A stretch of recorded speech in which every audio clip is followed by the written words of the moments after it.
The world of business is one filled with men and women willing to dine with risk. And when we seek African business shapers, we see individuals who have denied self to build conglomerates. From controlling over 90% of diesel trade in Nigeria, to almost throwing in the towel, then getting on the Forbes list, we present Olufemi Peter Otedola.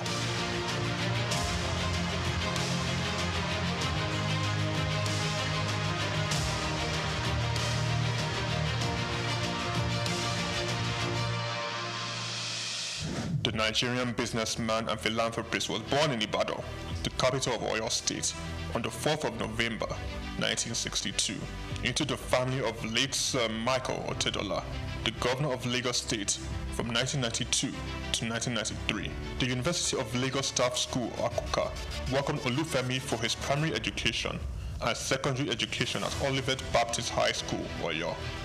Olufemi proceeded to Obafemi Awolowo University, Ife, for his first degree, graduated and joined the family printing press business, working hard and gaining experience. Femi Otedola ventured out starting Center Force Limited. The company focused on finance, investment and trading. The oil and gas sector was Femi Otedola's next port of call. From quite a very humble beginning in the oil and gas sector, utilizing connections and networks of family and friends, he cultivated partnerships in diesel supply chain. Him being the last man to the final consumer. Challenges breed opportunities, and in Femi's case, it was a late delivery of diesel from his supplier with a broken truck, and he caught the idea. He could do better and provide better services. He ventured into diesel supply business, buying diesel from a retailer and supplying to companies. Femi Otedola encountered several difficulties securing his supply and timely meeting the demands of his growing clients.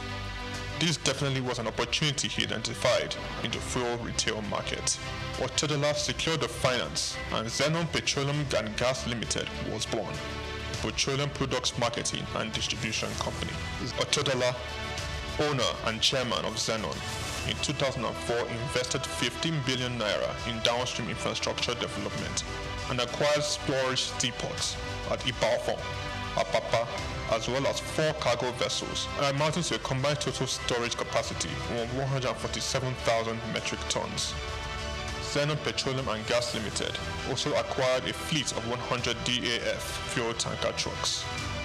By 2005, Zenon controlled a major share of the Nigerian diesel market, supplying fuel to most of the major manufacturers in the country, including Dangote Group, Cadbury, Coca-Cola, Nigerian Breweries, MTN, Unilever, Nestle, and Guinness. Zenon Petroleum and Gas was the name on major invoices and Femi Otedola the name on every lips, playing toe-to-toe with major multinationals. Zenon, in a very short period, silenced the competition and almost unilaterally determined the price of diesel in Nigeria. The competitors came to Zenon for supply. Femi Otedola, with the massive success Zenon Petroleum and Gas achieved, bought a 28.7% stake in African Petroleum.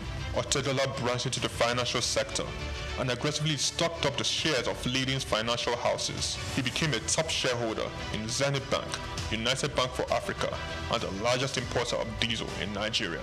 He acquired major shares of Africa's Finance Corporation, Mobil Oil Nigeria Limited, Chevron Texaco, and Visa Phone. Otedola has his hands deep in real estate investments, including an acquisition in February 2007 by Zenon of Stalin House in Victoria Island, Lagos from the federal government. Lagos, London, Dubai, Monaco all have the signatures of FO Property Limited. He was appointed chairman of the Transcorp Hilton Hotel Abuja and tasked with driving its expansion and upgraded to a 7-star facility. Otedola has served as a member of the Nigerian Investment Promotion Council since 2004. Was appointed by President Goodluck Jonathan to Nigeria's National Economic Management Team. Otedola is chief executive and president of the Seaforth Shipping Company Limited and was at one point Nigeria's largest ship owner after extending control over the distribution of diesel products. One of his ships, a flat-bottom bunker vessel with a storage capacity of 16,000 metric tons, was the first of its kind in Africa. In January 2006, Otedola was appointed a non-executive director of Transnational Corporation of Nigeria PLC, a multi-sectoral conglomerate established in 2004 by then President Olusegun Obasanjo to respond to market opportunities requiring heavy capital investment in Nigeria and across sub-Saharan Africa. He held this post until February 2011. Otedola was appointed chairman and chief executive of African Petroleum in 2007 through the acquisition of controlling stake in the business. Following Otedola's entry into the company, African Petroleum's share price rose sharply, increasing the market capitalization from 36 billion to 217 billion naira in 6 months. In March 2009, Otedola became the second Nigerian after Aliko Dangote to appear on the Forbes list of dollar-denominated billionaires with an estimated net worth of $1.2 billion. Otedola announced a move to upgrade African Petroleum's liquefied petroleum gas storage terminals in Lagos, Kano, and Port Harcourt in October 2009. Harsh economic conditions necessitated by the slump in the oil prices and credit squeeze of 2008-09 led African Petroleum to record a loss in 2009. With the world oil price crash came difficult moments for Zenon and Otedola. He was very close to complete bankruptcy. I said to myself, I was not going to have friends and enemies. I was going to have only competitors. I had two options: commit suicide or weather the storm. African Petroleum, rebranded in December 2010, changed its name to Fort Oil PLC. Otedola paid his near $1 billion debt and invested in the financial industry, making him a top shareholder in Zenith Bank and United Bank for Africa. Otedola restructured the business, focusing on technology and improved corporate governance, and in 2012, Fort Oil returned to profit. Otedola financed 57% of Fort Oil subsidiary, Amperion Limited, which acquired the 414 megawatt Girigu power plant for $232 million in 2013. Fort Oil improved financial position and diversification into power generation resulted in a 1,321% rise in its share price. The first half of 2014 saw the company's pre-tax profit more than double year on year to 4.1 billion naira. Revenue growth for the whole year was 33%. Fort Oil sold 70% of its equity to Swiss commodity trader Mercurial Energy Group in September 2015, giving Fort access to global commodity markets. The deal was thought to have given Otedola an estimated $200 million. In 2019, Femi Otedola sold Fort Oil PLC and announced plans to change focus from oil to power with his company, Girigu Power PLC. Girigu Power PLC became the first power generation company to list on Nigerian Stock Exchange, demonstrating to stakeholders in the sector how they can fix financing and make profits sustainably. The company's market capitalization is now 726.75 billion naira, and the share price now 290.7 naira from the 2.5 billion shares that were listed at 100 naira each. Otedola, the chairman of Girigu Power, sold down a Girigu stake to bring on institutional investors. In October 2021, Femi Otedola was announced as the single largest shareholder of First Bank PLC. FBN Holdings, the parent company of First Bank Limited, witnessed a commendable 437.9 billion naira surge in market capitalization. FBN Holdings appointed billionaire Femi Otedola as the new chairman of its board of directors, effective January 31st, 2024. Femi Otedola has had its share of controversies. Zenon was among the number of companies named in an alleged fuel subsidy scam report. This was followed by a case against Farouk Lawan for bribery. Otedola has also lost in the ever-evolving competing space of business acquisitions. Transcorp and Huheli Power Plant are two notable projects he closely bidded and lost. Femi Otedola philanthropy is quite remarkable. Otedola made a 300 million naira donation to the completion of the National Ecumenical Center in Abuja. In 2007, he gave 200 million to the State Security Trust Fund in a drive to reduce crime in Lagos. Donated 100 million naira to the Otedola College of Primary Education in Ekpe. In 2008, he donated 80 million to the Faculty of Agriculture at the University of Port Harcourt. Femi Otedola pledged and redeemed $25,000 to the Super Eagles in the match against Algeria in 2019 AFCON. he gave all 750 students of Augustine University 1 million naira each. Otedola sits comfortably on the Forbes billionaires list of top 20 richest people in Africa. Femi Otedola is married to Mrs. Nana Otedola and have 4 children: Olawumi Christy Tolani, Florence Ifeoluwa, Elizabeth Temi, and Fewa Otedola. Olufemi Peter Otedola is a standout astute business executive.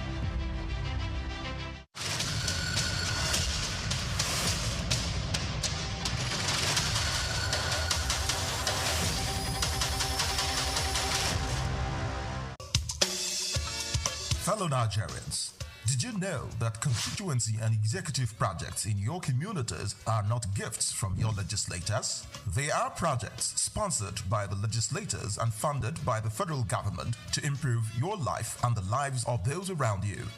These projects belong to you. Without your vigilance, they might never be completed.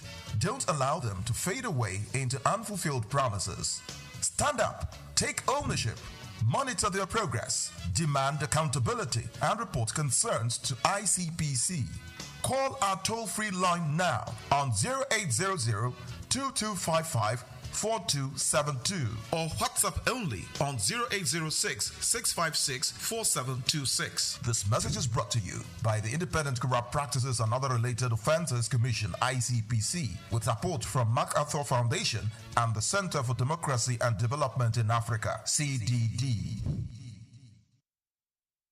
The Eyo Festival, also known as the Adamu-Orisha, is a traditional Yoruba festival unique to Lagos Island in Lagos State, the center of excellence. It is one of the most iconic cultural events in Lagos and serves as both a spiritual ceremony and a public spectacle. Eyo dates back to the 19th century, though original tradition suggests its origin may be older. It began as a rite of passage for the transition of a diseased Oba or High Chief in Lagos. In today's special report, Bayo Olaoye traces the antecedent and the genesis of this renowned cultural event. The first recorded Eyo festival was held in 1854 to commemorate the passing of Oba Akintoye. Over time, it also became a celebration for the installation of a new Oba or to honor prominent Lagosians. The Eyo festival is rooted in Yoruba religion and spiritual practices, specifically those of the Orisha cult. It is particularly associated with the Adamu-Orisha, a deity representing ancestors and spiritual guardians. The Eyo festival is essentially a masquerade festival. The masqueraders are called Eyo, and each represents a spirit of the ancestors. These Eyo figures are customized in flowing white robes with large hats and face coverings. They carry opas, known as batons or staff, used to generally discipline those who break festival rules. The Eyo festival can also be described as a spiritual cleansing of the land and people and used to escort the soul of a deceased noble into the afterlife. It invokes blessings and peace for the community, purges the city of evil spirit and misfortunes. The festival is organized by 5 major Eyo groups or Igas, also known as palaces, each with its own color and significance. Eyo Adimu, black, is housed in Iga Adimu. Eyo Laba, which is recognized by its red color, has Iga Idungoron as its palace, while Eyo Oniko, renowned for its yellow color, stays at Iga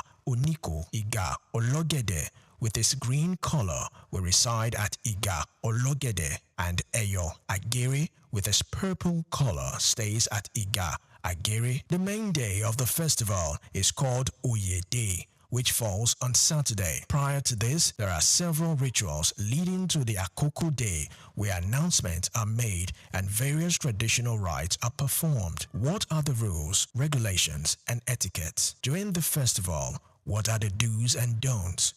During the festival, certain items and behaviors are prohibited, such as wearing of sandals and shoes, since everyone goes barefoot during this period. Also prohibited is the use of motorcycles and bicycles, while public smoking is not allowed, as well as the wearing of hats and caps. Violators are often corrected gently with the okpa by the Eyo.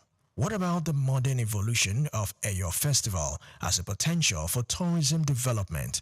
While originally a sacred rite, the Eyo Festival has become a major cultural attraction, prominently showcased during Nigeria's independence celebration in 1960, and in subsequent years, it has been used to honor dignitaries and promote the heritage of Lagos. It does not occur annually, but rather on special occasions, often at the discretion of the Lagos monarch or Bar of Lagos as the custodian of the tradition. The festival combines ritual, theater, music, and community spectacle, and it is often considered a precursor to the modern Nigerian carnival. The Eyo Festival has inspired modern performances and literature in Nigeria and reflects the depth of Yoruba spirituality, the importance of ancestors, and the interplay between tradition and modernity. Olumide Shokoya reporting for SOUQ News TV.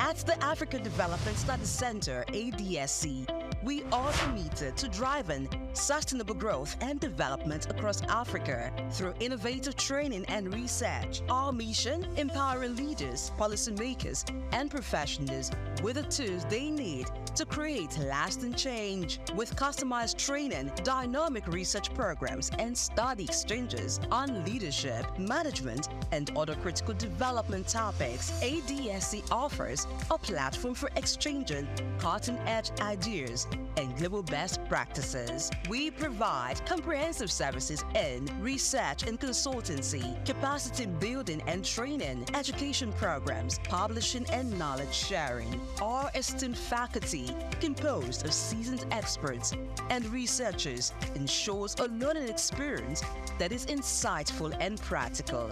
We specialize in policy development, implementation strategies, and monitoring and evaluation. At ADSC, learning is engaging and enjoyable.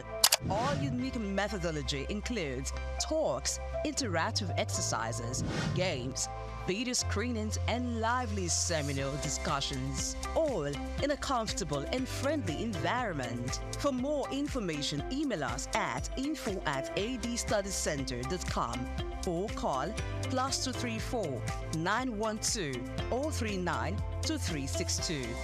Visit our website www.adstudiescenter.com to explore our programs and upcoming events.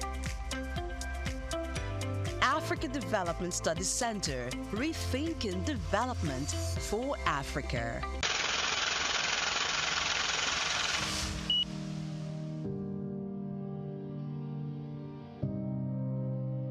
Wale Soyinka. Born Akiwande Oluwole Babatunde Soyinka on July 13, 1934, in Abeokuta, Ogun State, southwest Nigeria, stands as one of Africa's most celebrated literary figures and a global icon of resistance against oppression. His life and works reflect an unwavering commitment to justice, culture, and the transformative power of art. Soyinka was born into a Yoruba family in colonial Nigeria, an environment that exposed him to both traditional African culture and Western education. His father, Samuel Ayodele Soyinka, was a school headmaster, while his mother, Grace Eniola Soyinka, was a devoted Anglican. This blend of indigenous and colonial influences deeply shaped Soyinka's world. Soyinka attended Government College Ibadan and later proceeded to the University College Ibadan, where he studied English and literature. Soyinka completed his education at the University of Leeds in England, earning a degree in English and later a doctorate degree. In the late 1950s, Soyinka began working as a dramaturgist at the Royal Court Theatre in London. However, his passion for storytelling and cultural preservation drew him back to Nigeria, where he founded two theatre groups known as the 1960 Masks and the Orisun Theatre Company. Soyinka's works, often a fusion of Western dramatic techniques and African themes, address universal issues of justice, freedom, and human dignity. His early play, titled A Dance of the Forest, which was introduced in 1960, written to celebrate Nigeria's independence, critically examined the nation's socio-political trajectory, setting the tone for his career as both artist and activist. Soyinka's activism became more visible during Nigeria's post-independence years. In 1967, during the Nigerian Civil War, he called for a ceasefire between federal forces and Biafran separatists. This led to his arrest by the military government, and he spent 22 months in prison, where he wrote a short drama titled The Man Died, Prison Notes, a harrowing account of his imprisonment and a profound critique of authoritarianism. Soyinka has authored more than 20 works, including plays, novels, poetry, and essays. In 1986, Soyinka became the first African to win the Nobel Prize of Literature, an achievement that brought global recognition to African literature. Soyinka remained an outspoken critic of oppressive regimes, often at great personal risk. His activism extended beyond Nigeria, addressing global issues of injustice and human rights. During periods of military rule in Nigeria, he went into exile, continuing to write and speak against tyranny. Today, Soyinka is celebrated not only as a literary giant, but also as a symbol of resilience and moral courage.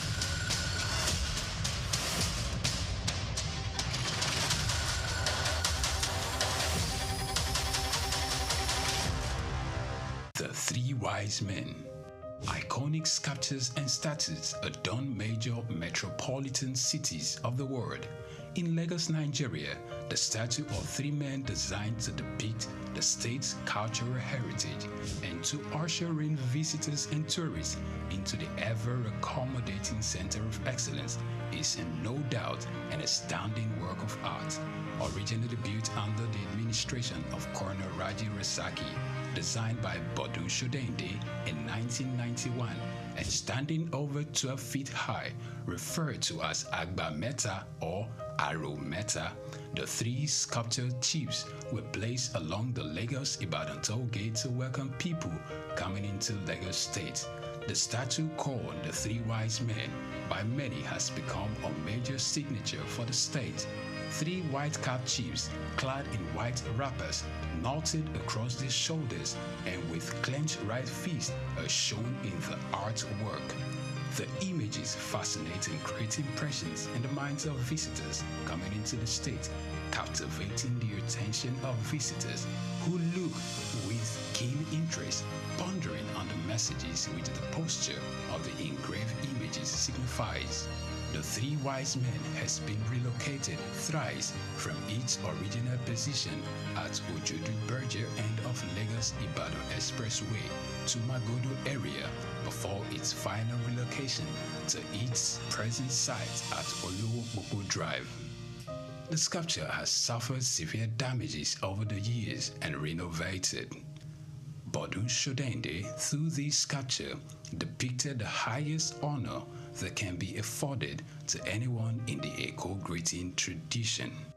The Three Wise Men, Arometa, SOUQ Enlightenment. Lesotho, a country like no other on the African continent, and in fact, like no other in the world.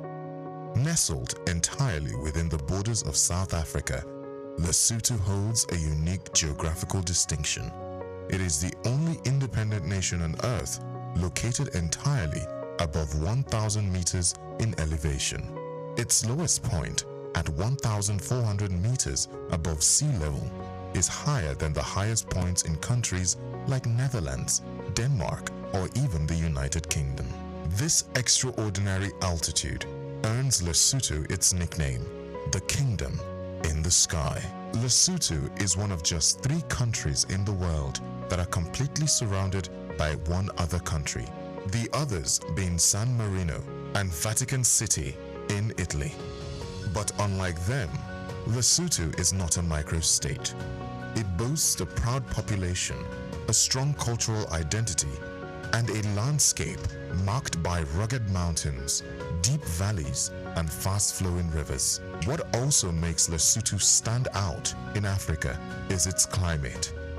While much of the continent is known for its warmth, Lesotho regularly experiences snowfall, especially in its highland regions. In fact, it is home to Afriski, Africa's only ski resort south of the equator, drawing tourists who seek winter sports in an unlikely location. But Lesotho's uniqueness goes beyond geography and weather. The Basotho people are known for their iconic wool blankets, worn with pride across the country. These are not just for warmth, they are deeply symbolic, representing milestones, rites of passage, royalty, and social status. No traditional ceremony is complete without the presence of these beautifully patterned and color-coded blankets. The traditional Basotho hat, or mokrotlo, is another national symbol, so important that it appears on the country's license plates and currency. Lesotho also harnesses the power of its water. Its Lesotho Highlands Water Project exports fresh mountain water to South Africa while generating electricity for domestic use.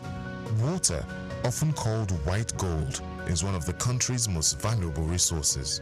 In many ways, Lesotho defies expectations. It is a country of heights, both literal and cultural. In a continent known for deserts and plains, Lesotho offers snow and slopes.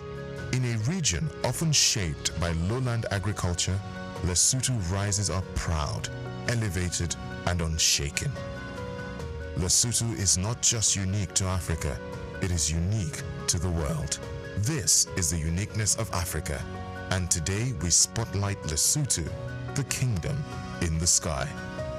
I'm Moyosore Adebi for SOUQ News TV.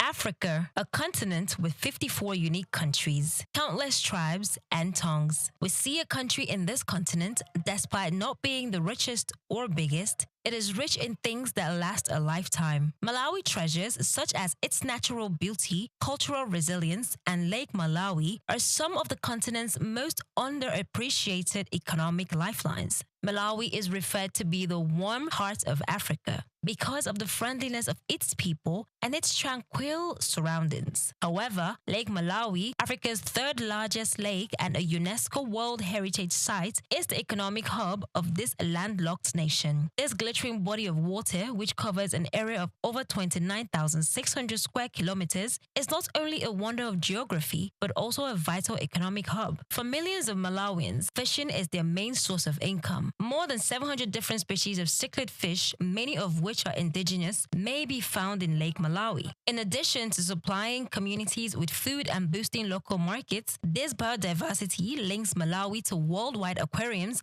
and research facilities. The export of dried fish products and ornamental fish makes a substantial contribution to rural economies. A burgeoning tourism industry is also driven by the lake. Malawi's lakeside locations, from Nkata Bay to Cape Maclear, draw eco-tourists and backpackers seeking peace, quiet, kayaking, snorkeling, and genuine cultural experiences. The nation is becoming more and more popular among tourists looking for a less marketed experience because of its tranquil, friendliness, and affordable travel options. Beyond the lake, Malawi is making investments in sustainable development and agriculture, especially in the areas of sugar, tea, and tobacco, which support their traditional exports and encourage diversification into other crops like macadamia and legumes. Malawi is moving more and more towards agro-processing and resilience-based farming as climatic issues worsen. Malawi is unique not because of what it lacks, but rather because of how it uses what it has, transforming its communal strength and natural resources into a gradual but steady force for growth. I am Laura, and this is Just Africa.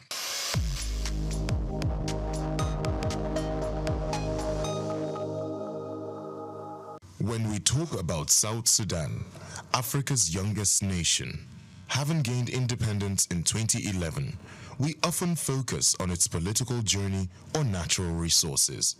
But there's something else that holds deep generational value in South Sudanese lives, which is cows. In South Sudan, cows aren't just animals, they are everything. They are currency, they are status, they are identity. Among groups like the Dinka and Nuer, a man's wealth isn't measured in cash, it's counted in cows. Cows pay dowries, settle disputes, mark the birth of a child, and even the death of an elder. Boys grow up in cattle camps, learning not just to herd, but to lead. Songs are written about prize bulls. People name themselves after their cows. It's love, not ownership. And no, they don't eat them. Not casually. Cows are sacred. They are milked, admired, and even mourned. Only in rare ceremonies, funerals, farming, or great misfortune is a cow killed for food. To eat one is to part with a piece of your soul.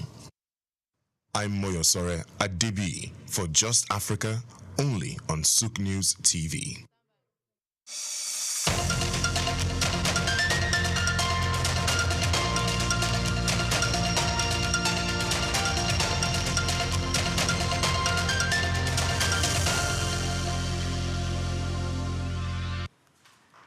Hello and welcome to another exciting and of course brainstorming episode of Just Africa.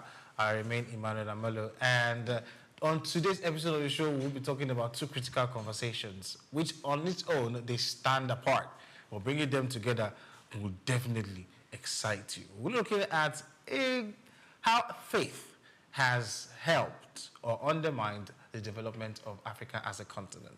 We will be breaking this down in our conversation today, but do well to follow us on all our social media platforms at SOUQ News Television, and of course subscribe to our YouTube channel at Just Africa Show. I won't be flying solo. I've got my very delectable co-anchor looking all African-y with me, Omevi Idolo. How are you doing, Omevi? I am very fine, looking African. You know, I'm proud of always represented. Before we came in, someone said you love Africa, and I said Africa loves me. Yeah. I thought yes. The other way. So we're having a very, it's dicey because when we talk of faith or religion, a lot of people don't always get uncomfortable, right? So they don't even know where we are going to with this conversation yet. Perhaps when we start to break it deeper, people will understand why this conversation is necessary, especially now. But speaking about Africa as a continent, we know it is riddled with different kind of faith. One thing we do not joke about, which is sure, is we've got faith. Whether it is the same is a different conversation entirely. But I know there's a unifying thing that we all believe, I want to assume we all believe there's one creator, right? But how we now define or associate with that one creator is what defines us or makes us separate. But then again, in the 21st century, should people still be talking about some kind of faith being superior over the other, or is it still relevant in the 21st century? yes. Good morning or good afternoon to you, Lagos, Nigeria, and Africa, and to you from wherever you watch from. Or maybe you don't know. Yeah, talking about faith. Yeah, it is something that cannot be taken out of humanity. Anytime, any day. So you cannot say you do not practice a certain faith. Even if you believe that there is no God, it is still your faith. So it will always be there. There's something that you believe in. You understand? There's something you believe in. Irrespective of whether you believe in nature, whatever it is, you have faith in something. So that one is there. Whether we should be practicing it, you must practice one. It's a must. It's a must. You believe in one. You get so it. even if you don't even believe there's a God, it's still a faith. It's still a faith. So you are still practicing it. Yeah. So now the question or the conversation today now is all about that faith in national development. For instance, I'm a Christian. Churches are full every now and then. We hear people declare their faith publicly. We hear so many things. The question is, first of all, before we even talk about the questions, Africans, most times when we practice faith, we believe it shows in our places of work, it shows in our belief, it shows in everything. And to a very large extent, because of the kind of faith we have, we translate it into our values. We try to push it to our values. The Bible says, so because of this, you have to be morally upright. Tradition will tell you because of this, because you practice this, you have to do this. Yes, every religion preaches value. Yeah. And Africa, we love value. We cannot, hold on, Amolo, we cannot take that away. So having said that, we have values, we have faith, we have religion and all that. Do we, with the way our religious centers are packed full, is that how we service to humanity, service for national development? Can you put them side by side? I think that is where the conversation should really be. Do you say because we have seen people that will tell you when the conversation is hot now, they tell you put Bible aside. Let's say it. Are you supposed to really put Bible aside when you are not discussing national issues? Or you are supposed to say, okay, because of this, I'm meant to do the right thing. Yet violence is on the high side, but we have field religious centers. Immorality is on the high side, but we have field religious centers and all that. So where are we missing it? We will be asking those kind of critical questions because I know our guest is a very cerebral person. He's a fire. And I am eager to have this. I have plenty of questions to ask. I'm going to ask him like I won't say a Gen Z, a generation that is not his own. Let me put it like that. We're still a young generation, and a lot of us are seeing a lot of wrongs going on in society. We are being a part of it. We are feeling it. At the same time, you're still telling us to go to a particular religion. Are we finding solace in it? Is it giving us sense of belonging? These kind of questions begin to make us question who we are. And of course, hopefully, in our conversation today on Just Africa, we will be able to answer some of these questions for you. So do not forget to tune in, get your friends and neighbors to listen in, because today's conversation will definitely be impactful. But we'll go on a very, very short break. When we return, we will be unveiling our guests for today. Don't go anywhere.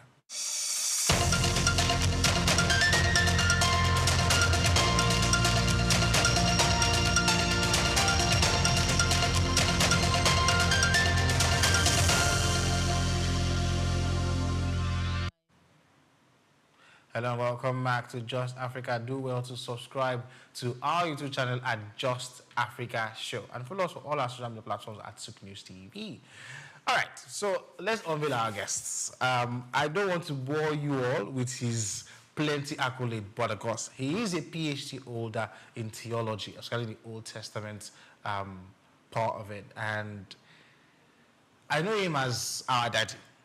Because when I say that, you will know he's daddy talking to children. And I'm prepped. I have plenty. You know how inquisitive children are. And then they want to ask you so many questions. He's the executive director at Femi Walsh Limited. And of course, he's no other than Dr. Osamanze Itahosa. Doctor, you're very welcome to today's show. Amolo, my pleasure to be here. You see, I'm prepped to ask plenty questions. And the questions are eating me. They're eating me. Because truly, I want you to educate us because, look, especially the young population, a lot of us are missing the way. And the way it was designed, faith and religion was supposed to help us navigate how we operate in society. But it's obvious the vices are still increasing. Despite the presence of different religions, what is missing? Well, I think if we use the computer system, for example, to describe what is missing, you can have a bus, and all the hard devices are there. But if the software is not inside, the bus will not function. So for your computer to be effective, the software must be functional. And if the software is corrupt, you can't use the computer. It does not mean that the hardware are not there. And I think that's where a lot of things have gone wrong, especially in Africa. The software that is supposed to be driving the hardware is dysfunctional. And I think that's where we have missed it. Faith is supposed to be a catalyst, like a software that powers the state structure. But it is dysfunctional in Africa. And therefore, the hardware itself, which is the state structure, is not able to function optimally. The problem is the problem with the faith itself. Well, the problem is not the faith. So it's not the software. It's not software. Is it the hardware? You see, a lot of things can actually happen. And you see, just using the computer analogy, you have a computer and you go and bring in a device somewhere and put in your system, and that device corrupts the software and makes the software malfunction. So no matter how healthy the hardwares are, it will not function because the software has been corrupted. Doctor, you said dysfunctional.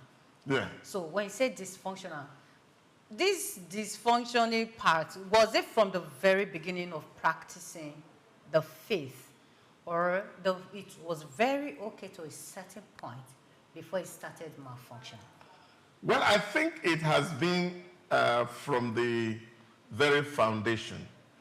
When you look at society, take for example, in 1957, when Ghana had independence, the story is told that that inaugural speech of Kwame Nkrumah, yes, he has actually appealed to the religious institution in Ghana, and indeed the entire of Africa, to help Africa to build a moral society that is united and will be able to challenge the hegemony of the Western powers. And he feels that faith had that kind of quality or capacity to do that.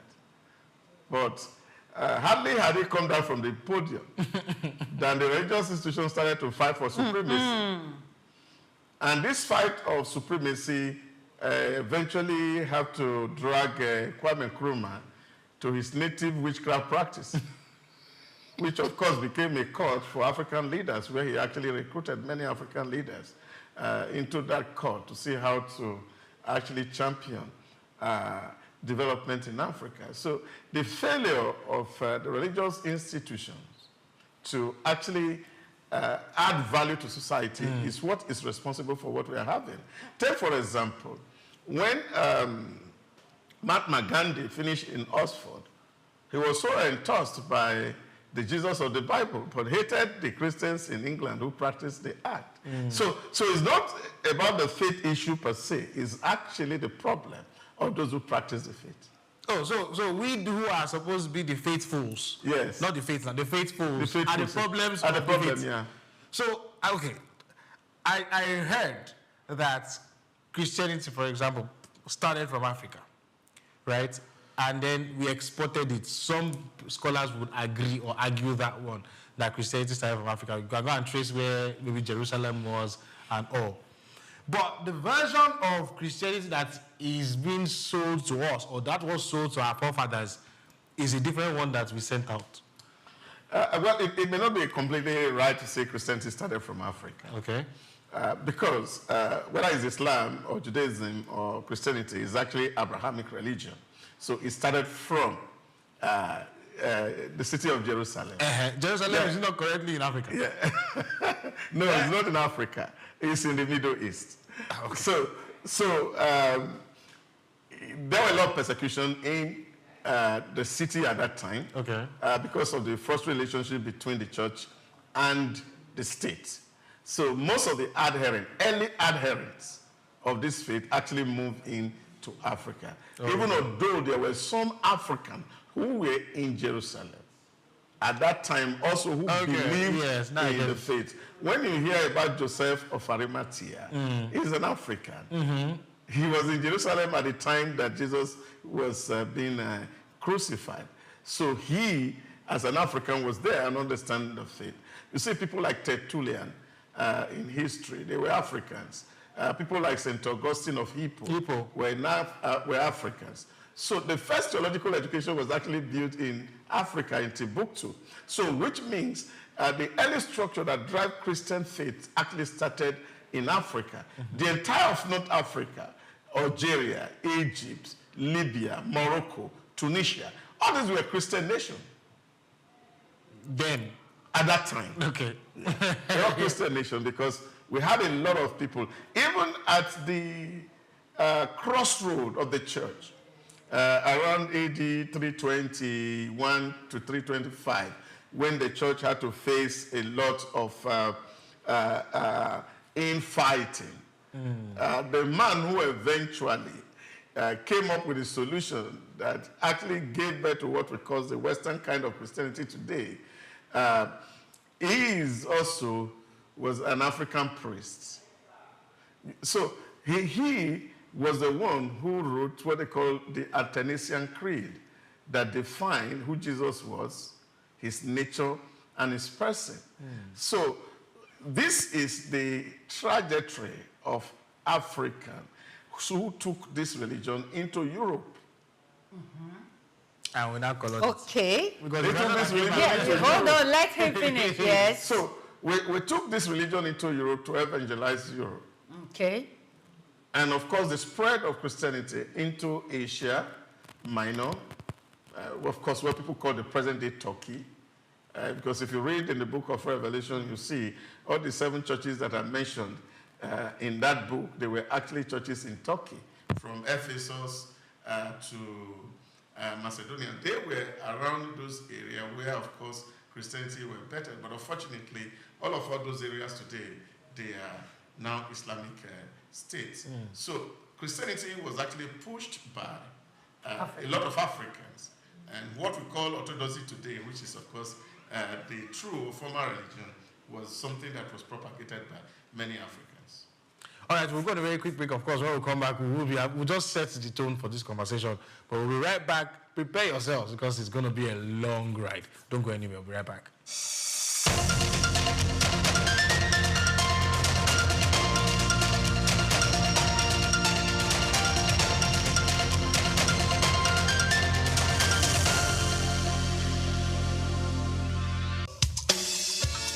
Fellow Nigerians, did you know that constituency and executive projects in your communities are not gifts from your legislators? They are projects sponsored by the legislators and funded by the federal government to improve your life and the lives of those around you. These projects belong to you. Without your vigilance, they might never be completed. Don't allow them to fade away into unfulfilled promises. Stand up, take ownership, monitor their progress, demand accountability, and report concerns to ICPC. Call our toll-free line now on 0800-2255-4272 or WhatsApp only on 0806-656-4726. This message is brought to you by the Independent Corrupt Practices and Other Related Offences Commission, ICPC, with support from MacArthur Foundation and the Center for Democracy and Development in Africa, CDD.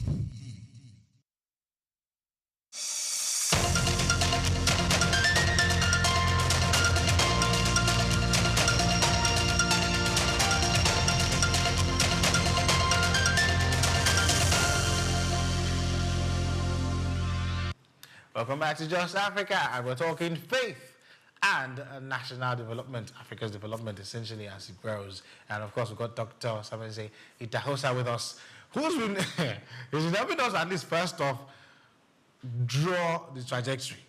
So at least we'll start back to know about a bit of history of how some of the religions that are ruling the world now started, especially Christianity, and how some of the former Christian colonies or Christian countries now are Islamic. No, you can go and argue with your keypads. We're waiting for your feedback. Yeah, of course. But are we going to do this? Hold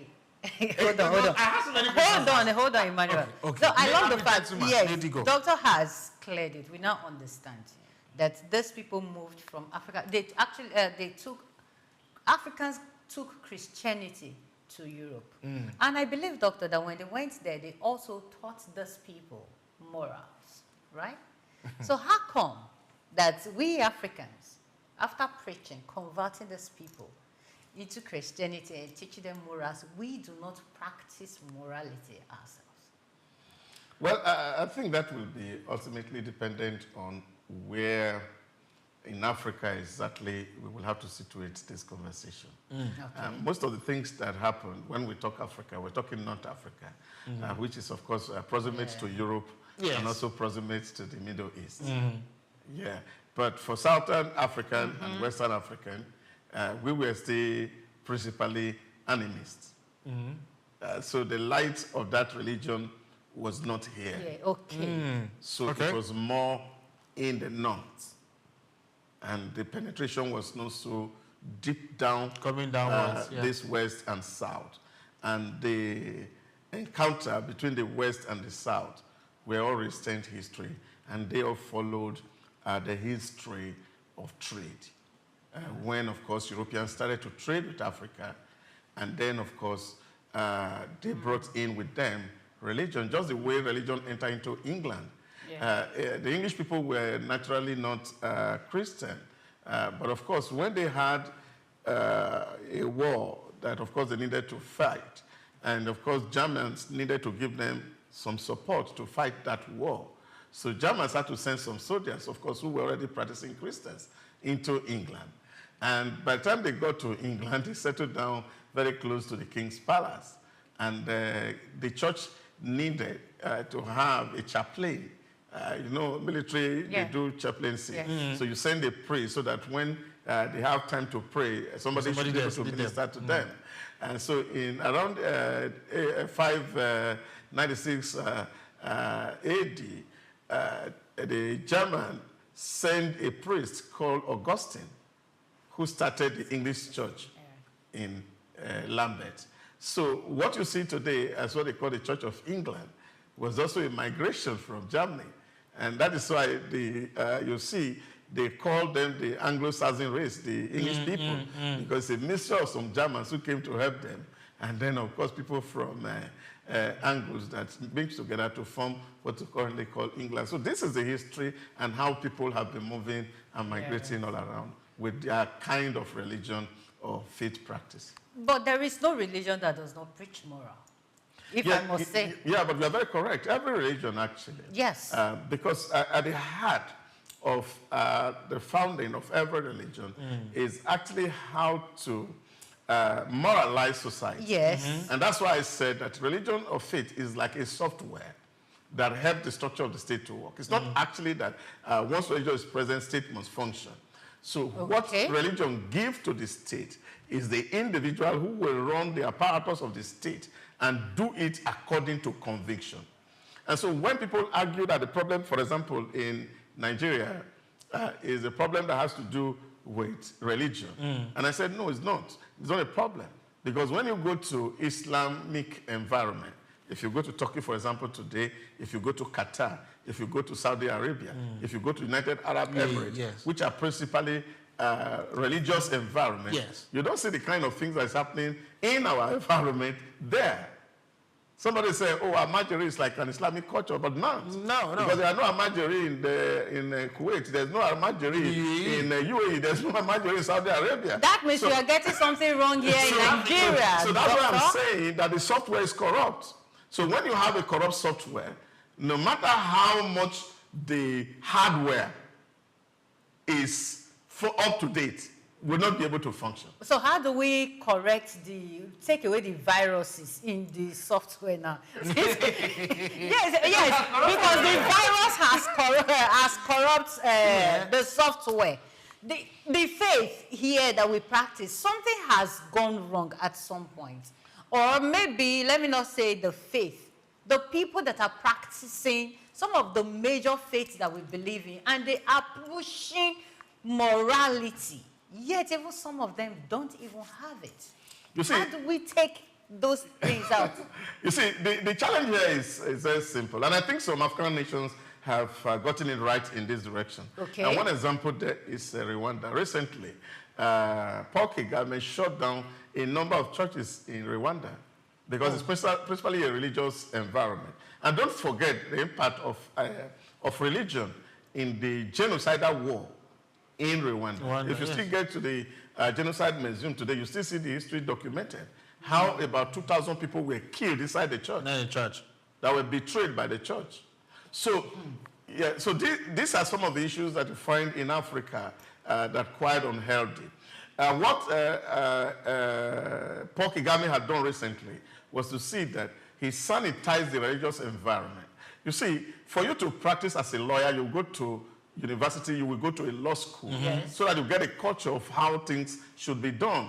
And then, of course, if you have to be a medical doctor, you have to spend 7 years studying medicine, doing housemanship and the rest of it. To be nobody send you to university and after 5 years and said, give you a knife to go and cut somebody up in operation. So you have to be trained to be able to dispense this truth. But what you have found is that everybody come up and then he said one Holy Spirit tells them, and then they have become a pastor. And there's no official training. There's no official schooling, and they have not been able to actually understand this real truth. Recently, I asked somebody, you see, because when people say, oh, the Holy Spirit tells me, I say, is it the Holy Spirit or your spirit is telling you? Because we have not been able to even differentiate between our spirit and the Spirit of God. So sometimes we conflate the two and say, oh, when your spirit is telling you something and you are saying that's what the Spirit is saying. No, no, no. What is the work of the Holy Spirit? It's not to give you unique truth.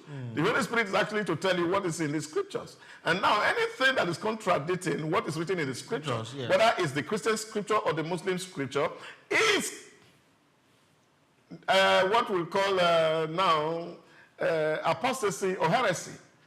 So people are preaching heresy in the name of Holy Spirit. Yes. So these are the issues that are corrupting the software.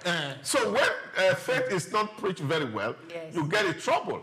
Take, for example, in Europe, early 12th century BC, before the Reformation started, and a lot of people have to now say, let's re-examine our faith. You know, like Socrates says, any belief or faith or life that is not examined is not worth living. So while Europe were trying to re-examine their faith in the 15th century, what led to it? There was this popular teaching when, of course, the Basilica in Rome was to be built, and they were looking for money at all costs. And then the sale of indulgence became something of a practice by the church.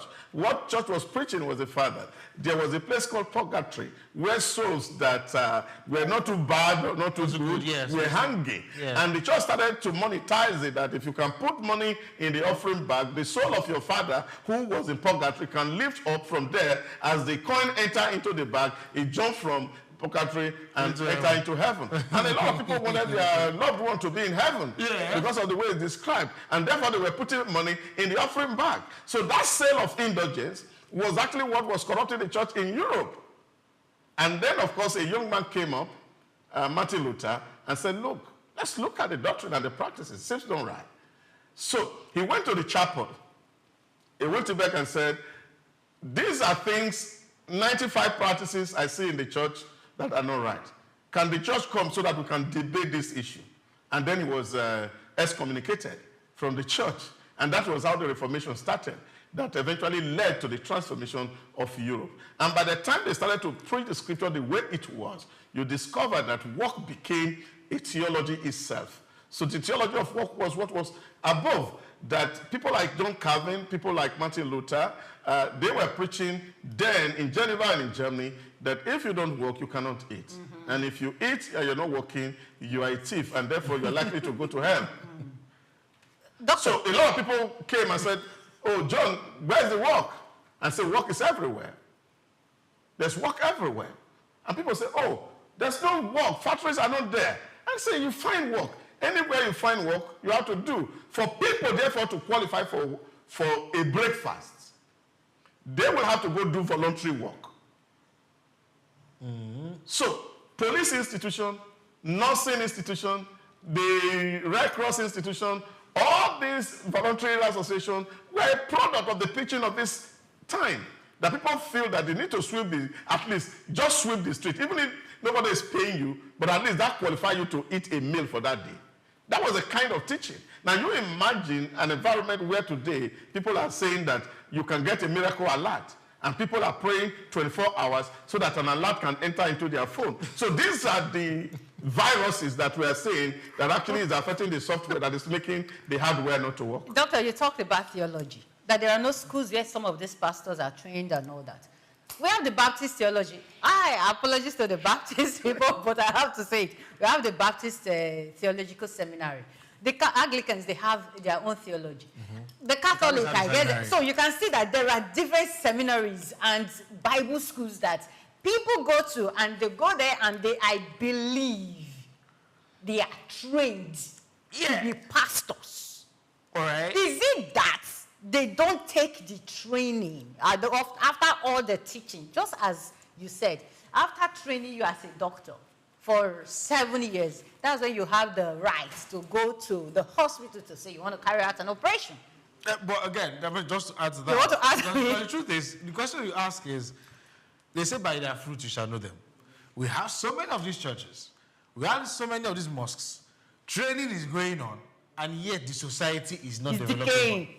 Where is the problem? You see, and this is the truth. Like I said, in Europe, where Roman Catholicism had issues with both the German state, eventually after the conversation with Martin Luther King, it became obvious that what was being taught or what people were made to believe were actually not the substance of religion. Let me tell you something that people don't pay attention to. When you look at some of the teachings and some of the practices that you find in church today, they are actually defined by the philosophy of some men who even lived before Christ. Take, for example, Augustine of Hippo. He was a student of Plato. So most of the things that Augustine talked about were more influenced by Platonic philosophy than with the Torah. And this is where we have to be able to discern the differences. And when you see, for example, an average Catholic priest will be trained for 7 years. But most of those 7 years, they're actually studying philosophy and not theology. So we read about what Plato has said. Plato was not a Christian. We read about what Socrates has said. Socrates was not a Christian. We read about what Aristotle has said. Aristotle was not a Christian. So their view, which of course the ancient Greek view, which of course the church had to contend with, that led to a lot of crises, even in the early church, even in the days of Christ and the days of the apostles. Is it the things that we are contending with, where a certain man with different truth came into the fold, and the church was trying to weigh them out of the fold. So when you have local philosophy come into, mix up with religious teaching, you get into problem. I did my PhD in a Christian seminary school, and I was sharing with some of my brethren on Tuesday at the Bible study. When I was at the college, somebody came and said, look, you know what? The way we date history has changed. And I was asking him, what actually changed it? And he said, oh, we must all write it and say BCE.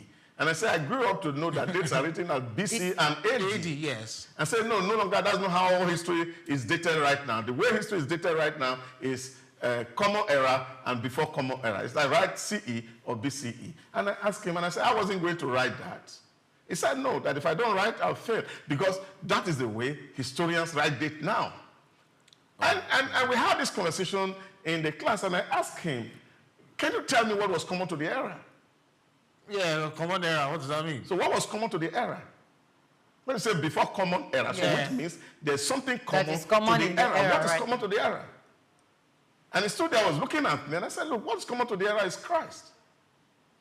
So the people who said before Christ, they know what it is as the dividing line for time. Yes.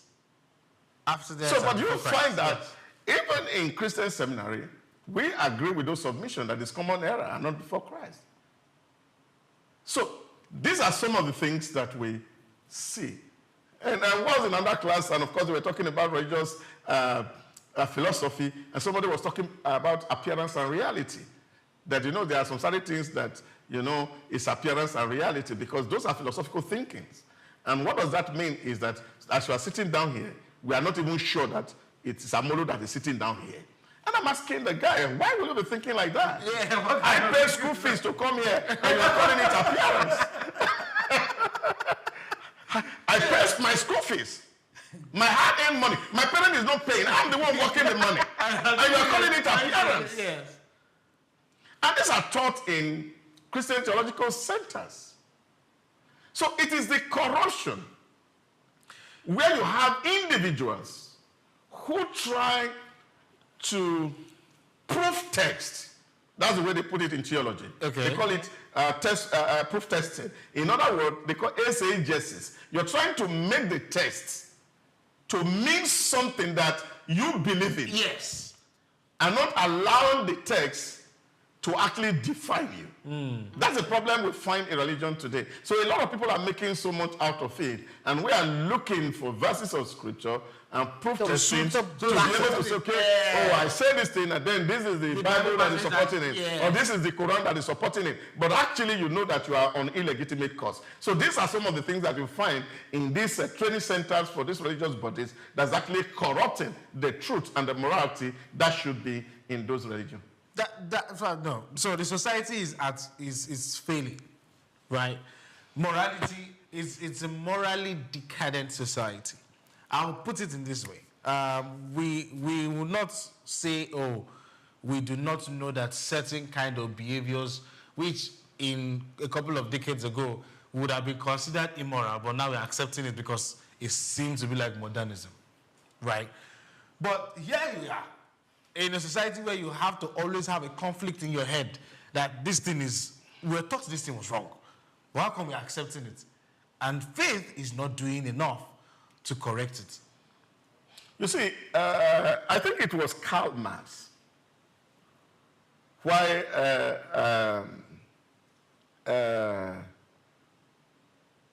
Germans were going through their tough time economically that argue that religion became an opium to the poor. Opium is like a drug. It's a drug, yes. That when people take to high, and rather than become productive, they go ahead to sleep. So for Karl Marx, religion was feeding that purpose. So what he did, like Machiavelli also put it, that he made us contemplative men rather than men of action. So faith is action, it's what we do. But faith becomes contemplative, according to Machiavelli. That what becomes a virtue now is for us to fold our hand and see evil happen. And we call it reflecting. Yeah. so because this helped the state really. It was advancing the court of the state, so people are not protesting.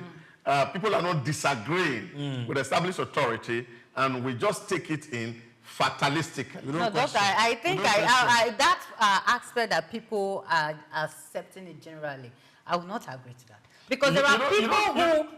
You don't need to agree. You see, what it is that when you can just take a walk around the city, yes, the kind of things you hear, and to know how powerful religion can be, is the fact that when your religious father, so-called father, says to you that this is what God says to him, you're likely to take it hook, line, and sinker without really even subjecting it to logic or reason or common sense. Doctor, that's my next question. No, just wait. That's why you saw that people could, and all across the globe, it was not just in Europe alone, people were paying indulgences to actually see that their dead relatives transition from one part of hell to another part of hell. So this is the kind of what religion can do to people. It makes us passive. Yes.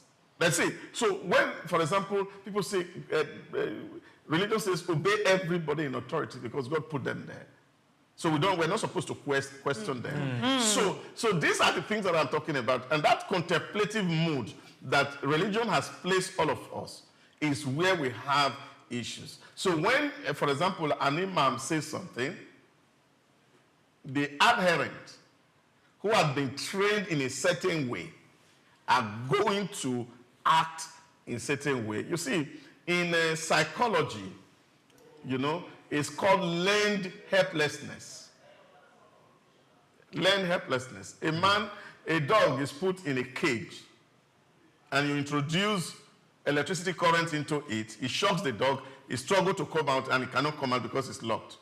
If you do it severally, experiments show that when eventually the gate is open and you have to put it in that electricity, even when the gate is open, the dog will not go out. Yes. Because he has been trained to be helpless.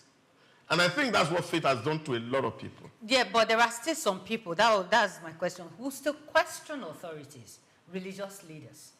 Most times when we see people who are not morally upright come to the church to ask for prayers, they make donations or they do certain things, some people always question the authority or the leadership of that religious center. Then those people are labeled as rebellious people. So by the time the people keep attacking the people that are questioning, just as the instance you gave earlier, was it Martin Luther, yeah. Martin Luther, he was sent out of the church. Yes. Good. We still have some people like that today.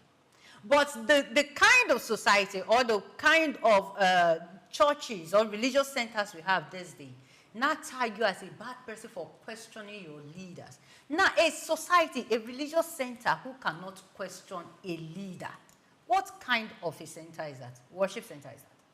Well, I don't think we have too many of those people, although a lot of things have changed. If you grew up as an assembly member and you were caught in sin before, there's a certain pew in church where you are supposed to stay, and everybody knows that's where you are. And they know that, look, you are a sinner, you see? And so people were very careful at that time. So even when they have to do things, they ensure that it does not come to the public clear. And I think in the Roman Catholic, that is also still practiced today, especially when you have gotten a second wife. They said you have become a fallen Christian, and therefore you no longer qualify for the sacrament. Yes. Now, those things still happen around there. But a lot of them have also changed movements because there are so many alternatives today who say, come as you are. So this is the issue. So people have a lot of alternative because the doctrines are not balanced. Just as you have, for example, in Christianity, in Africa, the same is for Islam. There are various sets of Islam. Yeah, keep you know, saying that. People don't know. They don't know. So you have different sets. So people who are subscribing to different tenets and interpretation of the same Quran. So this is what the issues are. So when you have people who set their own standard, and then of course they have 1,000,001 persons who believe in that standard, and they become an adherent, and they are avid follower of this person, whether the person is right or wrong, they are ready to lay down their life and kill themselves because of this person, because they are defending a cause that they feel that they have been indoctrinated, kind of. So what you're seeing is really today, the polarization and denominalization of whether Islam or Christianity is not based out of principle today, really. Because most of these denominations, you see, when people separate, they are not separating out of doctrinal issue today. People separate out of maybe convenience. Maybe the sharing formula was not right, and it's convenient. It's convenient. Because some people also feel that, I am being persecuted, I'm not giving my due desert. And these are the primordial things that actually set people apart today. Doctor, don't we have religious groups that monitor the activities of religious leaders? We have CAN. We have what's the other one? Is it P what?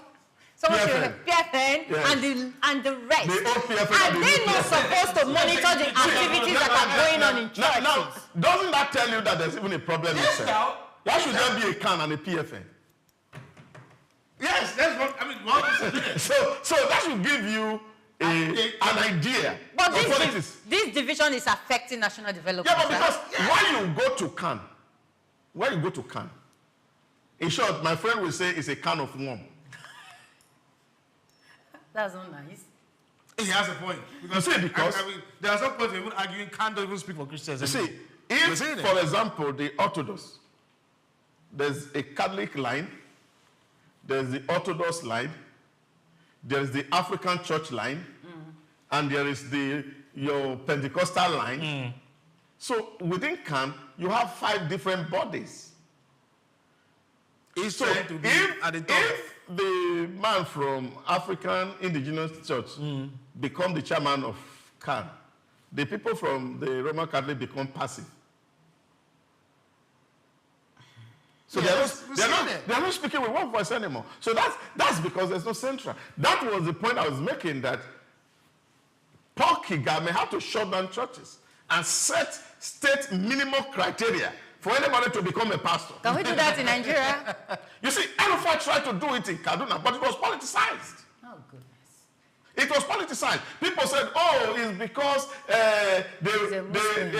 you see, this genocide thing that people talk about, that was still the argument. Oh, it's an attempt to look for a way to kill Christianity. But the truth of the matter is that those who were preaching, take for example, I live in a church where, of course, the way the church is built after the Jewish synagogue. There's a place where the Bible is read. Yes. There's a place where the Bible is preached. Now, by the place where the Bible is preached, there's a desk, and that desk represents the desk of the chief or the high priest. There are so many priests. So when the Bible is read this way, or the Torah is read this way, then somebody is interpreting the Torah. Now, why is the high priest or chief priest sitting by the place the interpretation is done? It's so that he can correct any error from anybody who is saying it. Yes. So that's why you see that the bishop has a sitting side that altar to ensure that error does not happen. So these are structures that are put in place to ensure that when, of course, people are defining what faith means, somebody is there to say, no, that is not what it means. And the central authority is able to put paid to it. And even during the Reformation, Martin Luther attempted to contrast some of his friends to write a new catechism for the new faith that was emerging. When he read what was written, he saw that it was not what was on his head. He tore it and had to rewrite it himself. So this is to tell you how people can bring in all manners of ideas and view into a place that is commonly agreed. And that is the point that I'm talking about. So there's a lot of corruption that is happening to it. That's why it cannot actually translate into national development. You know, I used to say this, Doc, and I don't know why it keeps coming up. Jesus Christ himself, was supposed to be the defining factor for the religion, which is Christianity. In fact, I would argue that Jesus Christ was not a Christian. Right? Yeah. It was the way he was living his life, and the apostles started doing it. People now said, oh, if you are doing like this particular man, then you are Christians. They were named Christians. But if you look at the way Christendom is now, people would argue and say it is our own that looks like the way Jesus Christ is, because of their own definition or interpretation of who he is. Why would Christianity have so? You were mentioning about 5 in Can alone. We know there are so many others that are not in Can. Why is Christianity not tied to just one person? That is the point I'm making. Because we get into this idea of denominationalization because people varied in terms of conversation. Let me take you, for example. When the Anglicans started in England and they were doing and reaching out, God saved 2 young men, John and Charles Wesley. And they felt that the gospel should be preached to everybody, and decided to go out to stage crusades everywhere and preach this gospel. But in England, that was not acceptable. And they felt that it was not dignifying for the nobility of the priesthood. And that led to Methodism. So when you see, for example, Methodists today, it's a fallout of the Anglican. Now, when you come to Nigeria, of course, Anglicans came in here first, around 1841. And then, of course, started and from Badagry, spread to Abeokuta and the rest of it. And now you go to a certain point where some certain people felt that there was a need to practice proper Christianity. and then you do this proper Christianity, and this Christianity will be the one that believes that God can do all things. And when those white people who were around us had mosquito bite and they needed to use medication, some people felt that, look, it is not good for a man of God to take medication. And that became a center of conversation. And what did we find? We find Christ Apostolic Church, which broke out of Anglican. To say, Alufa is not supposed to know Ogun. You can imagine. Okay. So these are the things that, of course, that has been leading to this fashionalization. So you see some that, for example, what I call it today, or whether it's Redeemed or Deeper Life, they all had their root. They were all formerly Anglicans before they moved out. So the church has given birth to a number of people, and people move out of the church for certain reasons. Some people feel that certain level of priesthood were not spiritual enough. And so they could not stay under a tree that they were taller than to get a shade. So they decided to move to a different place. Wisdom. I caught that one. You cannot stay under a shade that you're taller than. I caught that one. Yes. So these are some of the issues that, of course, that is leading to all these divisions that you see. But it's not helping the... Yes, it's not. But you see again, you also see some people today who preach and said, oh, the only part of the Bible, for example, that you need to obey is the New Testament because that is what Christ preached. But unfortunately, like you have said, Christ didn't actually read the New Testament. There was no 66th book of the Bible until the Council of Jamnia in AD 99. So that was 100 years, about almost 100 years after Christ before we arrive at the 66th book of the Bible. Now, there were other books that Christ read that are not part of this 66, which, of course, at the council, people did not generally agree to. They call it the anti-legomenal scriptures. So these were scripture people didn't say it well. Of course, in the Roman Catholic, you see that as they call it the deutero-canonical books, which are not part and parcel of the original book. So these are the issues that are dividing us. But while Christ was alive, there was nothing like... the New Testament books. Because he actually didn't see the New Testament. He read the Old Testament. Now, but come to think about it. As a student of the Old Testament, and I see myself saying to people, there are actually 5 books in the Bible. Only 5 books. And that's the Torah. The book of Genesis, Exodus, Leviticus, Numbers, and Deuteronomy. These are the only books of the Bible. There is no other book that establish a new truth outside of those 5 books. From the book of Judges to the book of Revelation is just interpretation of these 5 books. Wow. Okay, so I'm not going to argue that with Doctor because... We'll come back. Let's go on a quick break. Of course, when we come back, I'm enjoying the conversation. I'm ready. I have plenty of questions to ask. More questions to ask. But we'll go to quick break. We'll come back. We'll continue the conversation. Don't go anywhere.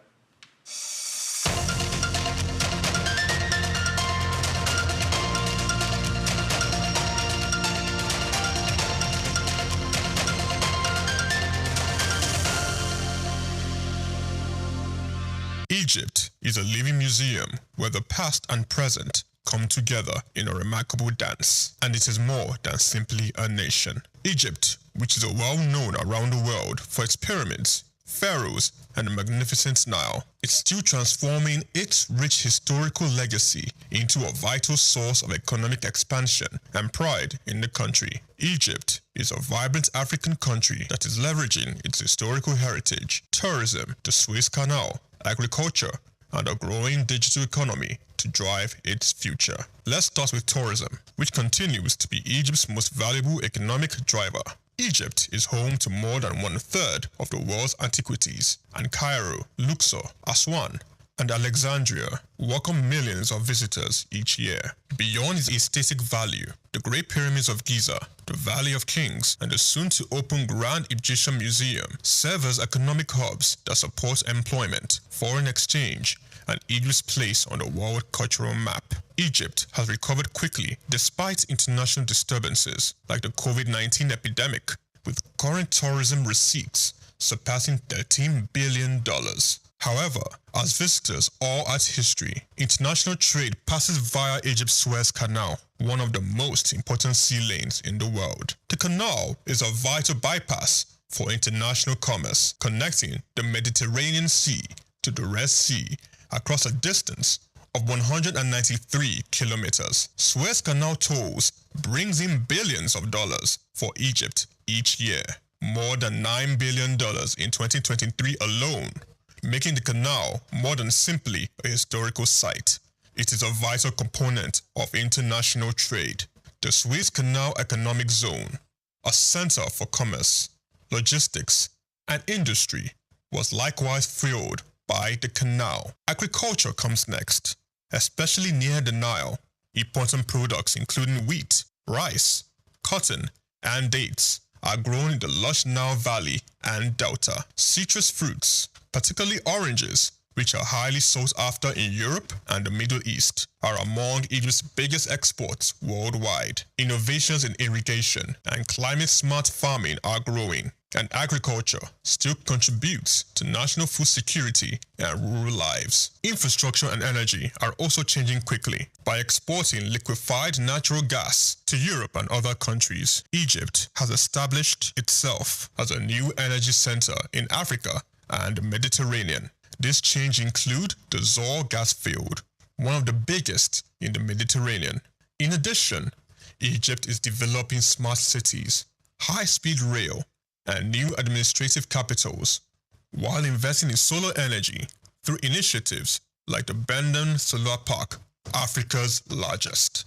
Not to be overlooked is Egypt's creative economy. The film industry in Cairo is sometimes referred to as the Hollywood of the Arab world, and pop culture in North Africa and the Middle East has long been influenced by the Egyptian literature, music, and television. Young Egyptian creatives are already establishing new industries such as tech companies and fashion.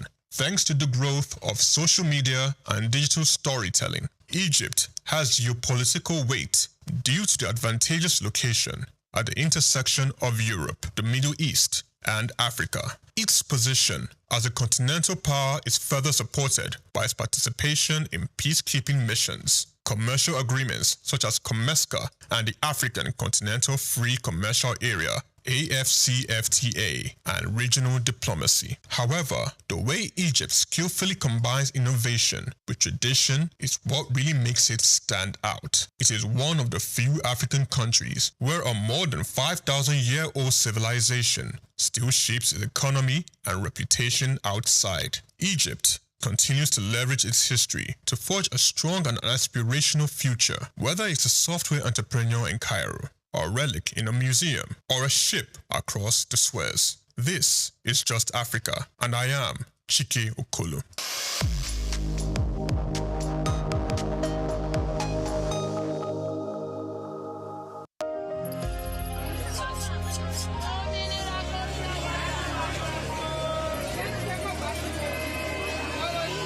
Hello Lagos, make we yarn. Hello, boy, if this POS matter, don't pass your call. Person go swipe, alert no enter. Before you know it, jump. Wait, wetin really happen? Maybe you fake alert the warriors. Okay, so Mona listen, if you dey do POS business, no expose your alert. Hello, Ogbefi.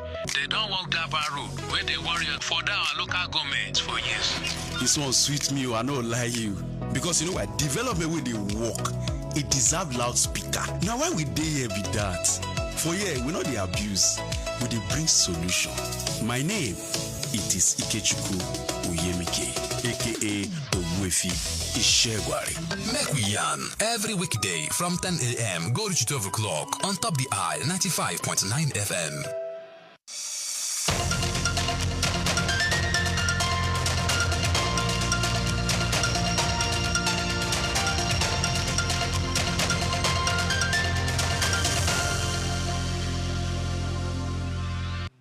Yes, welcome back. We're still on Just Africa, the very exciting episode where we're talking faith and Africa's development. And I'm sure those of you who've been following have had a lot of questions to ask, so you can send this across to us. Of course, we're live on our YouTube channel But follow us on all our social media platforms at SOUQ News TV. Okay? We still got Dr. Osamanze Idahosa with us, and he's been opening my eyes to a lot of conversations. I've got asking a couple of questions where I think, look, as somebody who grew up as Catholic, right? And one of the things they always teach you in doctrine is you do not question. I grew up now questioning it. I'm sorry, it's my faith, but I grew up questioning a lot. And it's beginning to now make me and a lot of more younger people to say, look, are we creating zombies or are we creating people to ask questions? Because even the Bible will tell you to question every spirit that comes with you. So if we are sticking to what the Bible says, we should be able to question some of the things that we see that don't seem right. For example, we just read today, or the news just came out today, that the Anglican Communion had made a woman as the Archbishop of Canterbury, right? First off, I know the Anglican Communion has faced a lot of back and forth. At some point, they said, I think it was the Africans that pulled out. But it first started with them allowing women to be bishops. And then they started allowing people of same gender to also become bishops. And now, they're now having a woman to head the church. Knowing the history of how the Anglican Communion started, what would be the implication with the African side of the Anglican Communion? Well, that has also been determined long time ago. GAFCON will be meeting in Abuja in March to eventually determine their fate. In protest to the things that happen in England and North America, the Global South, as it is called today, the Anglicans in Africa, some African countries, and then, of course, some part of North America, Asia, and the Middle East, had actually separated. The last time that African participated in Lambeth Conference, where all the primates of all the churches all across the globe meets every 10 years to take major decisions on African matters, has been since 2008. So since 2008, Africans have boycotted Lambeth because of these lingering issues. So essentially, we are breaking the church again. Oh yes, that's what it is. So we are still seeing more people move away. So since 2008, Anglicans have not attended Lambeth. And that is because they believe that there's error in the practices of the church in England, especially as it has to do with sexuality, which is at the heart of the conversation. Well, the church said, we are really not too much deeply involved state matter. There are state laws that said we must have to tolerate people. And people even go to the extent of saying, well, you see, there are people who are errant. We can't throw them away. We need to find a way to accommodate them and see whether they're going to change. But that argument is not sitting with a lot of Africa. Now, if you are trying somebody to change, maybe you'd have do like the assemblies or used to do, and then keep them in front seat, not giving them the right to preach themselves. Yes. So if a man who is in error is given the authority to convert people, is he going to convert them to what is right or convert them to what is wrong? So this is where the conversation really would be. But I think since 2008, the championed by the Nigerian church, of course, was the fact that we need to maintain orthodoxy, which is, of course, the most conventional faith as it is written in Scripture. But these people keep pushing and pushing, and they've been hoped that maybe one day reason will prevail, and then, of course, we'll return back to orthodoxy.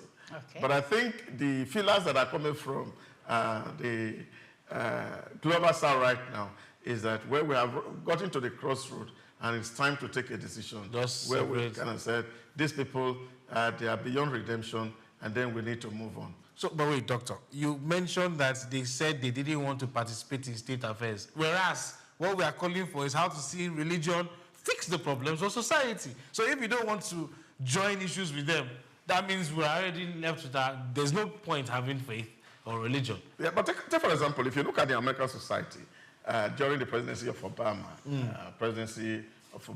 that was the Democrats, yes. That was the heart of it, where you see these very few powerful, influential people in society we're trying to pass this thing through the truth, even of other countries of the globe, lobbying them to make legislation that had to accommodate these people.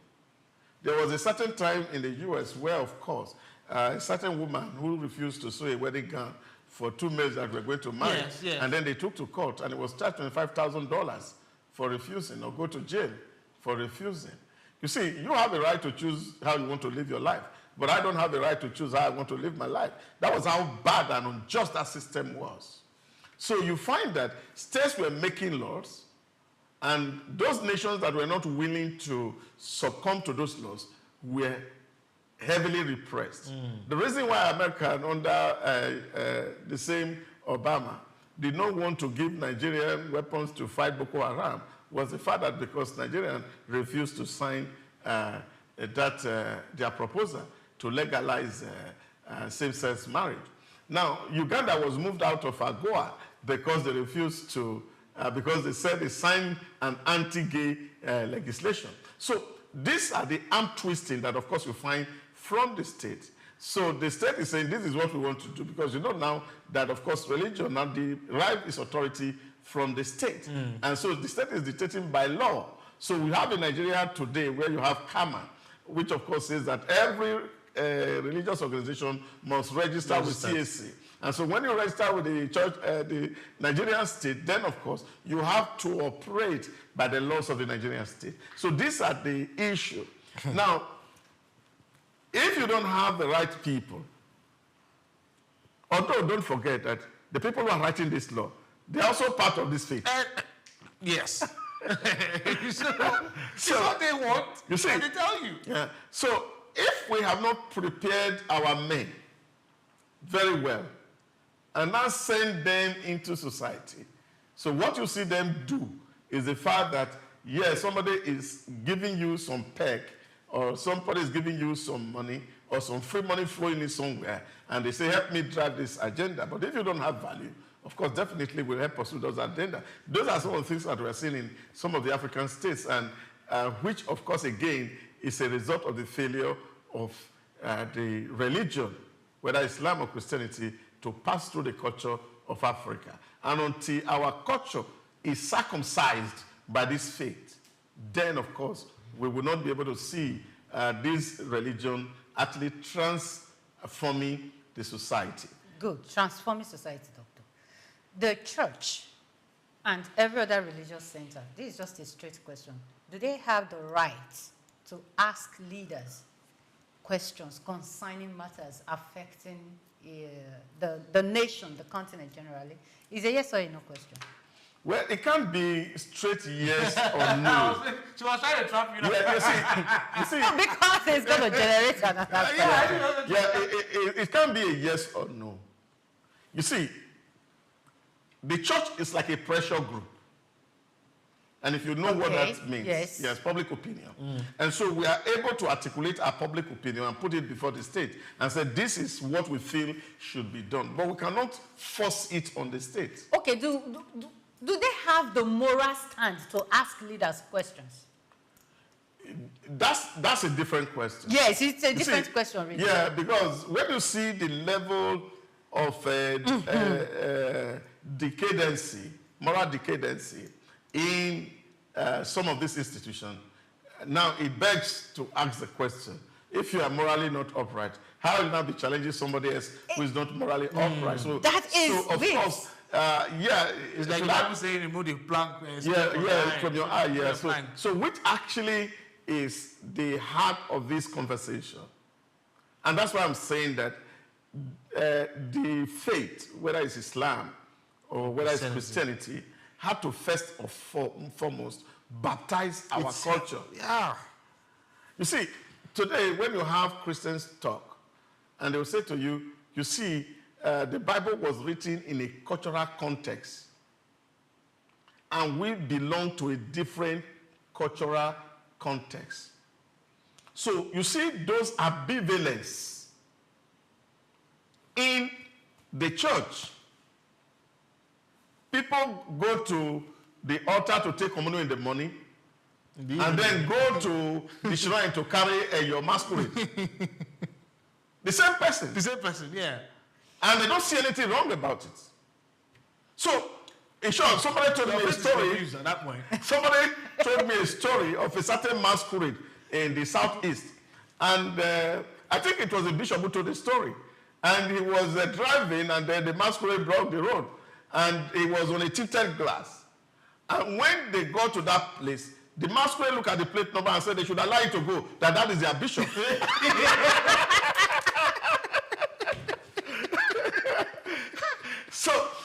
So you see this. So this religious syncretism is what's actually affecting us. Where you find that some element of our culture is actually being infused into the elements of the faith, and we are mixing them up. True. So that mixture is not giving birth to something that is pure. You know, what do they call it now? It's somebody who is white and black. What do they call it? Is it adulterated? No, not adulterated. There's a name they call it in English. And they said mixed, not mixed race. Yes, there's a kind of language I've forgotten, and maybe it will come to me and I will mention it. So, but that is what you are finding today. You are not having the real, true faith, because what you are getting is mixed up. So I say to people, as a student of the Old Testament, for example, I see that the Jewish religion was not situated within any culture. Abraham was an Aramean. God took him from Arabia into an empty land and warned him not to interact with the culture of that land, neither the culture of his own land, and gave him direction on how he should live. So he started another culture, essentially. It was a new culture. And if God was the one, we believe that we are all children of Abraham, that God instructed him and gave him ideas on how he should live, why now do we now begin to say that what is practiced around Abraham is cultural? It shows you the level of ignorance of people who talk about faith matters. Okay. So this is the challenge that the church is facing. It's a big challenge. So, essentially, I'm sorry, love. If this faith that we profess right now, we want to transcend it beyond us. But what we are now giving to our children is a mix of things that they can't even hold as substance to one. It's already told that we are literally burying the culture, and it's going to die in a few years. So sooner or later, the children will not even have anything to transcend to the next generation, because we are just giving to them a confused or a mixed religion. Let me give you one idea from the scripture. Okay. The religious people in Jesus' days in Matthew 19 asked him a question about divorce. And he told them that it was not so from the beginning, that it was the hardness of the heart of their fathers that made Moses to give them that law. What does that tell you? That society have been influencing even the law of God. That God made them male and female, and they were not to be separable. That was not the intention of God. And now when you go to actually study Leviticus and very properly, and the book of Exodus and Deuteronomy, you discover that if a woman, for example, what Moses would call the bill of divorcement, if a woman is caught in adultery, the man and the woman are stoned to death immediately. So actually they are not alive. So in that case, the man becomes legally free, because marriage is till death do us apart. So the man becomes legally free to marry another wife. So it was not to chase out one woman in the house and bring in another woman. That was not the intention of God. But today you find that even ministers of God, some of them are serially divorced, still citing the same scripture. So these are the things that we need to pay attention to. I was speaking to my friend, and I said, but you see, you go and marry, that Quran gives you the right to marry 4 wives. Oh, he said to me, he said, that's ignorance. I said, how do you mean? He said, it's ignorance. He said the condition to marry a second wife in Quran, nobody can meet it. Oh, yes. That nobody can meet the condition. That what the Quran says, that for you to be able to marry a second wife, you must be able to love the 2 persons equally. Which is not possible. But we have many of them now. So how do you love 2 people equally? It's difficult. So those who are already practicing it now. But they simply just look at it because you can do up to 4 if you have the capacity not to care for them equally, but to love them equally. So now you got to look at it. These parents that are taking 4 wives, are they loving them equally? So these are the kind of corruption that I'm talking about that you find in this faith. So it's as if that religion had allowed anybody to marry as many as 4 wives. That is not what it is. But if the faith we're practicing is not helping in national development, why are we practicing We might as well scrap it. Well, I don't think it's the faith that is not helping us. It is the people who are not helping the faith. Or the culture. Emmanuel, or the culture. The faithful who are faithless. Yes, they are faithless. The so-called faithful that are faithless. Because the faith is intact. That same faith is building United Arab Emirates. That same faith is building Dubai. Europe. That same faith is building America. And if that faith could transform this other society, why is it not transforming Africa? Yeah. So it means that we actually need a new form of missionary expedition into Africa. No, is that what we want? Yeah, and that kind of colonization? It's not colonization. It's a missionary expedition. You see, that's what where we have to import the brand of faith that transforms. That will bring another question. So which brand of faith are we bringing? Yeah, you see, what we are going to look at is, I've given you 2 examples. I'll give 2 examples quickly. I've talked about India, where Mahatma Gandhi, who founded the modern India, said he loved the Jesus of the Bible, but he didn't like the people in England who were practicing it because of what they were doing. Are no longer like your Christ. So they were not, there was what they call a cognitive dissonance between what Mahatma saw in the Bible and what we are operating. Now, that same system that gave birth to hospitals, education, what we call NGOs today in Europe, that people are serving freely. That same faith is what we should be talking about today. All the best schools you have in the whole world. Harvard was a Christian school. Exactly. Cambridge was a Christian school. Was Sunday school. Are we talking missionary schools in Africa, in Nigeria? No. So the best of school today. Yes. When you're talking about Harvard, you are talking about Oxford, you are talking about Cambridge. These were Sunday school. Yeah. An arm of the church. So it tells you what the faith should look like. Exactly. When, of course, they were bringing religion to us, even in the heart of the colonization, they built road for us. Yes. They gave us water. Hospitals, they gave us hospitals. Schools. They gave us schools.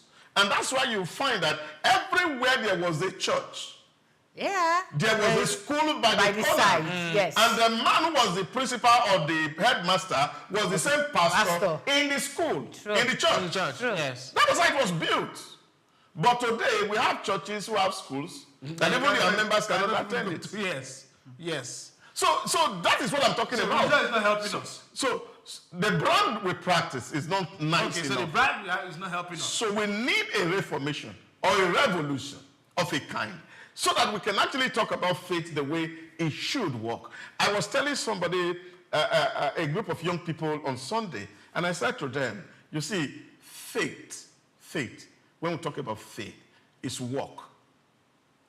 In James chapter 2, the Bible tells us that if you have faith and you don't have work, it's dead. That faith is useless. It's dead. So most of the faith we talk about today really does not have works. So what is work? And I told them work, people don't call it maybe doing good. It's beyond doing good because the actual Greek word that is used there is agon, which means handwork.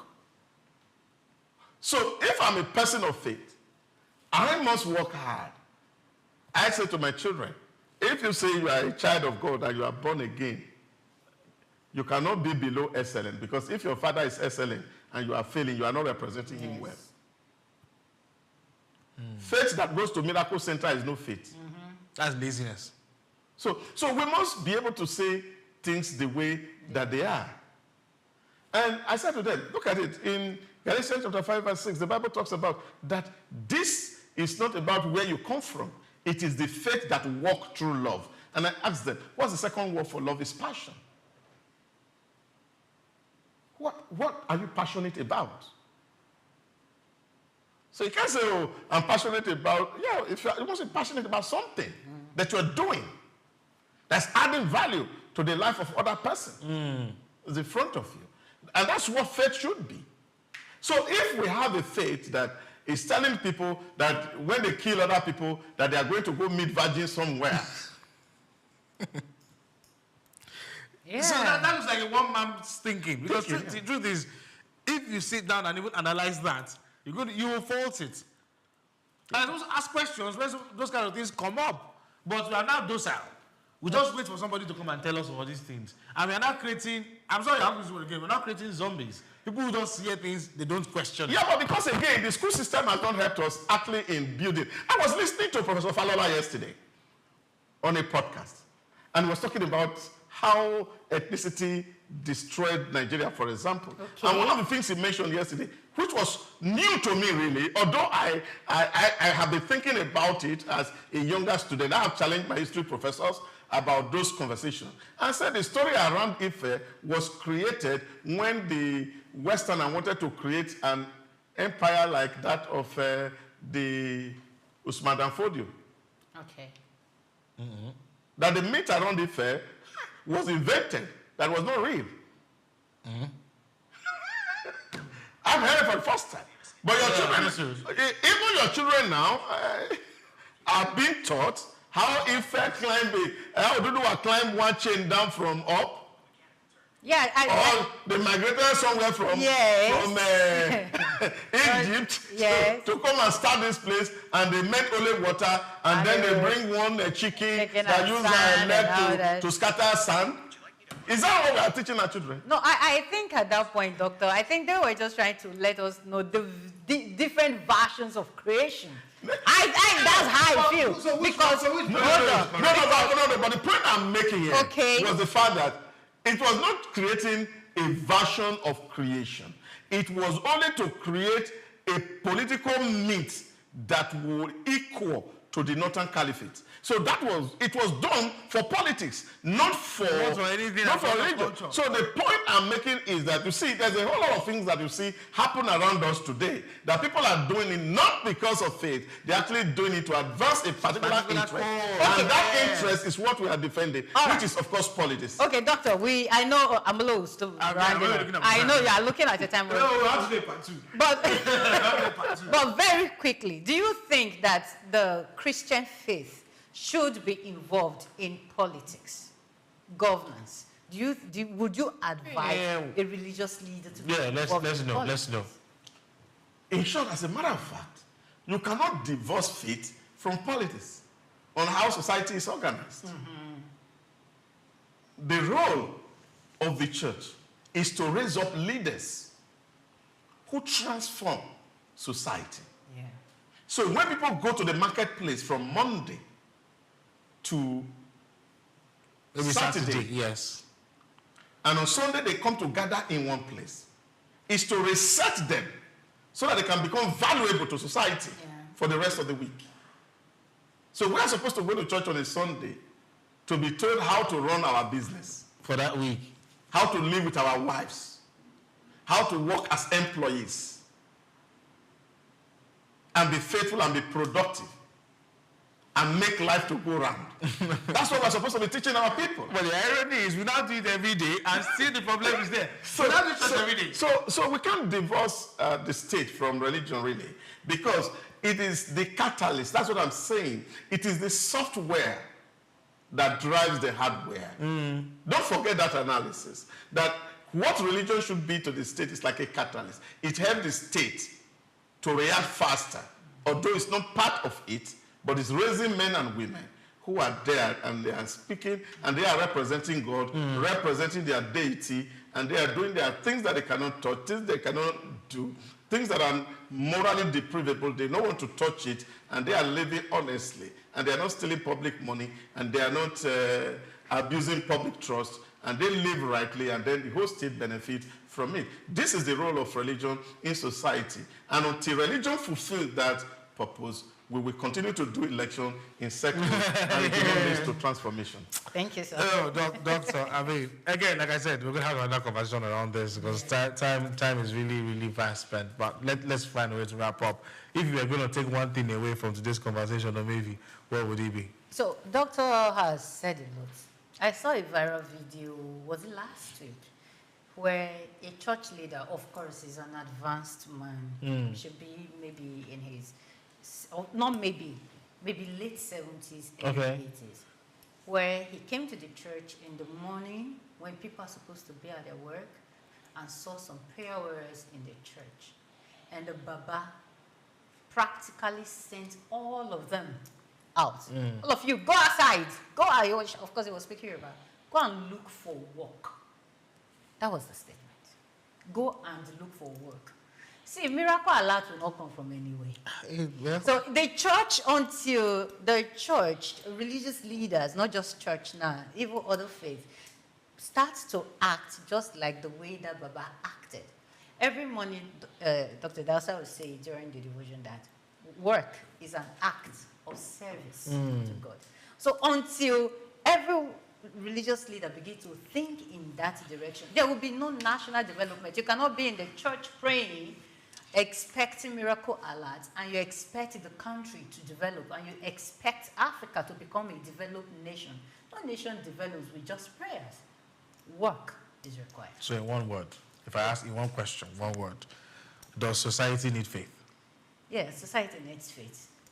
All right, no problem. So this conversation reminds us that religion is not merely about rituals or tradition, it is about conscience, character, and responsibility. We've had Dr. Idahosa break us and challenge us to reflect deeply on whether faith has been diluted by convenience, which that one struck me very well, or strengthened by conviction. His insights affirm that Africa's moral future cannot be separated from leadership, integrity, and courage to live out values beyond, preaching about it on the pulpit. For policymakers, religious leaders, educators, and citizens alike, this episode is a call to re-examine the role of faith, not as a relic of the past, but as a moral compass for the future. This has been Just Africa, where ideas meet accountability and leadership meets purpose. Until we come again tomorrow, please stay safe out there, and of course, perhaps reflect, but don't be docile. See you tomorrow. I remain Emmanuel.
Achievements, goal setting, hard work, and dedication have been proven to be some of the elements towards success.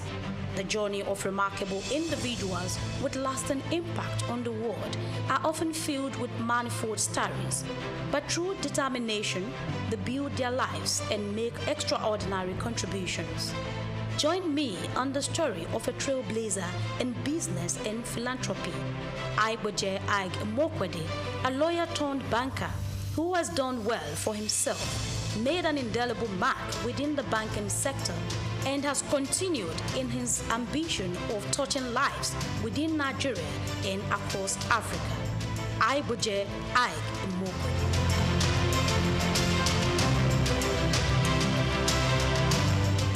Within the Nigerian business space and philanthropy, few names resonate and are respected profoundly. Such is Aiboje Mokwe.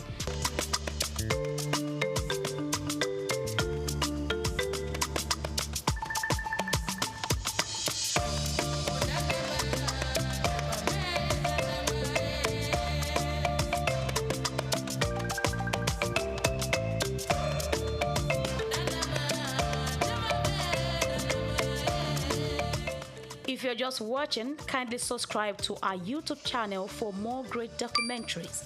Like, share, and comment. Known as a successful business mogul, banker, investor, and a philanthropist who cares about making difference, Aige Mokwede's story is one of hard work, creativity, and a desire to drive positive change across Africa. Born to civil service parents on September 24, 1966 in Ibadan, Oyo State, Nigeria, he hails from Sabongida Ora, Edo State. Aiboje spent his formative years with his parents in Lagos, where he had his primary education at St. Saviour's School.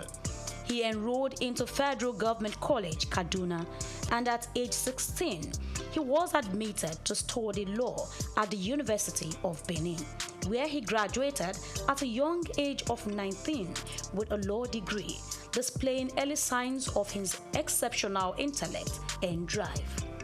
Called to the Nigerian bar in 1987, he started his career in 1988 as a lawyer at Continental Merchant Bank during his National Youth Service Corps NYSC year.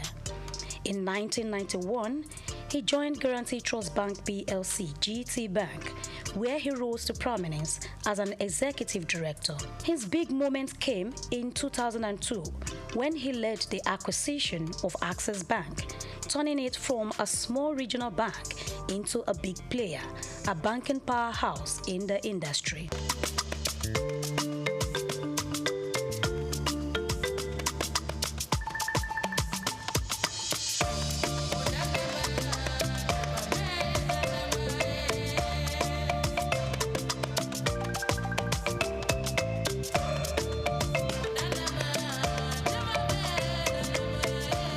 Throughout his career, Aige Mokwe has taken on different leadership roles, including Group Managing Director and Chief Executive Officer of Access Bank until December 2013.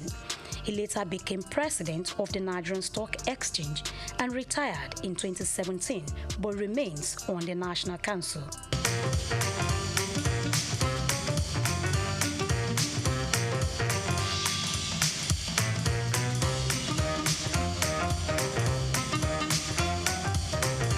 Bowing out of Access Bank, he was given a befitting send-off. No man or combination of men could transform what we met in Access Bank in 2002 into what would cause this type of people to come and celebrate today's office.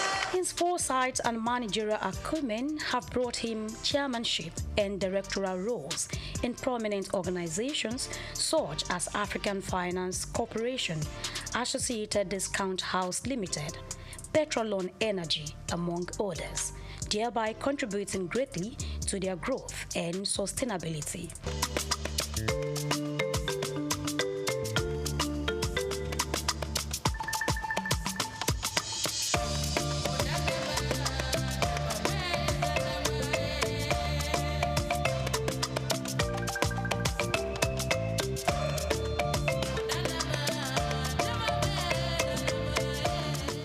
Hard work, they say, pays. Aiboje Mokwede's hard work earned him many awards and honors. He received the National Productivity Order of Merit Award in 2009, conferred with Commander of the Order of the Niger CON in 2011 by the then President of Federal Republic of Nigeria, Goodluck Jonathan, during his administration for contributing to banking and finance. As a visionary leader, He was installed into the E&Y World Entrepreneurs Hall of Fame in 2011 as the EY West Africa Entrepreneur of the Year and named African Banker of the Year in 2013. These amounting to how much others values his leadership and ideas. He got honored by Chartered Institute of Stockbrokers of Nigeria. Beside his work, Aige Mokwede also gives back to society. This philanthropist is involved in efforts to improve governance and healthcare across Africa through his Aige Mokwede Foundation, making a positive impact on people's life. He initiated the Adopt a Healthcare Facility program in 2019, and he is the chairman of ABC Health and director of the Private Sector Health Alliance of Nigeria. He is the founder of chairman of Coronation Capital Limited since 2015 and has contributed to the growth of the Coronation ecosystem. Coronation Capital Limited, with other arms of its businesses, also bettered Coronation Art Gallery in Lagos on the 13th of May 2022, a platform for showcasing exceptional works of art that embodied the essence of cultural significance and artistic expression.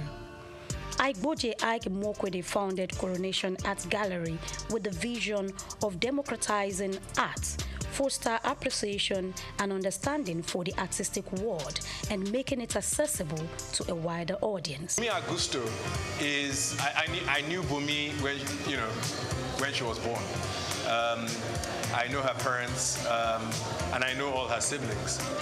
She's a beautiful, wonderful, gifted Nigerian artist, and just like many of the others here.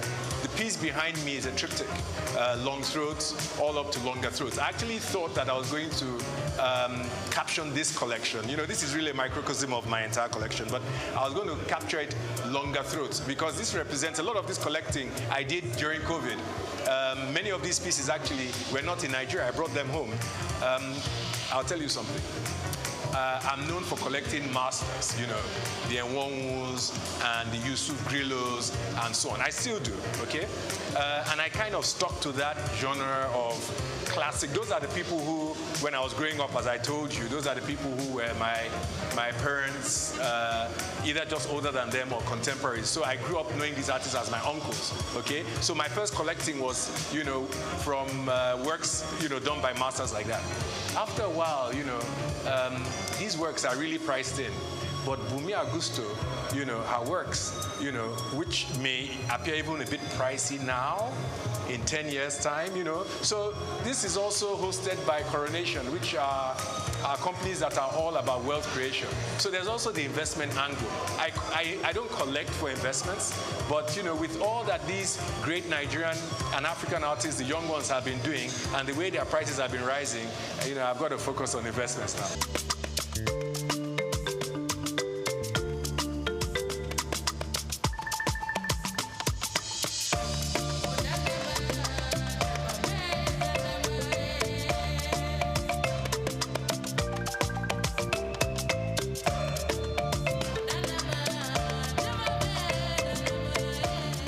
Collaborated with the Nigerian Civil Service to digitalize work processes and public service delivery in October 2021, recognizing 43 public servants at the 2022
my name is Grace Komolafe. Welcome to Cashcraft, your daily guide to profitable ideas inspired by African heritage, global markets, and local possibilities. Today we'll travel north to Libya, a country known for its oil, but one whose hidden treasure lies in leather.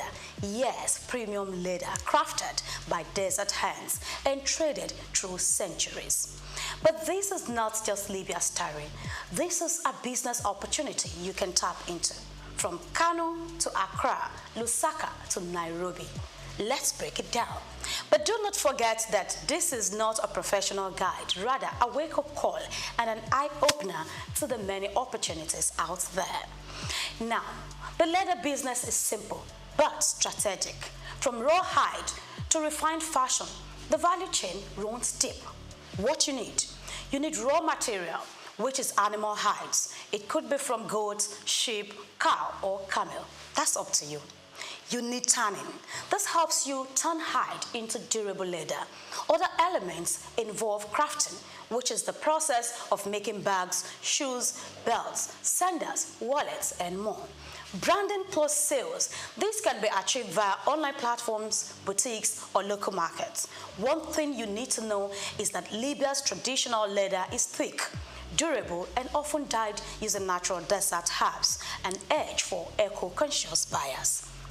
That's your niche, right? Now, are you ready for this business? Then let's get familiar with the necessary steps so you can get started. Step 1, source your raw materials. Connect with local abattoirs, herders, or meat sellers. In Libya, camel and goat hides are popular, cheap but durable. Step 2, tanning. You either set up a basic tanning unit using lime, salt, water, sun drying, or partner with a local tannery. Modern vegetable tanning is eco-friendly and adds brand value. Step 3, crafting your products. Start small. Leather, wallets, bracelets, passport covers, all of that. You can just pick any. Needed tools, cutter, hole puncher, edge burnisher, thread, and all of that. Now, you need to train with a local cobbler or learn online. Hand stitching sells well. I just need to bring that information to you. We go to step 4, branding plus sales. Choose a unique name and logo, local yet global. Sell at local trade fairs, via media platforms, and all. Showcase your story. Something like inspired by Libyan nomads or desert leather, African hands. You know what I mean, right? So let's go. Let's take it further by talking profit projection in 1 minute. Let's do the maths. Raw goat hide, say 2,000 naira. 2 split materials per wallet, one wallet, 500 naira.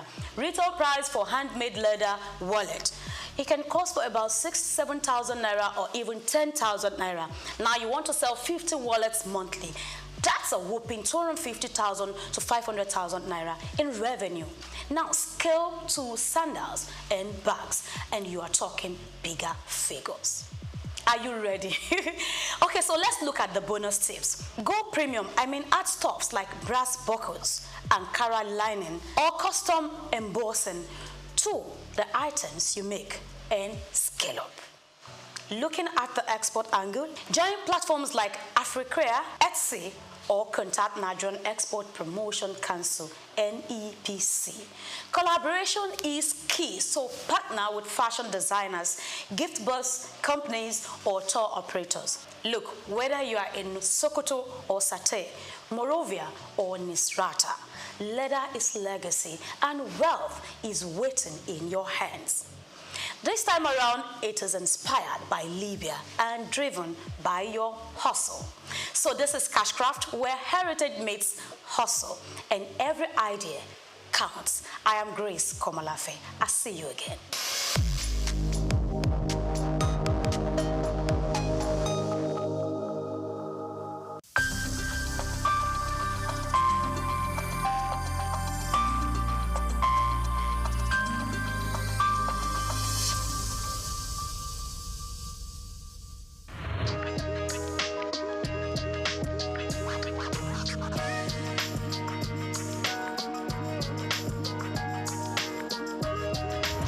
Well, thank you once again for inviting me over.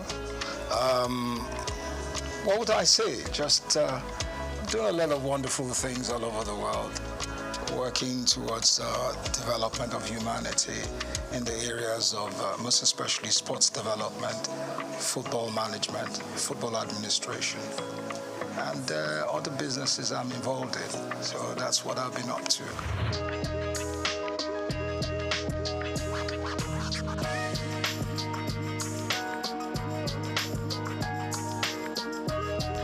Well, basically the National Sports Commission is there to ensure that sports development is put in the proper perspective.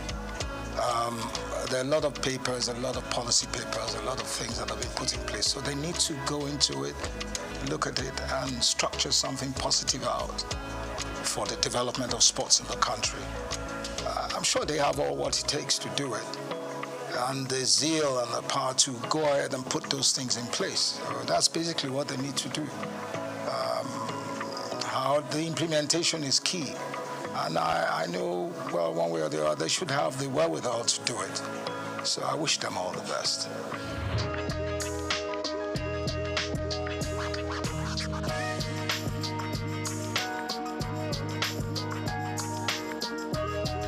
Well, you see, I don't like criticizing. I think I've gone away from areas of criticizing, but the standard of the league is very poor. And they have to put all efforts together to improve on the league. Also the technicalities of the game, the manpower. We have to, we're still doing what we practiced 15 to 10 years ago.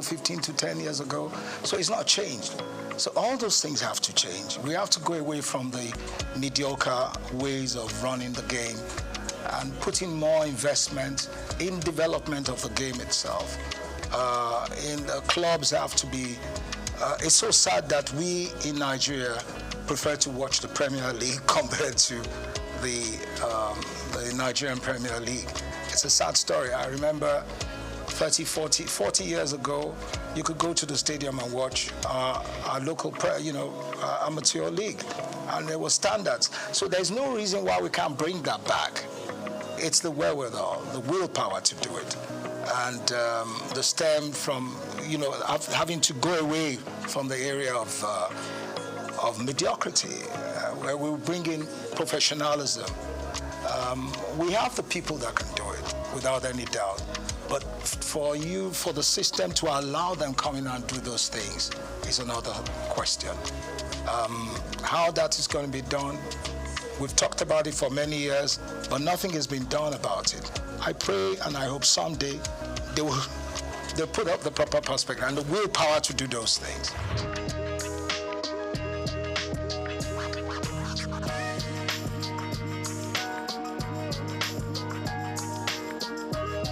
When it comes to grassroots football, we really have to start with kids from a very early age. We must have we have to start with them from age 5 to 16, to 18, to 20. So you have to have a sequence, a system where you build around from the very younger ones, and you have a uniform structure. Number one, we have to identify the kind of football we want to play in Nigeria, our type of flow, our ethos, what we want to play.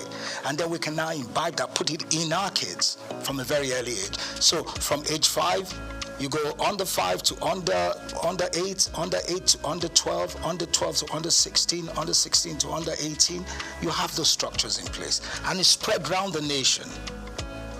Now, where it's not the under 5 or under 18 where you put a 20-year-old or 25-year-old. We have to have a system where those kids are registered and we can monitor them from a very early age. You understand me? Where we don't cheat, where we bring in the right age and we train them to perform at different age group levels. And going into from there and then going into the national sides, so we can start playing the under 10, under 15, or under 16, under 18. You understand me? So those structures have to be in place, which we don't have today. There must be uniformity. You understand? So if we can do that in the future, we will progress. But there must be a system in place. We must have coaches that have been trained to work with the kids from that very early age. And those coaches are trained within the system, within the Nigerian Football Federation, and then they're sent out to work with those children all over the nation. The football academies we have today are only out to sell players. You understand me? So what I'm saying here is where we have, I'm not saying academies shouldn't sell players or not. Those players in the academies, if we have uniformity, should be playing in the league. And then we must have a cap where we say, look, until you're a certain age, you can't leave the country. You must play in that league because we've invested in you.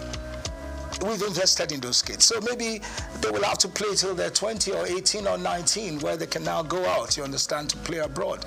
But there must be a structure in place. And there must be laws guiding it. That's the only way we can excel.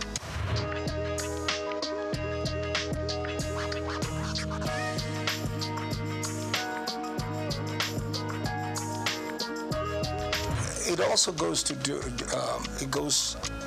it also goes back to what I've been saying. The girls, the female team in Nigeria today, I believe the girls, I call them girls or ladies, are the ones that will ever win the World Cup first. They got the capacity, they got the women football, they can win the World Cup. They've got what it takes. But then it now goes back to our attitude and the corruption in the system. You understand me?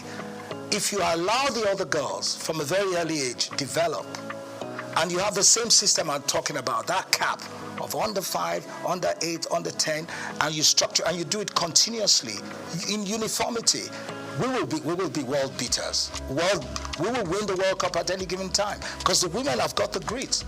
They pick up very faster than our army. They tap the balls. They are more technically better, within that range.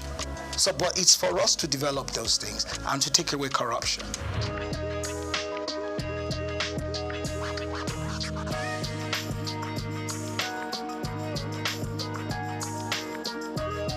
First, when we talk about indigenous coaches, what coaches do we have?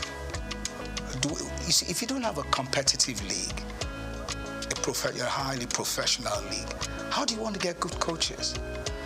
You can't get good coaches. The coaches, it's not that we don't have the capacity to build good coaches. We have a lot of talents in this country that can be world beaters, that could be top coaches. I talk to young stars. Young stars will talk to you about the technicality of the game. They're very bright. Even my son, when he talks to me about football, I think he knows the game better than I do today. The technicalities of the game, you understand me? The formations, how players play back and forth. It's because you've given them the exposure. And we need to give our young stars that exposure. We need to develop them. That's what we're not doing. We have to invest in them. But for now, we have not done that. And what we're doing today is those bunch of coaches we have are not good enough to run the national team at that level of competition. I have one or two of them in America that are sound, they're there. But how many of them can you bring into the system? You understand me? Our local coaches, we need... National Institute of Sports. Now, please, let's forget about the National Institute of Sports. That, I use a word, it's been alamalized. That's a very poor system. It has nothing, we have nothing there. I'm serious. I'm not running anything. Our National Sports Institute is a disgrace. So we shouldn't be talking about that. Yeah. If you want to talk about a National Sports Institute, and you go to Australia and other countries, and you see what it is. You see the standards. We don't have those things. Ours is archaic. Is it beyond redemption?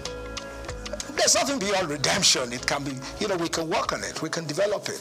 We just have a time frame, work around it.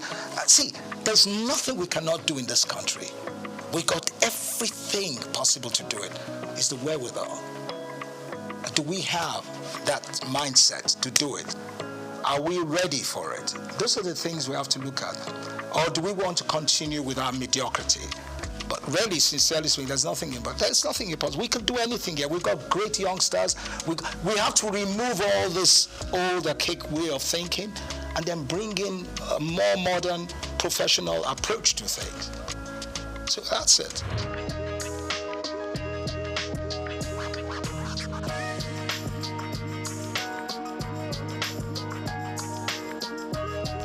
The media is one of the most corrupt anyway, I'm sorry to say. The sports media and all that, the sports writers. I worked in the system, I know how corrupt they are. Majority of them are corrupt. I'm saying it. They can challenge me, but it's the truth. Until we get rid of all those things, where our boys go and collect envelopes to write or favor people, we're not going to get anywhere. I'm not saying the press, but the sports writers, I disgrace.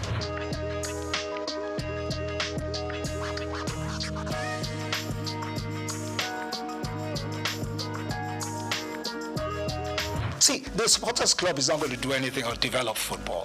This is just to travel, get things. Oh, it's fine. It's good to have fans. But what has that got to do with football development?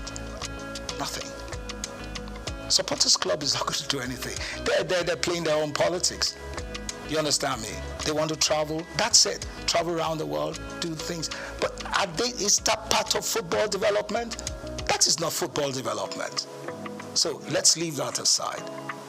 We're talking about the professional, the technicalities, what it takes to develop national sides or a proper league. Then the supporters club has nothing to do with it. Do you see, how many people do you see at stadiums in Nigeria instead of watching football? Scanty, there's nothing. It's not like in the days where in the 70s or even in the 60s, if you're going to play a game at 4:45 in the afternoon, the stadium is full to capacity. At 11 in the morning. You don't have that anymore. So what are we talking about supporters club? Is there a way we can bring that back, that passion? Yeah, if you build a league that has the quality, the professionalism, and all the standards are put in place, then you can bring them back. Then you can bring the crowd back.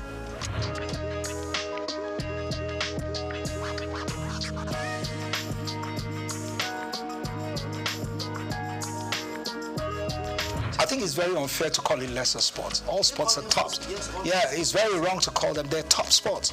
Basketball is tops. Athletics is tops. It's very wrong. I think it's very unfair to call them lesser sports.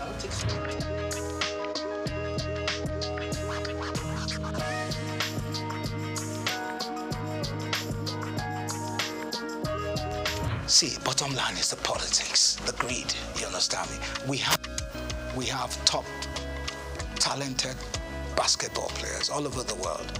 We can put them together. It's all about management. It's all about commitment.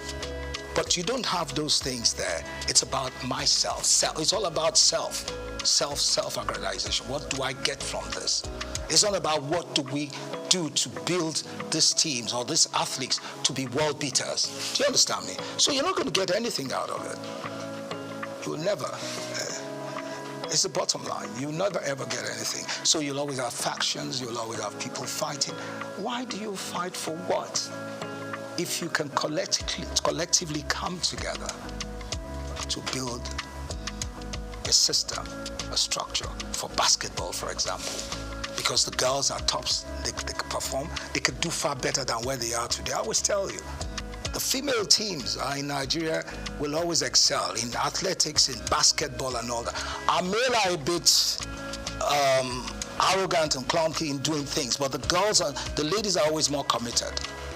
They've got what it takes, but they need good management.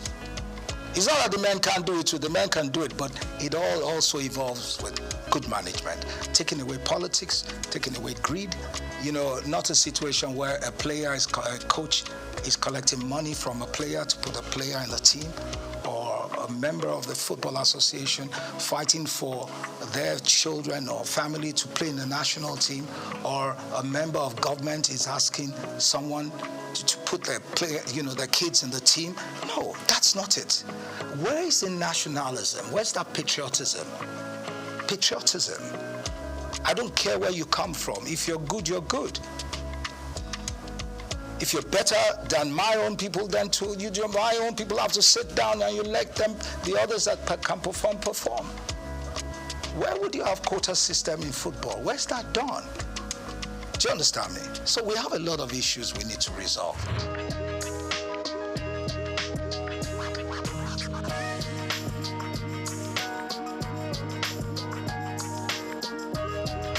Well, what do you expect? The athletes themselves are far more successful and far more exposed than the administrators.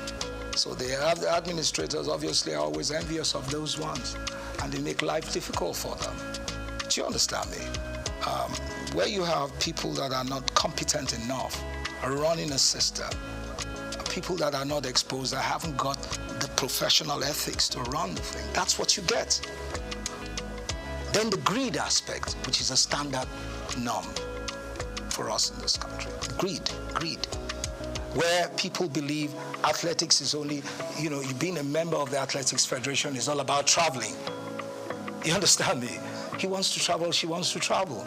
She wants to be in the, what do you call them, in the group of people that are going away. See, you can never get no results. They're all fighting to get something. And then they don't care about the athletes. They want to be in a delegation that is going to travel. Do you understand me? So that's basically it. They're not interested in the development. They haven't got the zeal. You understand me, sir? So once you don't have those things, you can never get anything right.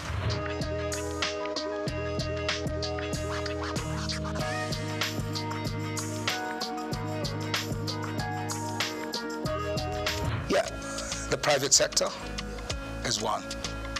The cricket has more because, government involvement is not as, I think you have more of the private people, interested private people that have gone to schools, top schools, that played cricket in those days. Those are the ones that are promoting cricket. So you're going to get results, you understand me? Because they're far more exposed, they understand what it takes. So the commitment is there. They're using their own funds to push, to develop the game. You understand sports. So that's why cricket is picking up.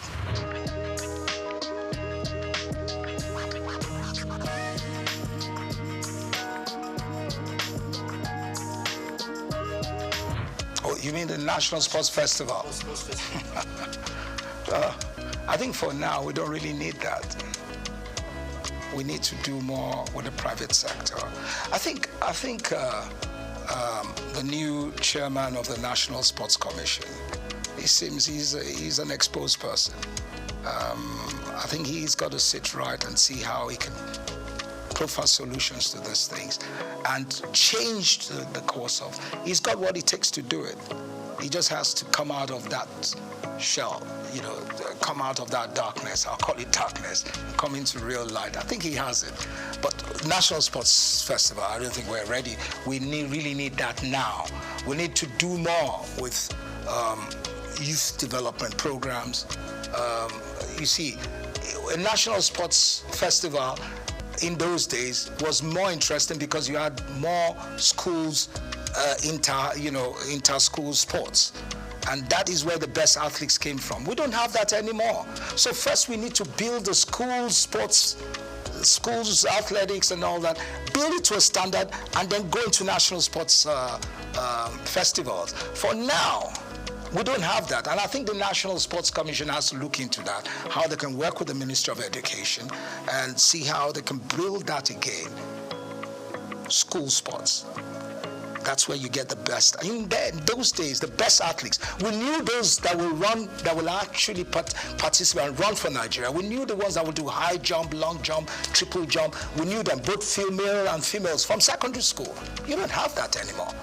So where do they come from? Nowhere. So you have, like in those days where some schools will go and get mercenaries, pay for them to come and run. That's what you get today. So it's corrupt. Now, the Sports Commission has to work on that. It has to change it. And I know they can do it. They just need to sit back and look at how they will change the course of things.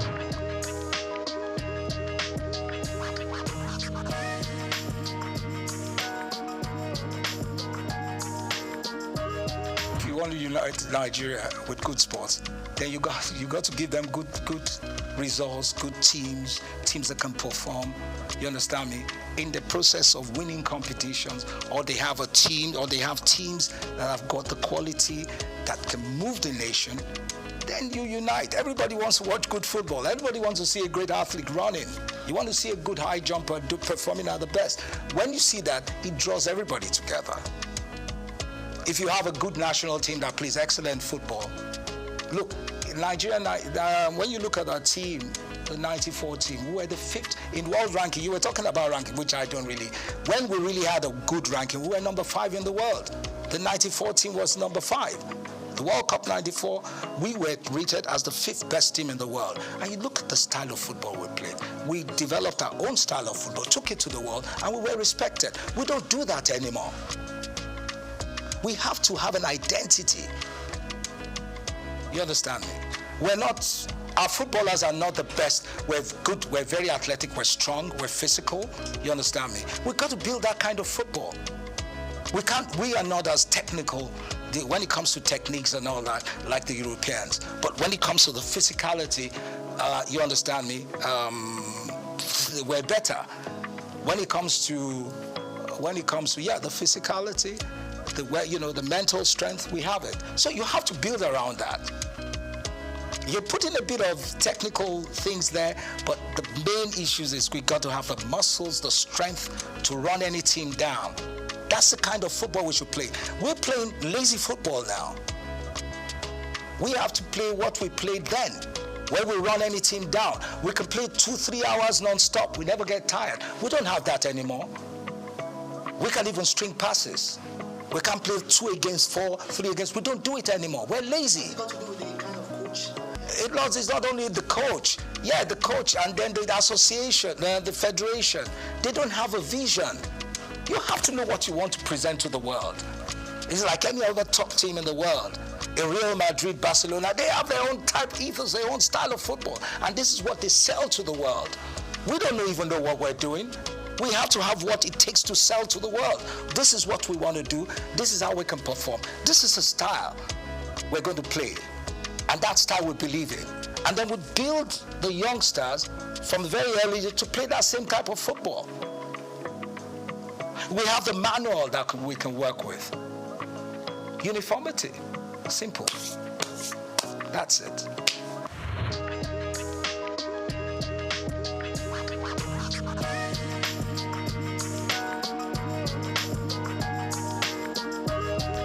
No, it's individual and the corporate organizations. They're not doing enough. Everything can't just be government. Today, you don't even have Nigerians pumping money into sports like they used to do that. I'm sorry, I don't want to digress, and I don't want to say what my father did. I'm not promoting my family, but I knew how he invested millions of dollars building the national teams. Yeah, his personal funds. You don't get those things anymore. Do you understand me? You have to see the 94 team was done outside the outside government. It was done by individuals. That was why we were successful. But you don't have those things anymore. You just have a bunch of greedy leaders and greedy individuals or corporate bodies. It's all about them and their family. They're not giving it. So how do you want the kids to perform? How? All the kids are out there wasting away. We've got great talents in this country, but they're wasting away because we're not helping out. We're not encouraging them. We're not building structures, institutions where you can build those, you can develop those kids. Yeah. So they're on the street doing yahoo, doing all sorts of stupid things. Yeah. Because there's no competition. There's nothing to draw their attention. You understand me? Until we do those things, we can never ever change. We can't get it right.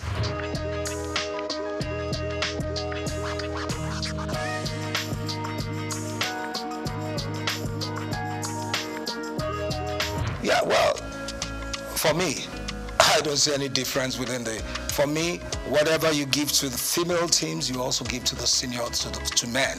Because our team, our female team, at the world ranking today, we're tops, we're recognized. So you have to also allow, but for men, anywhere in the world, men always have an advantage.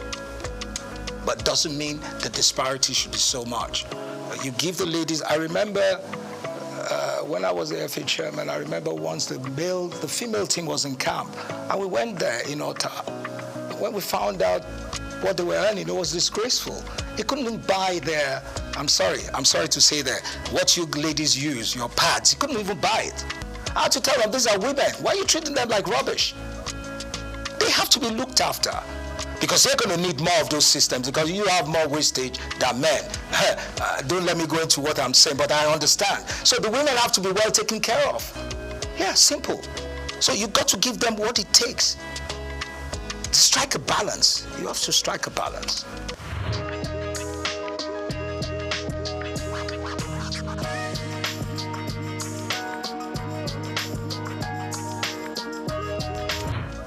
Solutions I'm going to give you, I can't give you a straight off head, right? But really says first, we have to get rid of greed.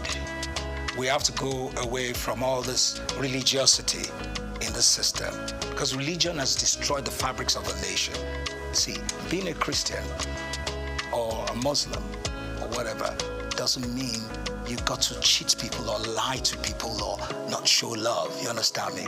Or the religious, when I come to religion, the churches, the institutions we have today are not developing education. There must be uniformity in education. They're not developing education. Education is key. But you know what we have today? Half-baked educated youths. Half-baked. And that's the worst you can ever have. And that is key in anything we do. First, to have good leaders, well structured. In Germany, in Europe, and now, the kids that go to the best universities, some kids are developed, they're built up to be top civil servants. So they go to Oxford, they go to Cambridge, they become top politicians. Then you have the ones that will become big and top engineers and they go to certain universities. All those things are structured. We had it before in the past. It's gone. We've got to find the way. It's not about just giving licenses to universities. But for me, the foundation, education, is very key. When you have half-baked youths and you have half-baked leaders that haven't got that structure in place, that proper education, they can never excel. What are you going to tell them? They will never get it right. So that's very key. Now, when you talk about policies, who are the ones that are going to put the policy papers together if they have baked? Because you need policy papers, you need to have a better understanding of your environment, of the society. You have to have a better understanding of how the society will grow. So if you don't have that in mind, you can never develop. So you need those things to make the nation change. I'm just giving it in a nutshell.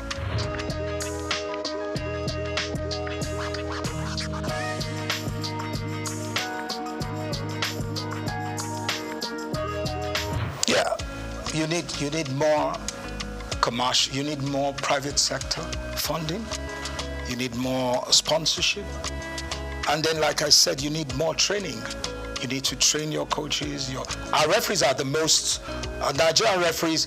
Do you see any referee participating in any African Nations Cup? No. Because, and you're telling me it's the best league. That's the most corrupt league in the world. Because our coaches are not even, our referees are not even allowed. They never invite them for any Nations Cup. So what are we talking about? What does that tell you? What does that tell you? Every match in the MPFL, most times, most of the games, all home teams win. You don't see away teams coming to win. So are you telling me that's a balanced league? It's not a balanced league. It's a corrupt league. So that has to change first. When that changes, you understand me? And also, then other things will follow.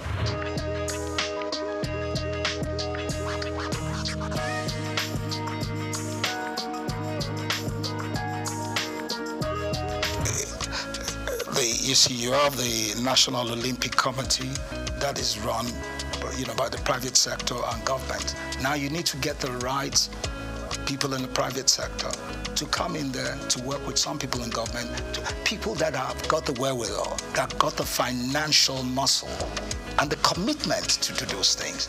Not just people that are hustlers that just want to get something out of it. It's about people that want to give. That's what Olympics is all about. People that give, that are ready to give, to develop Olympians to be world beaters. People that truly want that mood, that soul of Olympics to excel. That's what we need.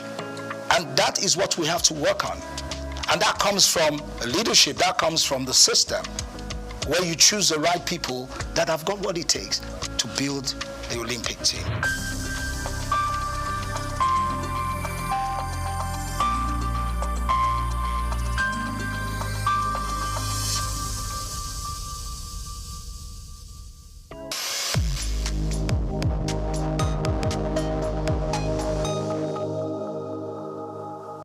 The Seychelles, a stunning group of islands in the Indian Ocean, has become a distinctive figure on the African continent due to its expertise in marine tourism.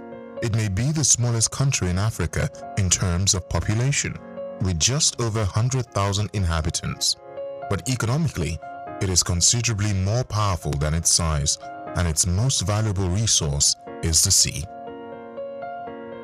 The Seychelles economy is centered on its coastline and pristine oceans, much like many other countries that mostly depend on natural resources like minerals or oil. Tourism that is high value and low impact is vital to the nation's economy.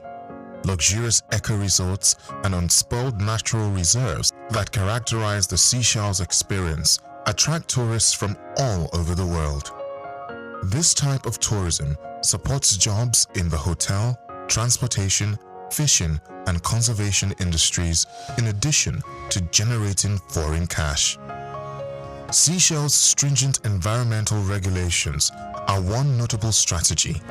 The nation boasts of one of the largest percentages of protected marine areas in the world, with over 30% of its seas classified as such. In addition to protecting marine habitats, this keeps tourism viable and attracts eco-aware tourists and foreign partners.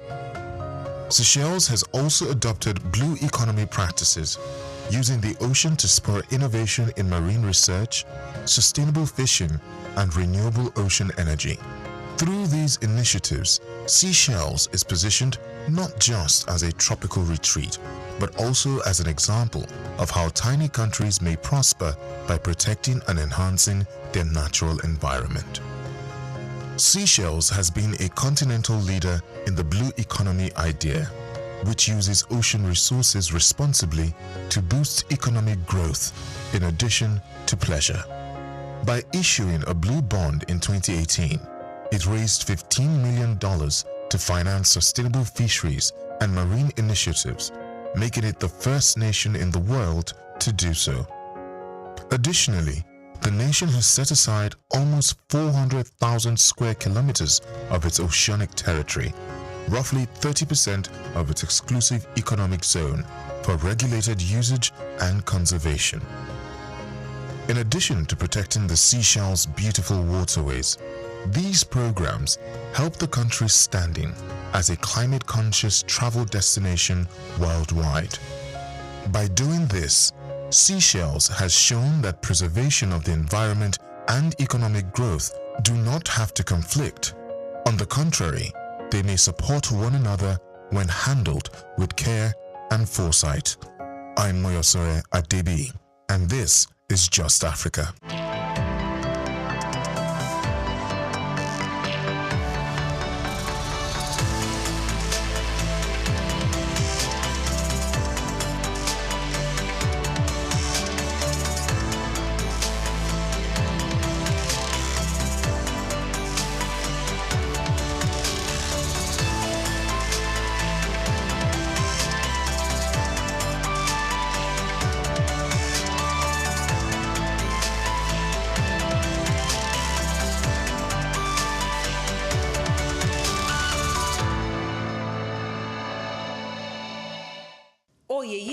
Adeboye is one who comes from a lineage of entrepreneurs. Her father, Chief Timothy Adeola Odutola, was a pioneer in Nigerian manufacturing and a role model for her business ambitions. This daughter of a trailblazer began her career with Nigerian Bottling Company and broke barriers at Cadbury, an organization she joined as finance and strategy director and rose to become the first female managing director. Let's explore the world of this amazing African business leader who's built a legacy of excellence, inspiring future generation of female leaders.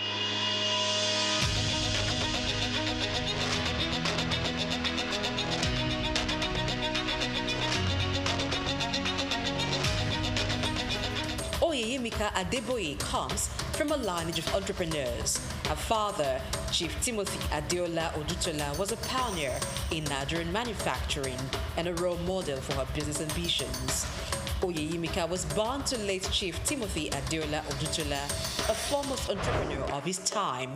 He was one of the pioneers of indigenous manufacturing in Nigeria, alongside the likes of Al-Hassan Dantata, the great-grandfather of business icon Aliko Dangote, and Louis Ojukwu, father of Odumegwu Ojukwu, the Biafran leader. Chief Timothy Adeola Odutola became the first president of the Manufacturers Association of Nigeria when the body was formed. As daughter to the man who created a multi-million-dollar conglomerate, including 3 factories, a realty franchise, a cattle ranch, a 5,000-acre plantation, a sawmill, an exporting business, as well as established Adeola Odutola College and Adeola Odutola Elementary School in Ijebodi, Ogun State. In addition to having a mother who was a very successful businesswoman, Oyeyimika was highly inspired towards business by her parents, who served as role models. After her basic and secondary education, Adeboye earned a degree in economics and accountancy from the University College, Cardiff, Wales. In 1986, she qualified as a chartered accountant in the UK before returning to Nigeria in the 90s. She became a fellow of the Institute of Chartered Accountants in England and Wales and a member of the Institute of Chartered Accountants in Nigeria. She also got executive management education certification in finance and business administration from the Institute of Management Development, Lausanne, Switzerland, between 2000 and 2007. Oyeyimika began a career outside the shores of Nigeria as an article clerk with a United Kingdom accounting practice.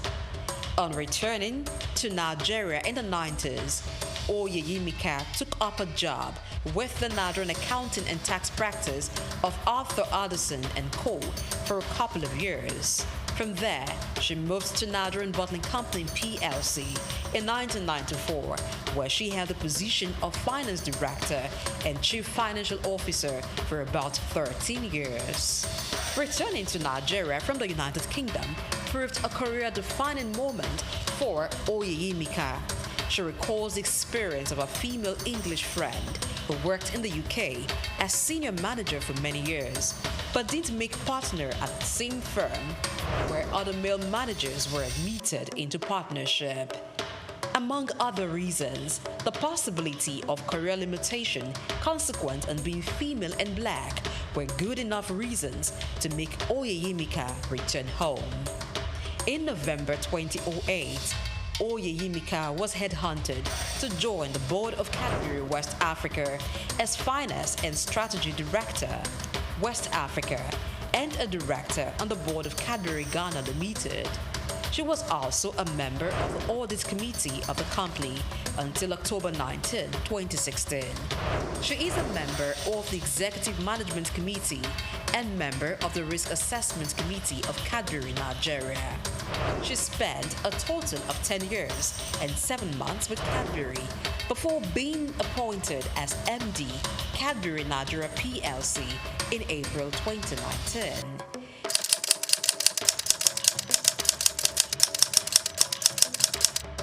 She also became MD Mondelez Cadbury West Africa 2 months later. Mondelez International is the parent company of Cadbury Nigeria PLC. After consciously building a career in finance, strategy, and business administration, both in Nigeria and the United Kingdom, for over 2 decades, one can almost say that Oyeyimika had spent all the years preparing for the top. Her appointment as the MD CEO of Cadbury Nigeria PLC is a testament to the company's acknowledgement of fine talents. Position as the Managing Director of Cadbury Nigeria PLC. In April 2019, she was announced as the successor to Amir Shamsi. By this development, she became the first female MD of the company in its over 50 years of existence. It's very important as you're growing your careers. You come here, you learn a lot, and this is a fantastic initiative, by the way. You come here, you learn a lot, and then you go out there and you're wondering what next. What I always say to people is don't limit yourself. You must never limit yourself. I gave you a statement. I said I'm a finance person. Today I'm a general manager. I did not learn general management in school. So whatever you're learning here, I'll call it a drop in your learning pool. Okay? You spend a year here, you learn something. Whatever you learn from here is a drop in your learning pool. Some things you will learn in life. You know where HR people, she's gone, I wish she was here. They always tell us that your development, 80% is in your hands, 20% is in your employer's hands. Your employer can do a lot for you, but all they do for you is really 20%. If you don't get up and do something for yourself, you cannot promote yourself and you will not grow your career. Oyeyemika Adeboye sits on the board of trustees of the Timothy Adeola Odutola Foundation, named after her father. The foundation targets its philanthropic works towards providing educational, industrial, and technological development for Nigerian youths that may be unable to gain admission into tertiary institutions for their higher education. Adeboye is a member of the board of Odutola Holdings Limited, a family-owned group of companies. Oyeyemika also serves as the chairperson of the advisory board of Genesis House, a home for disadvantaged young women, which was set up by Freedom Foundation. She's a member of the board of the Parity in Income and Education Foundation. Just like Oyeyemika Adeboye was able to break the corporate glass ceiling as the first female MD of Cadbury Nigeria PLC, today, women are given the visibility and exposure that was probably not a priority in the past. While there is still a huge gap in the recognition and appointment of highly performing women into CEO roles, the trend is fast improving as organizations are intentionally taking steps to ensure that women get the opportunity to take on very senior roles. As part of a philanthropic work, Adeboye is a member of the board of trustees of YEO Foundation, which provides various initiatives to empower less privileged women. She also contributes her time to partner with Handmaidens WRLS, a Christian NGO which seeks to mentor and empower professional women along an ethical career path.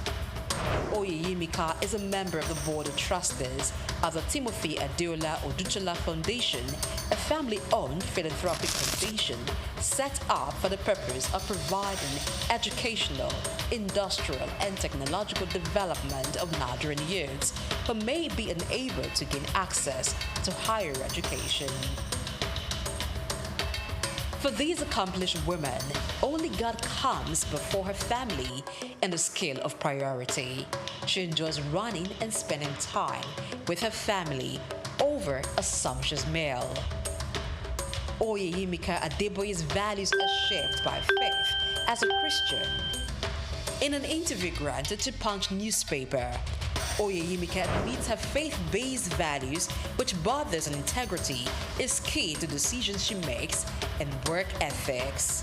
Just do what you need to do and do it well. To your best, Ms. Aoshika talked about it. To the best of your ability. Do your best. What do I want to say? Yes, talked about it. I said be ready to make sacrifices, but mindful of your priorities. I want to talk about priorities. As a Christian, and as a mother, as a wife, there's some things in my own life that I know are important. When you're talking about work-life balance, so many things would try to tear you apart. You have to have your priorities. So I took my priorities right. I said, in any decision, in any situation I face, I stick my finger out and I say three things. The first thing is my faith, my God. So if anything at work is going to take that away from me, I'm really willing to give up that work. And I say it boldly that as a Christian, if I have to compromise my faith, then it's not worth it. growing up in a home with strict moral upbringing. She recounts her disciplinarian father never failing to apply the rod when it was necessary, as well as her mom. These values have shaped Oyeyemika's character and decision-making. The journey of Oyeyemika exemplifies dedication, talent, and the importance of breaking barriers. She continues to inspire future generations of female leaders. There's never telling where this wonderful, amazing woman is going next as she continues to break corporate ceilings.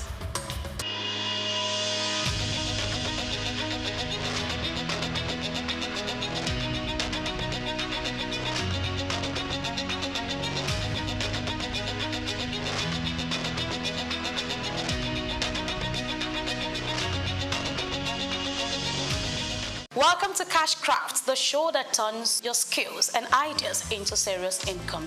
Whether you're just getting started or you're already in the business, we'll bring you practical tips, fresh opportunities, and real stories to help you grow, literally and financially.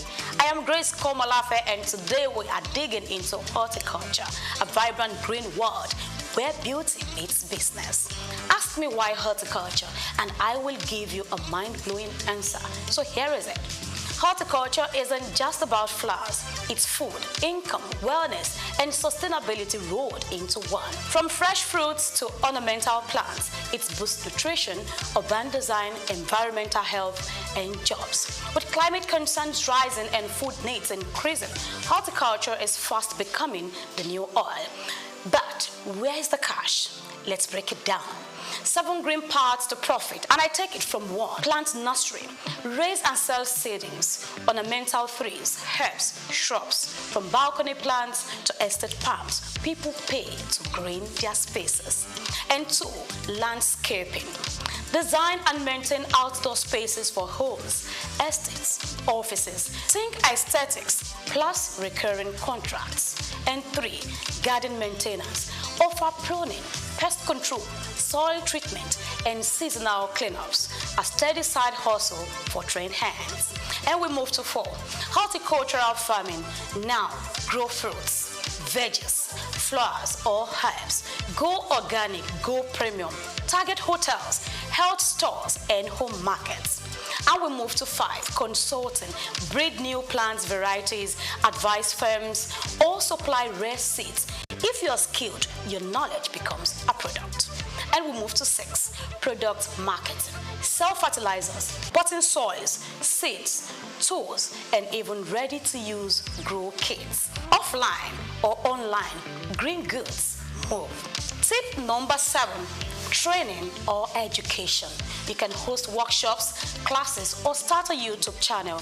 Gardeners, enthusiasts, and students are hungry to learn. Now, whichever paths you choose, start with research. Visit local horticultural centers. Understand what grows in your region. Learn from experts. Your first harvest may not bring millions, but with time, this business roots deep. Remember, success in horticulture isn't only about soil, it's about strategy. So here is your takeaways. In a world choking on stress, pollution, and processed food, green is gold. Horticulture is low entry, high potential, and if done right, it fits both the body and the bank account. So, what number are you reaching for on our list of 7? All right, that's it for today on Cashcraft. Until next time, I am Grace Komolafe, helping you plant ideas that pay right here on Cashcraft.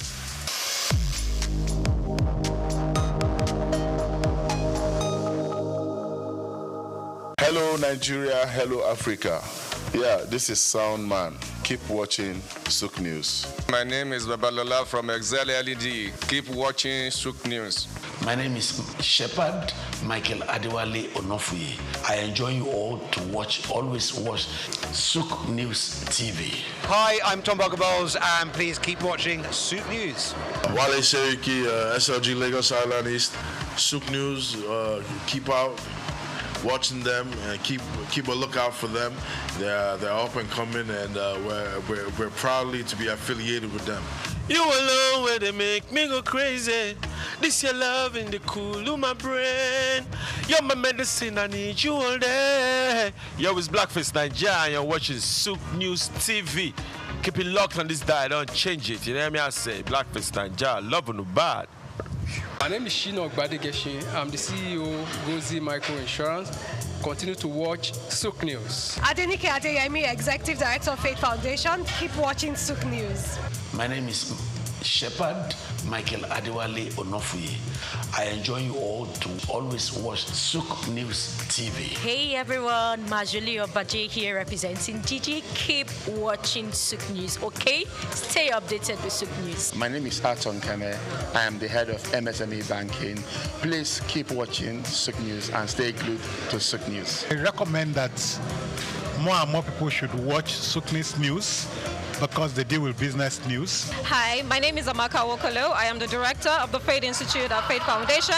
Keep watching SOUQ News.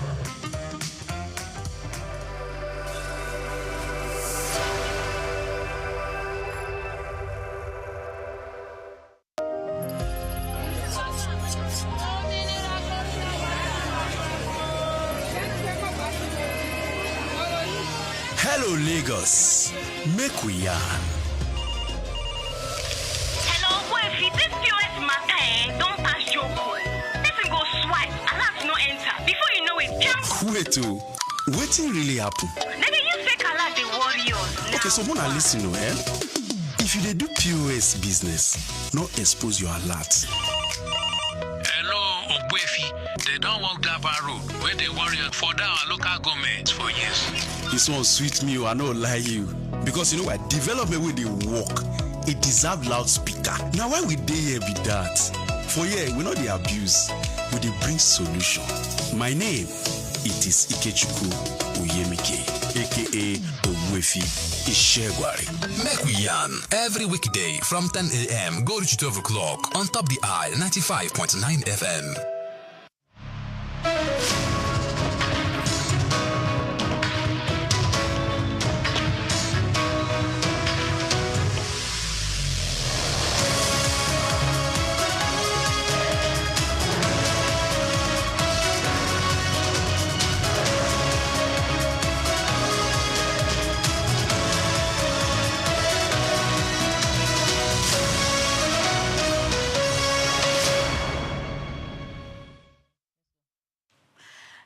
Welcome to World News on SOUQ News Television. I am Omobola Sandra.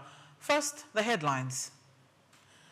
The federal government approves purchase of 2 communication satellites to boost digital infrastructure, supporting $1 trillion economy.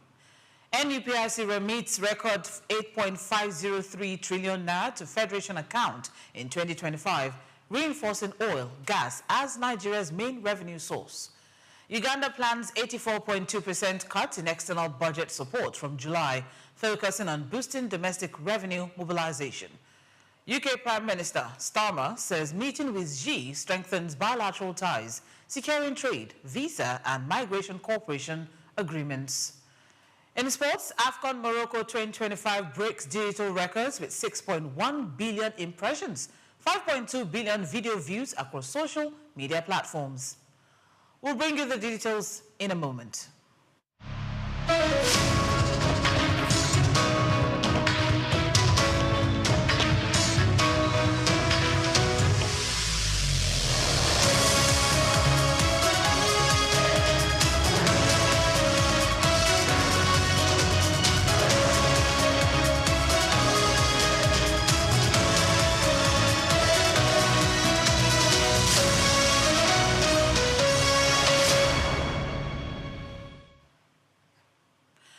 The federal government has approved the purchase of 2 new communication satellites as part of efforts to strengthen Nigeria's digital infrastructure and support President Bola Tinubu's ambition of building a $1 trillion economy. The approval was announced on Wednesday in Abuja by the Minister of Communications and Digital Economy, Bosun Tijani, during a press briefing to mark Global Privacy Day 2026, organized by the Nigerian Data Protection Commission. Tijani described the decision as a strategic shift in Nigeria's digital development plan, noting that the country currently lacks operational communication satellites, unlike several West African peers. He said the new satellites would address critical gaps in connectivity, improve broadband coverage, and enhance data transmission capacity across government and private sector platforms. According to the minister, the initiative is expected to boost digital inclusion, support emerging technologies, and strengthen national security and data resilience. He added that improved satellite infrastructure would play a key role in driving productivity, expanding digital services, and positioning Nigeria as a regional technology hub. Local refineries and gas processing plants supplied 87% of Nigeria's liquefied petroleum gas (LPG) demand in 2025, marking a major structural shift in the nation's downstream energy sector, the Lagos Chamber of Commerce and Industry (LCCI) has reported. According to reports, LCCI Director General Dr. Chiri Almona said, "The milestone represents more than incremental improvement. It signals a decisive move away from chronic reliance on imports and demonstrates that domestic energy industrialization is gaining scale, credibility, and momentum." Analysts note that the achievement strengthens energy security, reduces foreign exchange pressure, and enhances investment prospects in Nigeria's gas sector. With domestic production now meeting the bulk of demand, the nation is positioned to expand LPG access, lower costs, and encourage private sector participation in refining and gas processing infrastructure. The Nigerian Upstream Petroleum Regulatory Commission (NUPRC) remitted a record 8.503 trillion naira to the Federation account between January and December 2025, marking the highest contribution by any revenue-generating agency within the period. The funds were shared among the federal, state, and local governments, reinforcing oil and gas as Nigeria's dominant revenue source, despite ongoing diversification efforts. The figure represents a 17% increase from the 7.26 trillion naira remitted in 2024, reflecting improved upstream regulatory efficiency, stronger revenue monitoring, and higher compliance levels across the sector. Analysts say the growth also mirrors gradual recovery in crude production and better enforcement of fiscal terms under the Petroleum Industry Act. The revenue details were drawn from NUPRC collection records presented at the Federation Accounts Allocation Committee meeting. The performance strengthens public finances at a time of rising expenditure pressures, though experts caution that sustained gains will depend on stability in output, pricing, and continued reforms in Nigeria's upstream petroleum operations. The Nigerian Upstream Petroleum Regulatory Commission, NUPRC, has reduced signature bonuses for the 2025 oil and gas licensing round to between $3 million and $7 million in a bid to attract new investment. The regulator disclosed this on Wednesday during the 2025 licensing round pre-bid webinar held for potential investors. The revised fees represents a sharp cut from the $10 million charged in 2024 and are far below the roughly $200 million required in earlier licensing rounds. During the presentation, the Commission outlined the regulatory framework, bid evaluation criteria, and revised commercial terms guiding participation in the round. Officials said the adjustments were designed to improve competitiveness, lower entry barriers, and stimulate upstream activity amid global capital constraints and shifting energy investment patterns. A total of 50 oil and gas blocks are on offer in the delayed 2025 round. These include 15 onshore blocks, 19 shallow water assets, 15 frontier basin blocks, and 1 deep water block. Petroleum marketers lifting premium motor spirit, also known as petrol, from the Dangote Petroleum Refinery are now required to pay an additional 100 naira per litre on previously processed transactions, following a sudden upward review of the refinery's ex-depot price. Marketers who had completed payment and documentation at 699 naira per litre are being asked to top up to 799 naira per litre before loading can proceed. The adjustment followed the withdrawal of a temporary festive price support, with the refinery invalidating earlier loading authorizations. The move has created tension across the downstream sector, as operators say the change came after payments and final slips had already been issued. Many marketers were reportedly caught off guard by the new demand. The disruption left dozens of fuel trucks stranded at the refinery's gantry after loading was halted around midnight to reconcile outstanding volumes and payments.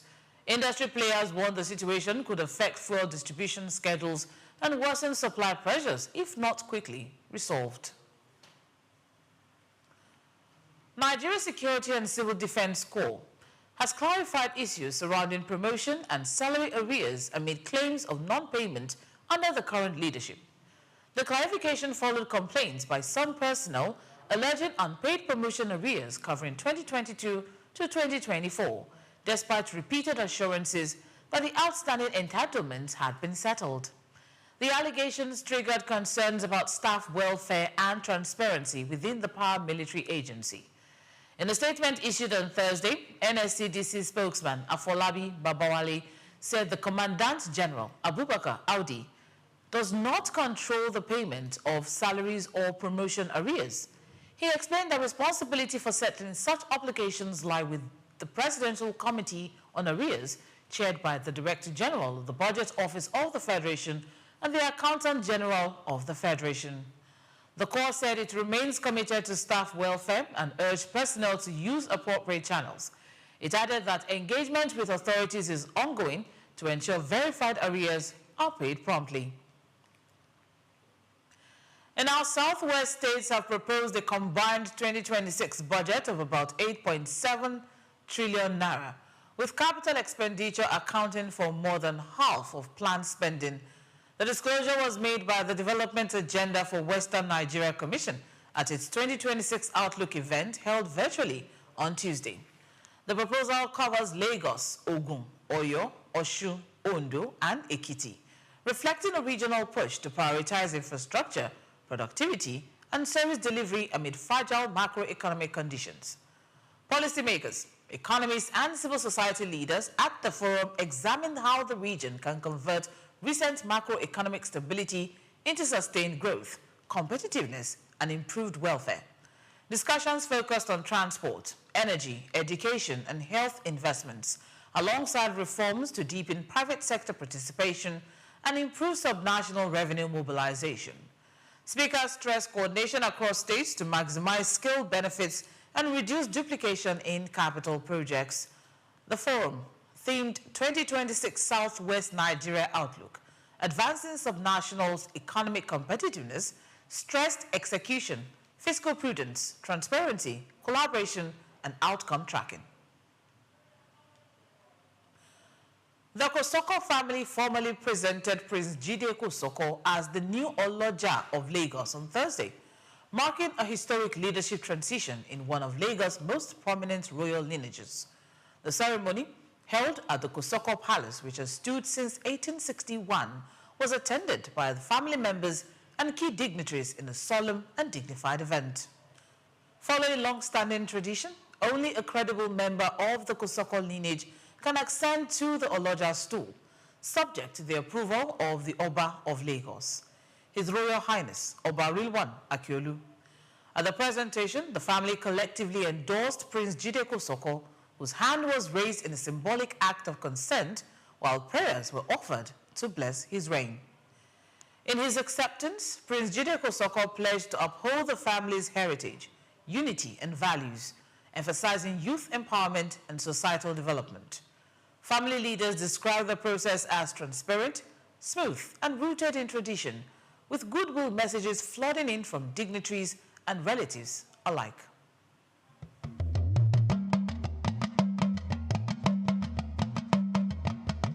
The passing of the last Oloja of Lagos marked an end to an era and created a leadership vacuum within one of Lagos' most historic royal lineages, the Kosoko family. By long-standing tradition, the position of Oloja can only be filled by a credible member of the Kosoko lineage, subject to the approval of the Oba of Lagos, His Royal Highness Oba Rewan Akiolu. History was made at the revered Kosoko Palace, standing since 1861, as family members gathered for a solemn and dignified ceremony to present a new Oloja. The closely knit family event was marked by tradition, unity, and reverence. At the ceremony, the Kosoko family formally presented Prince Jide Kosoko as the next Oloja. Prayers were offered, while key family leaders, including the Olori Ebi and other principal position holders, took their seat at the high table. In a defining moment, the Deputy Olori Ebi Onyedamola Ayekola called on family members to openly indicate their approval of the nomination. Prince Jide Kosoko's hand was raised, symbolizing the family's collective consent. An emotional Prince Jide Kosoko expressed gratitude to the family for the trust placed in him, pledging to uphold the values, heritage, and unity of the Kosoko lineage. Determined láti rí wípé gbogbo tó yẹ ká ṣe ni mo mójútó pẹ̀lú àtìlẹ́yìn gbogbo àwọn olórí ẹbí wa. Ìwádìí ìjọra mi náà lójú màá rí wípé gbogbo ẹbí là ń kárí àná lórí gbogbo tí a bá ń ṣe láti rí wípé ìlọsíwájú ìtẹ̀síwájú ńlá ó dá ẹbí tí a bá tó ojú lóra wò á rí wípé there is decline in the influence of our family láàrin ìlú níbi iṣẹ́ ọ̀tún níbi iṣẹ́ òsì gbogbo ẹ̀ la máa mójútó torí wípé mo mọ̀ dájú wípé kò sí tá à ń fẹ́ nínú ẹbí tá à ní rí àmọ́ unity ó ṣe kí ni ó ṣe kókó gbogbo á láti kóra wa pọ̀ gẹ́gẹ́ bí ẹran kan ṣoṣo by so doing à ní ìlọsíwájú Ọlọ́run ní fi wá sílẹ̀. I cannot do it alone. We are going to do it together. May God be with us. Including the Legal Secretary and General Secretary Alhaji Prince Sikiru Adeoye Kosoko, described the process as transparent and smooth, rooted firmly in tradition. Goodwill messages poured in from family members and dignitaries, including Honorable Aji Balogun. The presentation of Prince Jide Kosoko as Oloja marks not just a leadership transition, but a reaffirmation of tradition, unity, and the enduring legacy of the Kosoko family. Olumide Shokoya reporting for SOUQ News TV. Still to come in the news. Vietnam and the European Union on Thursday announced the elevation of their diplomatic relations, aiming to strengthen international partnerships amid mounting global disruptions. Stay with us, we'll be right back.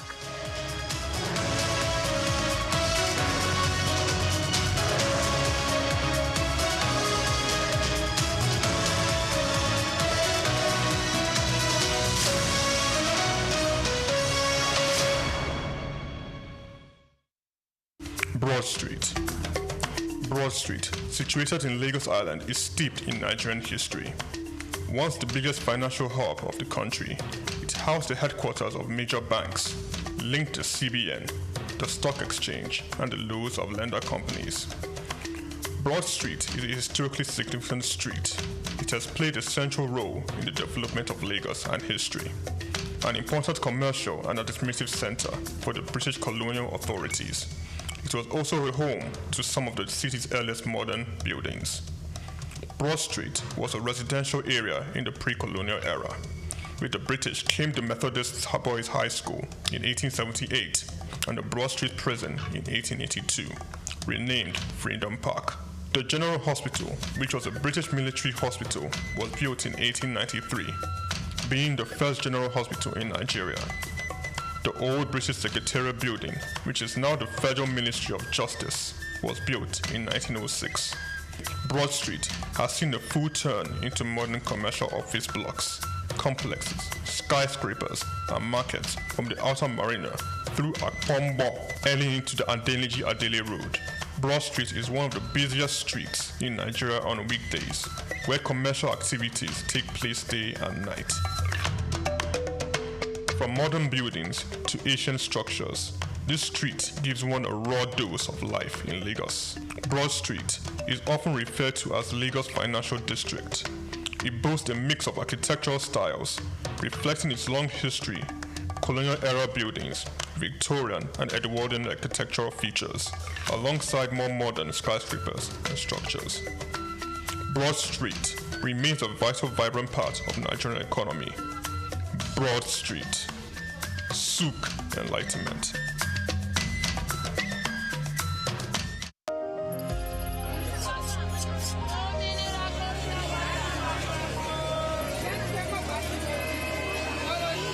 Hello, Lagos. Make we yarn. Hello, boy, this POS matter, don't pass your code. This go swipe, alarms no enter. Before you know it, jump. Wait, wetin really happen? They use fake alert, the warriors. Okay, so Mona, listen, if you dey do POS business, no expose your alert. Hello, Ogbefi. They don't walk Gaba Road where they worry for our local government for years. This one sweet me, I no lie you. Because you know what, development where they work, it deserve loudspeaker. Now why we dey here be that? For here, we know the abuse, we dey bring solution. My name, it is Ikechukwu Uyemike, aka Ogbefi Ishegwari. Make we yarn every weekday from 10 a.m. go to 12 o'clock on Top the Eye 95.9 FM.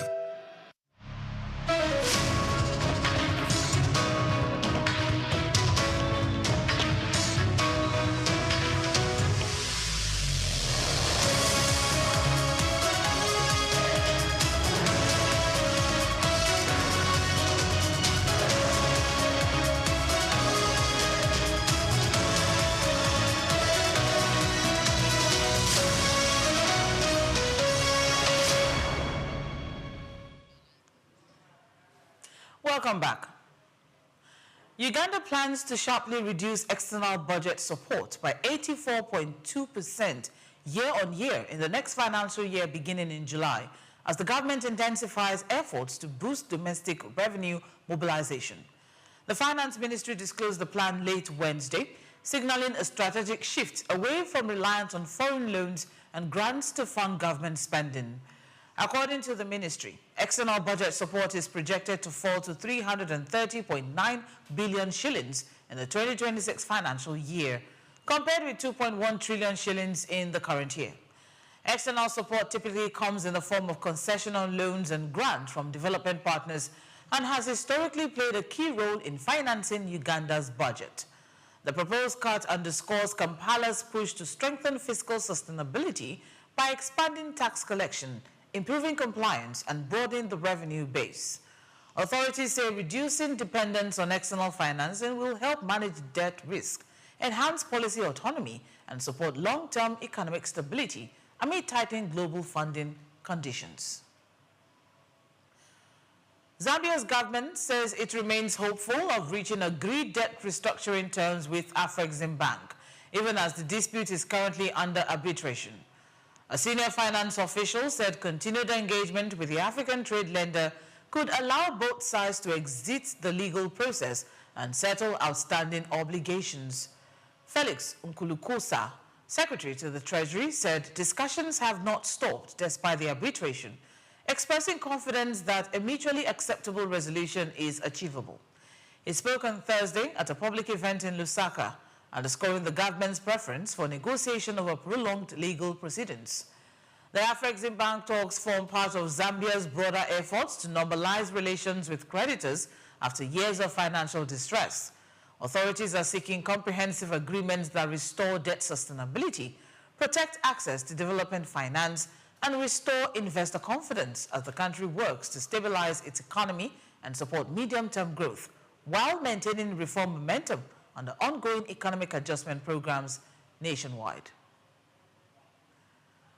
South Korea's exports likely climbed at the fastest annualized pace in over 4 years in January, driven by strong demand for artificial intelligence, AI chips, and favorable calendar effects, a Reuters poll indicated on Thursday. The growth signals robust performance in key technology sectors and highlights South Korea's role as a global trade bellwether. According to the median forecast of 11 economies surveyed, shipments from Asia's fourth largest economy rose 29.9% year-on-year, reflecting both a rebound in semiconductor exports and broader resilience across industrial goods. Analysts noted that the surge could ease concerns of a slowing global trade and provide a boost to the nation's manufacturing-driven economy. The strong start to 2026 is expected to support South Korea's economic growth targets, underpin trade balances, and sustain investor confidence. Policymakers are monitoring export trends closely, given their importance for employment, industrial investment, and broader regional trade dynamics. Vietnam and the European Union on Thursday announced the elevation of their diplomatic relations, aiming to strengthen international partnerships amid mounting global disruptions. While largely symbolic, the move underscores the political importance both sides place on deepening ties as trade tensions rise, particularly in response to higher U.S. levies on their exports. The diplomatic upgrade reflects a shared interest in economic resilience and strategic cooperation. Officials noted that enhanced relations could facilitate closer collaboration on trade, investment, and technology, while signaling to global partners that both Vietnam and the EU are seeking alternatives to volatile markets and potential supply chain disruptions. Although the decision carries no legally binding obligations, analysts suggest it could pave the way for stronger economic engagement, policy coordination, and mutual support in multilateral forums, helping both sides navigate an increasingly complex international landscape. Taiwan Central Bank Board expressed confidence in the island's economic growth during its latest meeting on Thursday, while some members flagged potential risk from an emerging AI bubble and a surging stock market. Minutes from the session highlighted that board members were monitoring rapid technology-driven investment gains, noting that exuberance in certain sectors could pose financial stability concerns. In line with expectations, the central bank maintained the benchmark discount rate at 2%, a level held since March 2024. The unanimous decision reflects the board's assessment that current monetary conditions are appropriate for sustaining growth while keeping inflation in check, even as high-tech market valuations continue to climb. Analysts said the central bank's cautious stance signals a focus on balancing economic expansion with financial sector vigilance, particularly in sectors prone to speculative activity, ensuring that rapid gains do not translate into systemic risk for the broader economy. India's textile and apparel sector is hoping to recover from the 50% tariffs imposed by the United States last August, following the announcement of a landmark trade agreement with the European Union. The deal, set to fully implement in about a year, removes duties on 90% of Indian goods, including the roughly 12% tariff on textiles and apparel, offering exporters new opportunities in Europe. Industry leaders say the agreement could partially offset the financial strain caused by U.S. levies, which disrupted supply chains and eroded profit margins. Many exporters are also urging the Indian government to accelerate negotiations with Washington to restore access to the U.S. market, a crucial destination for high-value garments and fabrics. Analysts note that the EU pact strengthens India's trade diversification strategy, providing a buffer against protectionist moves from major economies. Textile exporters expect increased competitiveness in European markets, with potential long-term benefits for employment and investment in the sector.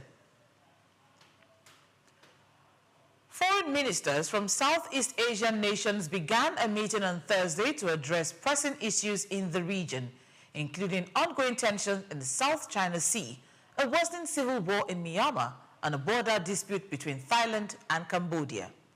The retreat is organized under the Association of Southeast Asian Nations, ASEAN, framework and serves as a platform for member states to coordinate policy responses and set priorities for the year. The Philippines, currently holding the Asian chairmanship, is leading discussions aimed at strengthening regional security, promoting dialogue, and fostering economic cooperation amid geopolitical uncertainties. Delegates are expected to explore multilateral approaches to manage maritime disputes, support humanitarian efforts in conflict zones, and enhance mechanisms for conflict prevention and resolution. Analysts say the meeting underscores Asia's role as a critical forum for collective diplomacy in a region facing complex security and political challenges, balancing relations with major powers while addressing internal conflicts. Still to come in the news, Norway has agreed to purchase long-range artillery systems and rockets from South Korea's Hanwha Aerospace for $2 billion, officials announced on Thursday. Stay with us, we'll be right back.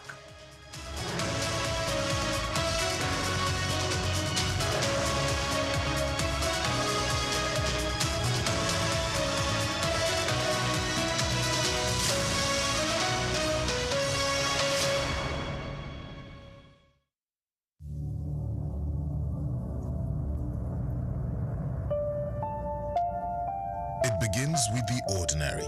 A shopper walks into a supermarket, picks a product from the shelf, marked 2,000 naira, and gets to the counter only to be told it costs 2,400 naira. To most Nigerians, it's just another frustrating moment at the checkout. But to the Federal Competition and Consumer Protection Commission, FCCPC, it's a violation, one that captures the complex realities of consumer rights and fair competition in Nigeria's fast-moving consumer goods sector. Between March and August 2025, the FCCPC recorded 1,543 consumer complaints within the FMCG sector, the second highest across all industries during that period. The complaints range from deceptive marketing and product defects to poor disclosure of terms and delayed complaint resolution. The FMCG industry, known for its quick turnover and intense price sensitivity, remains one of Nigeria's most competitive sectors. Yet, beneath its vibrancy lies a network of compliance hurdles and market pressure points. Bayo Olaoye notes in this special report that the FCCPC continues to face tough challenges in maintaining balance between regulation and market realities. He explains that some trade associations allegedly adopt restrictive practices such as uniform pricing, high membership fees, and entry barriers, which can distort fair competition if unchecked. In one notable case, he recalls, the FCCPC sealed a supermarket in Abuja in February 2024 after discovering discrepancies between displayed prices and checkout charges, a clear case of deceptive pricing. According to Olaoye's analysis, Nigeria's Federal Competition and Consumer Protection Act, FCCPA 2018, provides the strongest legal foundation for consumer rights protection in the country. The Act guarantees the right to safety, requiring that all goods and services sold to the public be safe for ordinary use. Unsafe products must be withdrawn immediately once identified. It also guarantees the right to information, ensuring that consumers receive accurate details about price, composition, quantity, and use conditions before purchase. Where goods turn out defective, the consumer is entitled to repair, replacement, or refund. Sections of the FCCPA further prohibit false representation, bait advertising, and exaggerated claims, with sanctions reaching up to 10% of a company's annual turnover. Olaoye points out that state agencies such as LASCOPA complement FCCPC's efforts, helping consumers access information, redress, and awareness of their rights. Despite these laws, FMCG companies operate under immense economic strain. Rising inflation, forex shortages, and unpredictable input costs have made compliance increasingly difficult. Several multinationals have either scaled down or exited the Nigerian market, citing high operating costs and regulatory pressures. Still, as Olaoye observes, consumer protection and fair competition remain non-negotiable principles for any healthy economy. In 2023, the FCCPC fined a multinational FMCG company $110 million for abusing market dominance and stifling competition. Olaoye highlights the case as a major signal of the Commission's resolve to hold both local and foreign players accountable.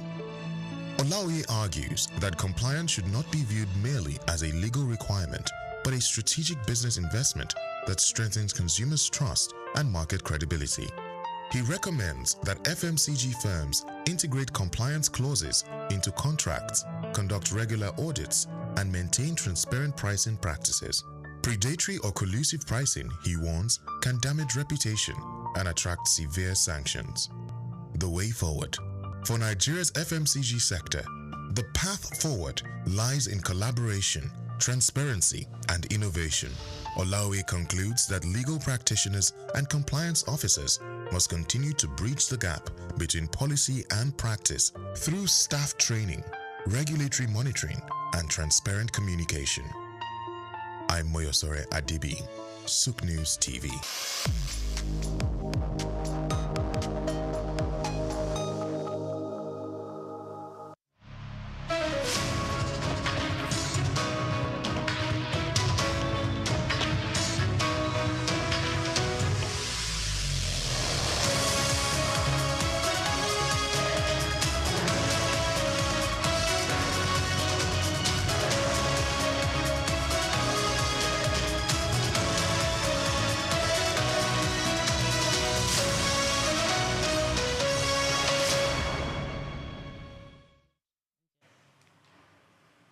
Welcome back. British Prime Minister Keir Starmer said on Thursday that his 80-minute meeting with Chinese President Xi Jinping had put bilateral ties in a strong place, with notable progress on trade, travel, and small boat migration. Starmer highlighted agreements on tariff relief for UK whiskey exports and the introduction of visa-free travel to China, and improved cooperation on the information exchange to address irregular migration. The summit, part of Starmer's 4-day visit, the first by a British Prime Minister in 8 years, signaled London's intent to strengthen both economic and security ties with Beijing while managing strategic tensions. Officials described the discussions as constructive, reflecting mutual interest in practical solutions to long-standing trade and mobility issues. Observers say the outcomes could boost British exporters and tourism while enhancing collaborative frameworks on migration management, marking a tangible step in reshaping the UK-China relationship amid shifting global geopolitics. Norway has agreed to purchase long-range artillery systems and rockets from South Korea's Hanwha Aerospace for $2 billion, officials announced on Thursday. The deal is part of Oslo's effort to strengthen its deterrence capabilities amid growing concerns over Russian military activity in the region. European countries have been increasing defense spending in recent years, prompted by Russia's invasion of Ukraine and pressure from the administration of US President Donald Trump to meet NATO spending targets. Norway's acquisition aligns with broader European efforts to modernize military assets and enhance national security. The long-range systems are expected to bolster Norway's operational readiness and provide a significant boost to its artillery capabilities. Defense analysts said the deal underscores South Korea's rising role as an international supplier of advanced military equipment, while Norway continues to prioritize strategic deterrence and NATO interoperability in its defense planning. U.S. Trade Representative Jamieson Greer and Mexican Secretary of Economy Marcelo Ebrard on Wednesday agreed to launch formal talks on potential reforms to the United States-Mexico-Canada Trade Agreement, USMCA. The agreement, announced by the USTR, aims to strengthen economic cooperation across North America while addressing emerging trade challenges. Proposed reforms under the USMCA joint review include tightening rules of origin for industrial goods, enhancing collaboration on critical minerals, and boosting protections for workers and producers. Officials also highlighted efforts to tackle ongoing dumping of manufactured goods into the region, which has been cited as a persistent concern for both U.S. and Mexican industries. The talks signal a commitment to modernizing North America's trade framework and ensuring it meets current economic and industrial realities. Analysts say successful negotiations could further deepen regional integration and secure long-term benefits for workers, manufacturers, and governments alike.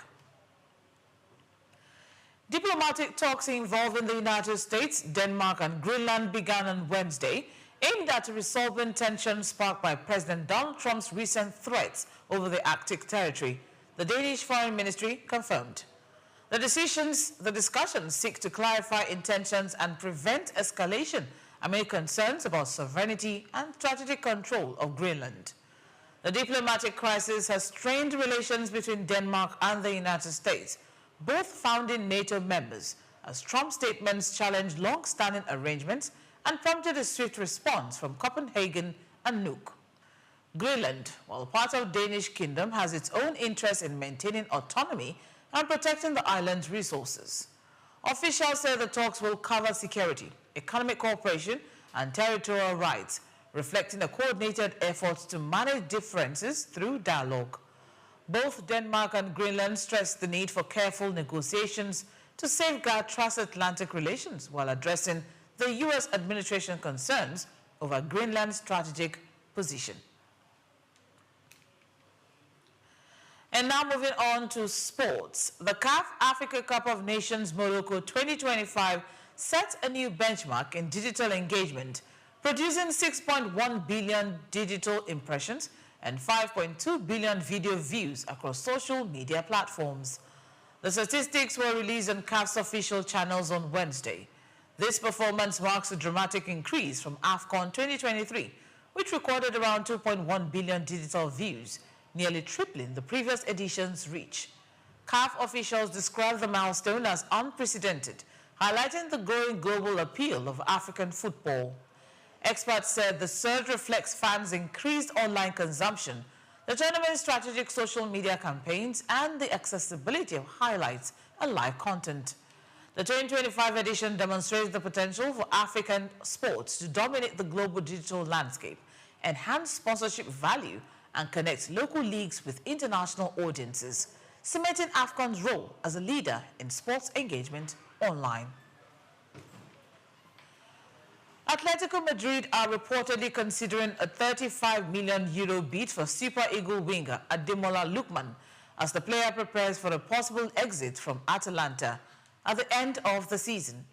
The Spanish club has been monitoring his situation closely, identifying him as a potential addition to strengthen their attacking options. Meanwhile, Turkish side Fenerbahce is also active, planning to send senior officials to Italy to finalize a deal for the 28-year-old forward. Lookman, who recently returned from the Africa Cup of Nations in Morocco, is understood to have informed Atalanta of his intention to leave, sparking interest from the multiple clubs from across Europe.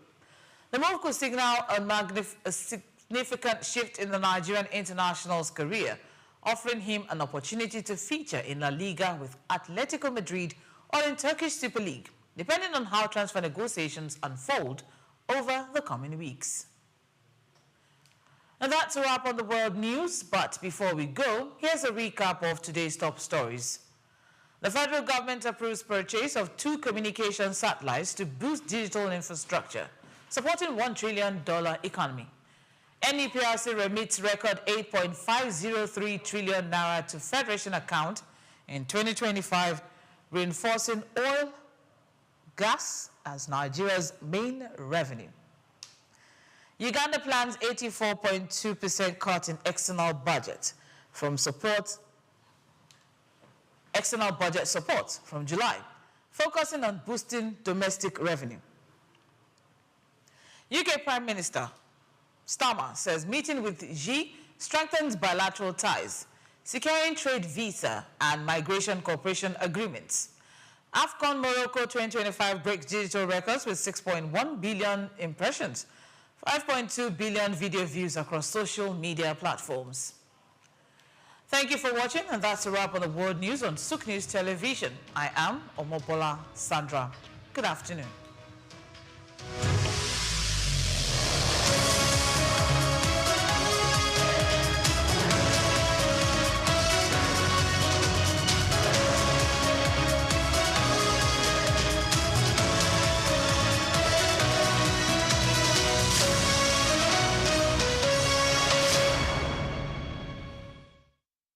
Cashew nuts, ranked among Ivory Coast top cash crops, play a crucial role in the country's economy, generating substantial revenue and supporting livelihoods across the country. As the world's leading exporter of raw cashew nuts, Ivory Coast contributes an estimated $800 million annually to its economy and also serves as a vital source of income for over 410,000 families, particularly in rural areas where few other opportunities exist. Cashew trees flourish in Ivory Coast northern regions, including Bondukau and Savannah, known for its high-quality nuts and extensive plantations, just as Worondogu and Bagwe in the north central and northwest are also emerging as key producers. These regions not only drive Ivory Coast cashew production, but also support local livelihoods and economic growth. However, the country with over 29 million citizens is yet to fully realize the potential of its cashew industry. Despite being the top producer, the country processes only 7% of its cashew domestically, resulting in lost opportunities for value addition and job creation. Specifically, a recent data reveals that only 22% of the country's cashew nut output was processed domestically in 2023, even as the volatility of global cashew prices poses risks to farmers' income and overall economic stability. Concerns also arise regarding labor practices in some cashew farms and the environmental impact of deforestation for new plantations. To address these challenges and maximize the benefit of its cashew industry, Ivory Coast must focus on key strategies moving forward. These include investing in local processing facilities to boost job creation, export value, and farmers' incomes. Furthermore, the Ivorian government body overseeing the cashew sector, ARECA, must promote fair trade practices and ethical sourcing to ensure better prices for farmers and improve working conditions. Sustainable farming practices will also help to protect the environment and ensure long-term cashew production. According to a recommendation made at a workshop organized by the World Bank, tax exemptions and access to credit facilities will help to tackle some of these challenges. Furthermore, the private sector can also invest in research to develop high-yielding cashew varieties, improve processing techniques, explore new cashew products, as well as develop and implement digital platforms that connect farmers to market in order to facilitate financial transactions. Organizations like the Africa Cashew Initiative, ACI, must also assist in data compilation in the value chain at macro, meso, and micro level. By addressing this and harnessing its cashew potential, the country can further enhance its economy and build a more sustainable future for its citizens. Israel Adeyemi reporting for SOUQ News.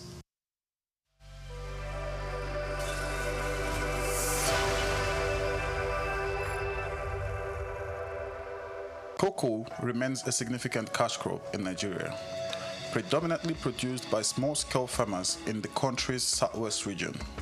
Historically, cocoa served as a major source of foreign earnings until the 1970s, when the discovery of petroleum shifted the focus away from agriculture. Despite various challenges from its introduction in 1807 to the present, efforts by successive governments and the resilience of cocoa farmers have sustained its production. To better optimize productivity and ensure fair prices for farmers and high economic returns for the government, the Cocoa Marketing Board, CMB, was established in 1947. However, the goal was not totally achieved as pricing policy weren't favorable, discouraging farmers from producing export crops, and that eventually led to the board's abolition in 1986. This resulted in reduced yields and lower quality cocoa beans. Meanwhile, the millennium era witnessed a shift in farmers' focus towards more economically viable crops like oil palm due to the high cost and intensive care required for cocoa production. Cocoa production faces several obstacles, including limited access to fertilizers, unfavorable climate conditions, pest infestation, poor infrastructure, and land shortages. Also, herders' attacks on farmers have deterred farmers from expanding their farmlands. According to research, despite challenges, cocoa production has empowered many farmers and more stakeholders in the value chain, improving their living standards, enabling them to provide education for their children, cover medical expenses, and build better homes. Concerning the future of cocoa farming in Nigeria, there are mixed opinions among farmers. Some are hopeful that government's reinvestment in addressing current challenges can revive the sector's past success. Others are pessimistic due to the persistent issues and the trend of farmers shifting to other crops. Regardless, hope remains for the sector. Solutions like improving land-labor relations, infrastructure, and financial support could revitalize cocoa production, reduce out migration, stabilize prices, and enhance value chain development, ultimately securing a brighter future for Nigerian cocoa farming and its stakeholders. Ojai Michael, reporting for SOUQ News.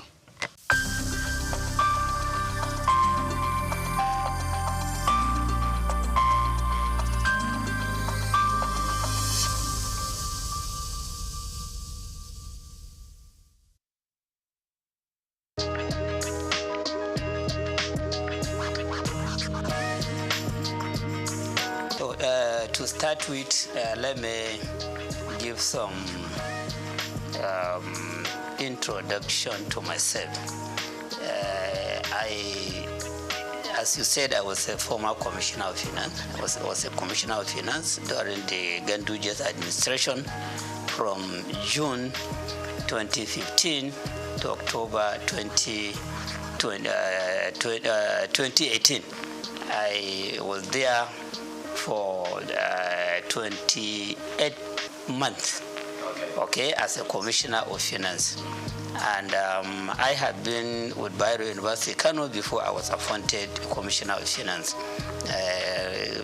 Still, I'm a professor of accounting in the university, but I double as a commissioner of taxation because at the Prince Abubakar Audu University, Ayumba, Kogi State, there was a chair that had been vested there by the Federal Revenue Service in 2011. And they invited applicant for that chair, and I was the successful person, successful applicant. So I still occupy that chair, even though the chair is not functioning. But I got the privilege of serving as the elected or selected professor of taxation in that university. So I am in the area of taxation. I have done a lot of researches in that. And then I serve as the Federal Commissioner of the Tax Appeal Tribunal. So it was on 15th November that our tenure came to an end, from 2018 to 2024 November.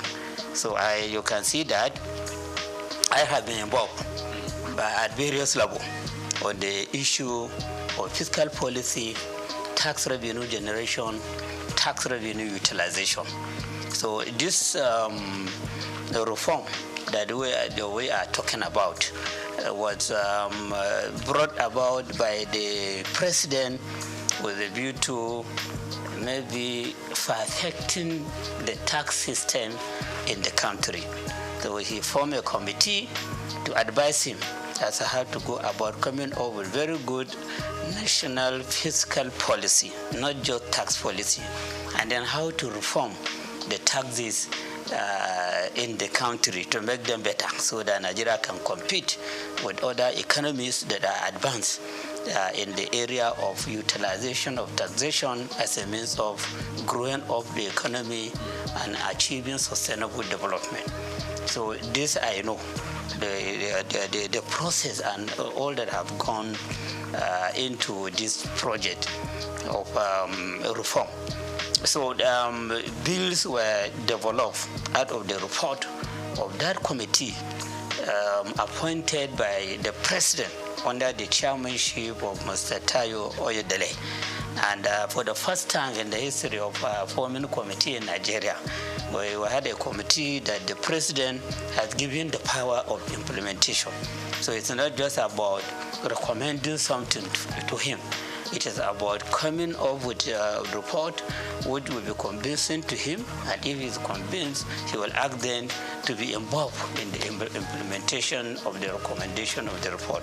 So I think that is why the committee just presented the proposed bill to him without taking this bill to the public domain. Because of the trust that he has on the committee, he just sent the bill to the National Assembly for consideration, for passage into law.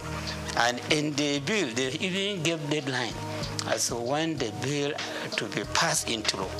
They expected that the National Assembly would deliberate on this committee, on this bill, to the extent that the bill will be passed into law before 1st January 2025, so that by 1st January 2025, the content or the provision in these bills will begin to be implemented by the government. 4 bills were developed and proposed. And then unlike the expectation, the comment you made that people are more concerned about the administrative, tax administrative bill. What the bill that is generating the highest controversy is the Nigerian tax bill. That is the bill that has made provision for repealing about 11 taxes that are currently existing, including the VAT itself, including petroleum profit tax, including personal income tax, including companies income tax, and other taxes like capital gain tax, casino tax, etc., etc. And then about 14 laws that are related to taxation, including laws that are designed to exercise control over consumption, over production. They made substantial amendment on them, and then take the amended aspect, amended part of those laws into the Nigerian tax bill, which means that the laws have suffered from, or they have enjoyed consequential amendment. So this bill, which is expected to become an act by 1st January, is now becoming an amalgamation of most of the taxes that Nigeria is using now. Most of the taxes, those that have been repealed, part of them, part of the provision in them have been injected into the Nigerian tax bill. Those that have been considered for consequential amendment, they are also captured in the Nigerian tax bill. And then they made a lot of paragraphing, creating part, creating section, etc., etc., to the extent that the content of that bill is about 220 pages. So you have to develop the stamina. You have to be used to reading before you read everything from the beginning to the end. And if you don't do that, you may miss a lot of things. And you may be talking ignorantly about the content of the bill. And unfortunately, that is what is happening in the public domain. You hear people talking ignorantly about the content of the bill. They just listen to news, radio, television. When they hear the comment of somebody, then they will amplify that comment ignorantly without reading the bill and understanding the content of the bill. So that is the one that is enjoying the greatest controversy. Of course, others too are enjoying some controversy. The Nigerian tax administration bill, because it is in that bill that the new sharing formula for VAT was stated. VAT have been extensively explained or described in the Nigerian tax bill, but how to share the proceeds of VAT have not been captured there.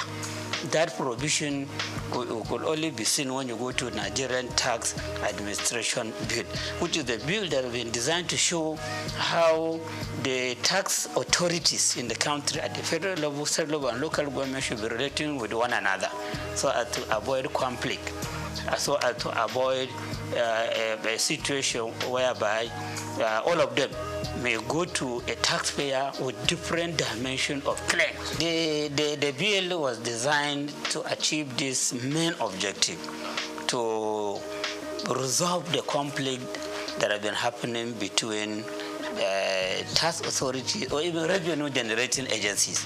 Because when you talk about the revenue, we shouldn't be talking just about the tax revenue. You have revenue that custom is collecting.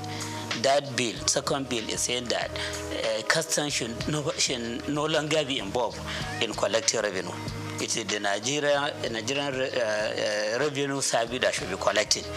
Custom, let them take care of their responsibility of checking item coming in, item going out, which is another area of clash. These custom people, they are used to collecting money. Okay, and they are used to, many of them, a lot of allegations are there as to how they are collecting this money, how they are not remitting the correct amount. So now, collection of custom duty will no longer be the responsibility of custom official, custom service. It's the Nigerian Revenue Service that should be collecting. The same thing with all other agencies of government that are considered as revenue centers. So that bill has made adequate provision to show that they know the moment this bill was passed into law, they don't have any power to collect revenue. It's the Nigerian Revenue Service that should collect. Let them deal with their own responsibilities of stabilizing the economy, ensuring control over consumption, over production, over whatever. But then collection of revenue is not their own. And then between the said Internal Revenue Service and the Nigerian Revenue Service, there should be harmony.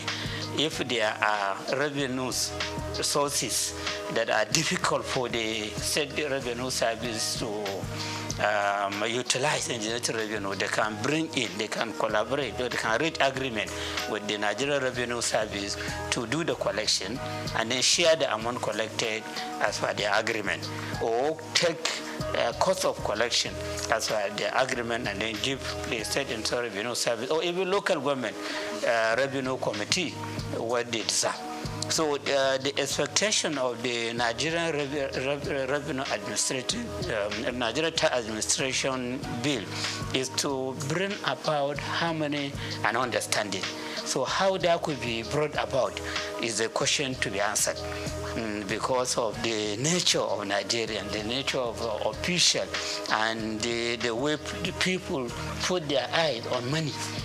They want to be the one collecting money or keeping money or doing something with money. And now you are saying that all those that are used to that, they have to, they will be suspended from doing that, or they will be barred from doing that. It is only that agency, the Nigerian Revenue Service, that will be doing it. So there are some issues there that are calling for a question, okay, understanding among the agencies involved or the tier of government involved, and then of course patriotism to ensure that whatever we do as revenue collectors, as treasury managers, as revenue utilizers for the execution of various projects, we demonstrate ethics, we demonstrate honesty and integrity. The revenue agency itself, before now, the revenue agency is behaving as if it is for the federal government. And this bill that has been sent to the National Assembly is encouraging the Nigerian Revenue Service, which will now replace the Federal Revenue Service and the law that established it. It's encouraging it to consider itself as a federation agency, not federal government agency. It is to be serving the interests of the federation. And so the concern of the state should be addressed by that agency. The concern of local government should also be addressed. It should be an agency that should be mentoring local government revenue agencies or tax authorities and state government revenue authorities or tax authority, so that they carry themselves together as a team, then ensuring that we have very good tax system in the country, that we have adequate revenue generation on taxation, which should be put to use for executing various projects that will bring about sustainable development in the country. So when you look at all the provision made in the Nigeria Revenue Service Bill, they are talking about the need for harmonious working relationship. They're talking about the federal Nigeria Revenue Service to serve as the model to state revenue service and local government revenue committee, so that they have very good understanding in implementing the provision in the Nigerian tax bill and the Nigerian tax administration bill. So all the provisions are like that. And then provision have been made adequately as to the position of the executive chairman of the State Internal Revenue Service, the need for governing board, which will have that chairman as the chairman, the need to have the technical committee at the state level, and who are to be members of that committee, the whole and representation to be drawn from various MDAs and other agencies of government and federal government into the committee, and many other issues. And even at the local government level, there is a need for revenue, local government revenue committee, which should be chaired by the councillor in charge of revenue or finance at the local government level, and who the members are and their function. So when you look at all the provision there shouldn't be any controversy. Even if there will be controversy, it should be less. And it should be something that could be resolved. For example, personally, I will not support a situation whereby the chairman of the State Internal Revenue Service should also be the chairman of the board. This is against corporate governance system. And then the same person will be the chairman of the technical committee. The same person will be the chairman of the revenue joint committee, where all the representatives for local government will be members and other agencies. So it will be as if the chairman of the Internal Revenue Service at the state level will become the alpha and omega on all revenue issues in the state. And that person may even be seen himself to be more powerful than Commissioner of Finance. When I was Commissioner of Finance, I was serving as the supervisory person on all the activity in the Internal Revenue Service. The chairman of Internal Revenue Service should be reporting to me, should be taking orders to me. He shouldn't be going directly to the governor. But the provision is showing that the chairman of Internal Revenue Service is equal to the commissioner. And in fact, they were even saying that governor is just to nominate him and has to go to the House of Assembly for clearance. Just as commissioner will go to House of Assembly for clearance. And there is no provision to show that this person should be answerable to the Commissioner of Finance. So something like this, I think many people may not see it. But with my own experience as a Commissioner of Finance, who have been intimately related to the Minister of Finance that time, I know the problem many states were facing as they empower the chairman of the Internal Revenue Service, they empower too much the Accountant General against the Commissioner of Finance, who should be the supervisor to all these agencies of government. So issues like these are there, and appropriate action need to be taken by the National Assembly in correcting the lapses in the bill. Then the last one, which is about institutionalizing revenue board. Okay, a revenue board. Before we have joint revenue board. Before we have joint tax board. So now that joint tax board is an appendix of the personal income tax. just under personal income tax. So now, the drafters of the bill, they will want joint revenue board to be on its own, have a law supporting it, so that at the federal level, where we have the chairman of the Federal Revenue Service, he will now serve as the chairman of the Joint Revenue Board. Then all the chairmen of the Internal Revenue Service at the state level will be members. Ministry of Finance will have a representative. Ministry of Budget and Planning will have a representative. And you have some other agencies of federal government that may send representative into that board. So that board will be taking decision on monthly basis on where improvement should be made, how to solve problem between one tier of government and another, and many other things, which will be very, very beneficial to the president or the Federal Executive Council, and then beneficial to governors and the various state executive council on fiscal policy and on utilization of taxation to generate revenue and on utilization of the revenue being generated by these agencies. Because many people are having the feeling that the agency, they collect this money and they spend the money.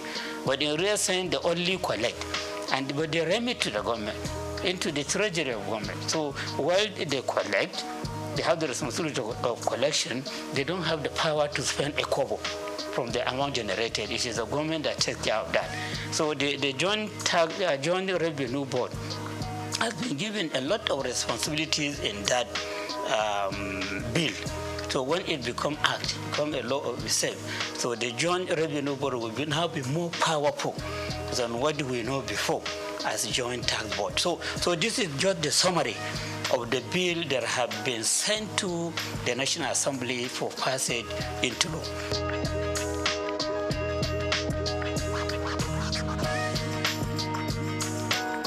Yeah, my son is that we need reform in our tax system. As a student of taxation, I have the belief that no economy can make any progress if it doesn't have a good tax system. Most of the economies of the world, or I can say all of them, all the developed economies of the world, they are tax-based economies. And most of the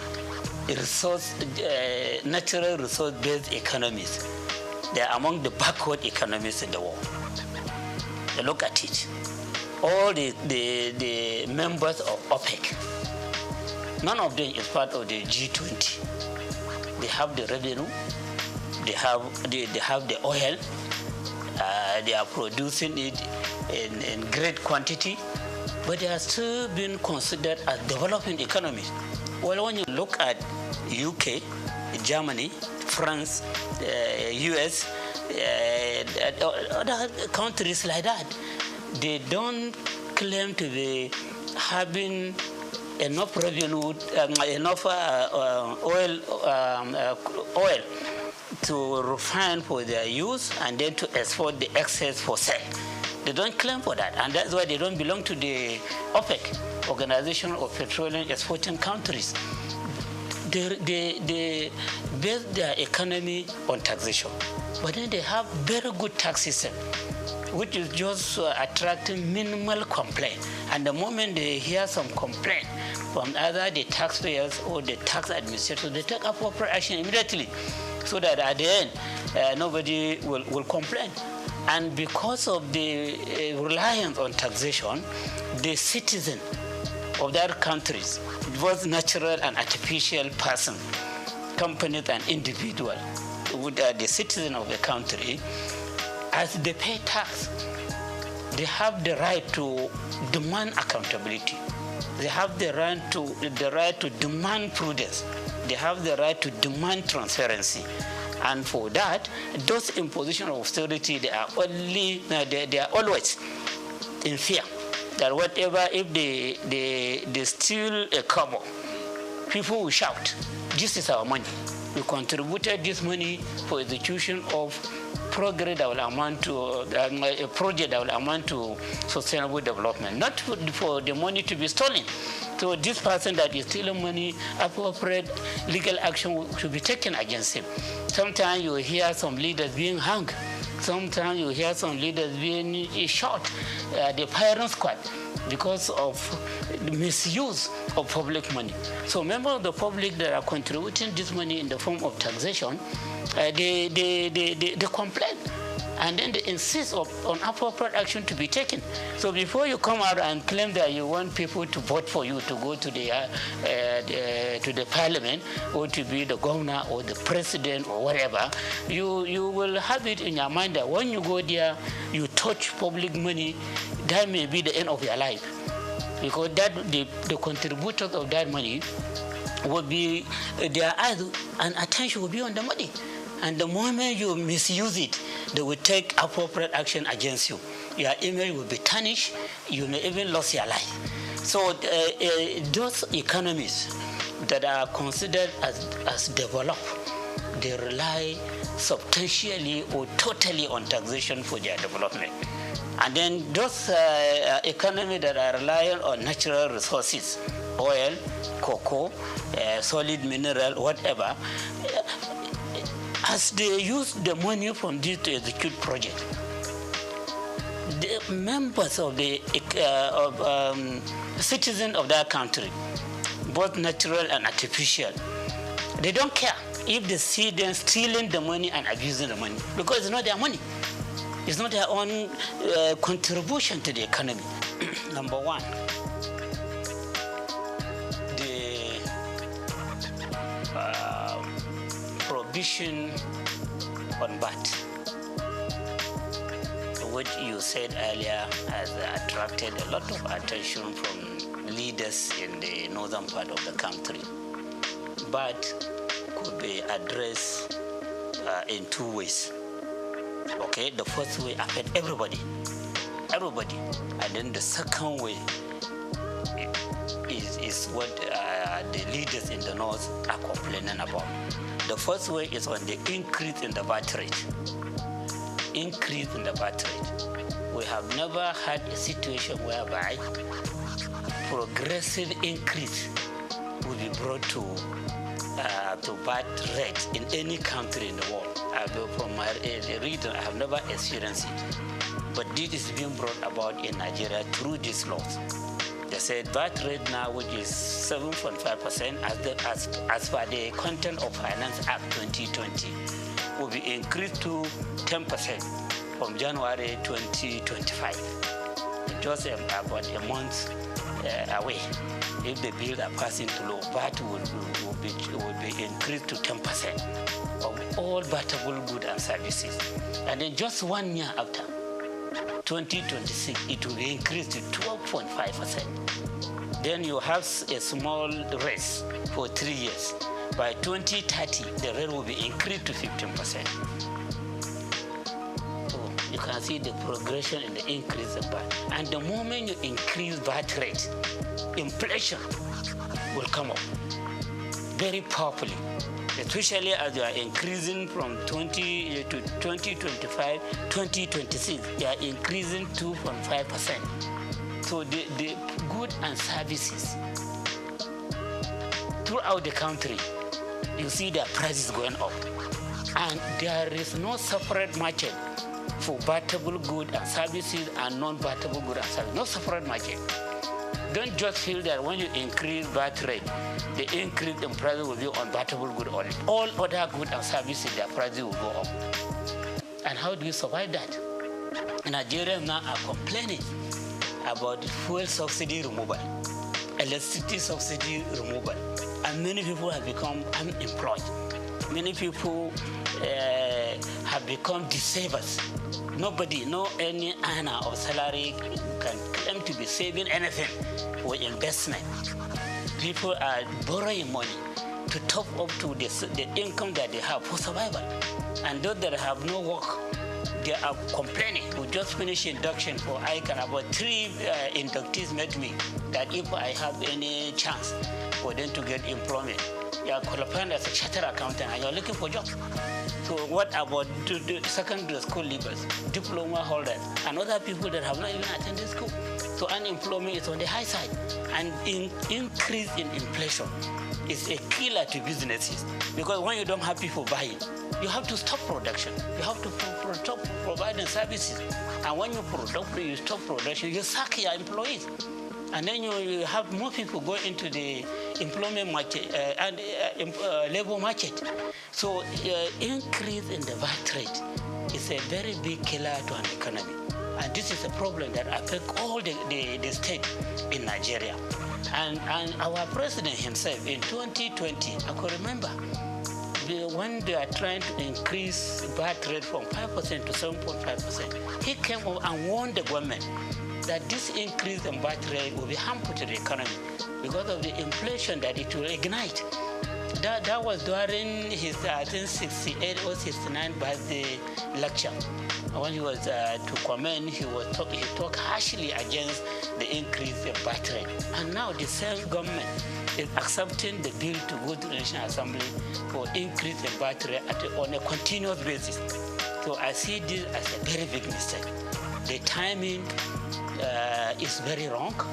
And then the policy, the idea of progressively increasing VAT rate, especially as Nigerians are complaining about the subsidy removal, electricity subsidy removal.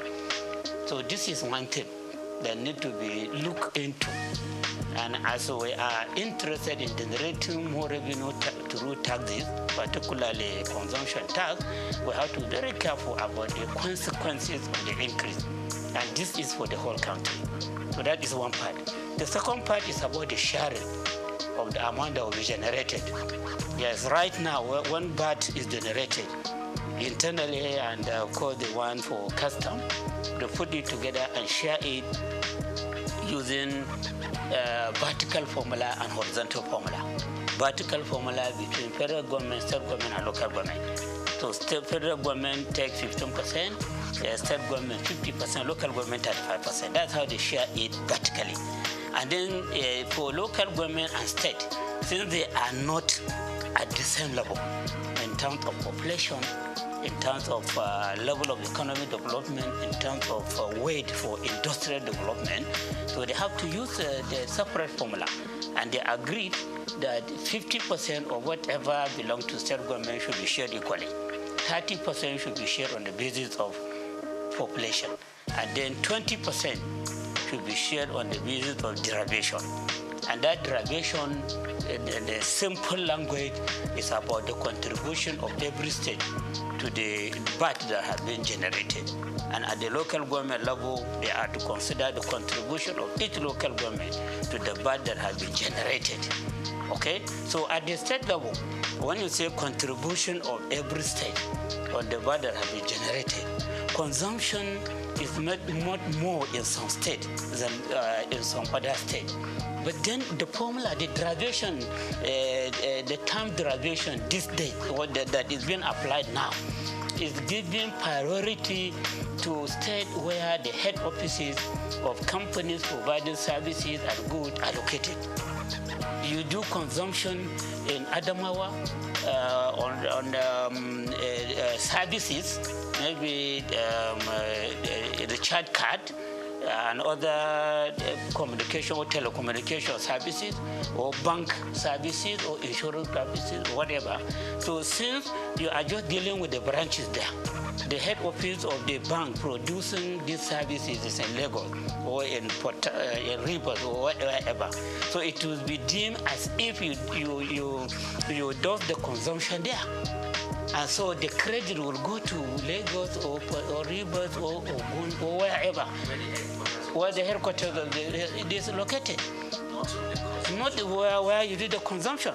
So at the end of the day, you see that states like Lagos, its own contribution may be 50% or 60% or more every month. At the state like Rivers, its contribution may be about 15% or 20%. Abuja may be about 10% or 50%. And then the heavy consumers, the northern state, like Kano, which is a commercial center, its own contribution may be 1% or 2%. because it doesn't have the head offices of the companies providing these goods and services that are being consumed there. So at the end of the day, you see that 20%, if it is 6 billion, for example, if it is 6 billion, for example, so 60% of that 6 billion will be about 3.6 billion. That may go to Lagos. And then 10% of that 60% may be about 600 million. It may go to this. And then you, the consumers, you may get 1% of that. So you can see that particular 20% is the crux of the matter. That is the basis of the controversy. So now that this bill has been submitted to the National Assembly, then these people have saw that this derivation has been increased to 60%. 60% instead of 20%. Now, not previously, right now, 20%. Not right now, 20%. And it has been jacked up. It has been jacked up. And the deflation has been jacked up. And then in the law, derivation has not been defined. But then people have to go by what is happening now. As they go against it. Since now the derivation is about contribution of state that are producing these goods and services being consumed. So they have the right to just say that, oh, so now instead of 20%, it will now be 60%. And then you hear the government functionaries, including members of the committee, saying that no, that's not what they mean. They mean area of consumption. This 60% derivation is about consumption area, not location of the headquarters of company that produce the good or services. You should have defined that in the law. When you say the issue of derivation has been increased to 60%, but what we mean by derivation is this and that. So that controversy will have been avoided. Or you go under the interpretation section. And so as you are interpreting this, and then you say derivation. By derivation, we mean this, and that. That has not been done in both the Nigerian Tax Act and the Nigerian Tax Administration Act. So you can sympathize with the people complaining. And then if it goes like that, if they don't correct it at the National Assembly before passing into law, the moment it is passed into law, they will go back to this issue. The suspicion is that they will just go back to pleasing state where the headquarters of the companies are located, because there is no definition that says that it is about consumption. So everything needs to be documented. Yeah, in a society that is well informed, you should always talk on the basis of evidence. And evidence in accounting, we said you prioritize when you are to prioritize between two evidence, verbal and written. Written is more important than verbal evidence. Okay, and that is why in court, even if you say you give verbal evidence, they want to write it down and read it for you. Then you sign or you put your thumbprint that yes, this is your comment. Because written evidence will continue to remain. Verbal evidence could be denied in a later date. So these are two issues, all based on that. And then you can appreciate why people are talking too much on this matter, to the extent that they don't even care to notice other lapses that in the act. But they, as student of taxation, I have to read and try to pinpoint lapses that need to be corrected so that we have a perfect reform on taxation or on revenue generation in our dear country.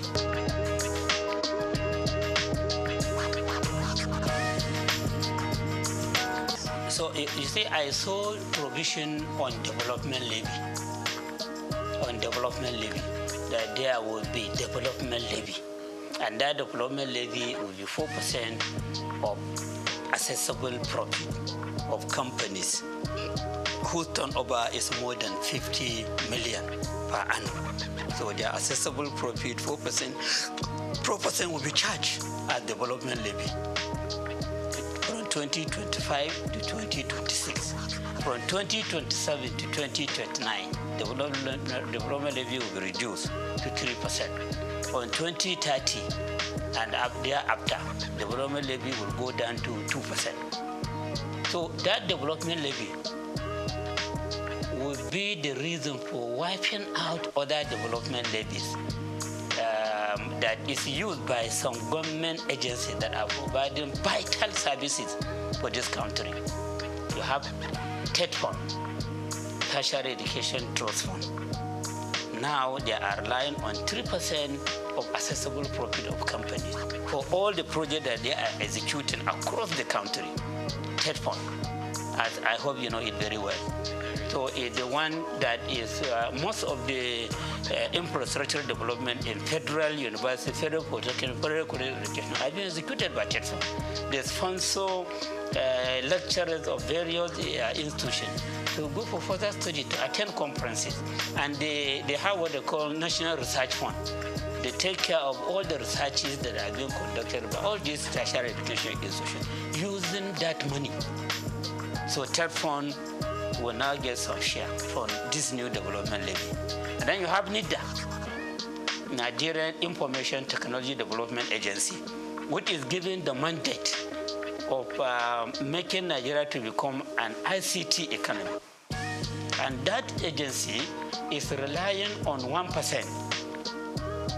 The 1% of the profit before tax of GSM companies, banks, insurance companies, etc. These are companies that are pushing for ICT technology development.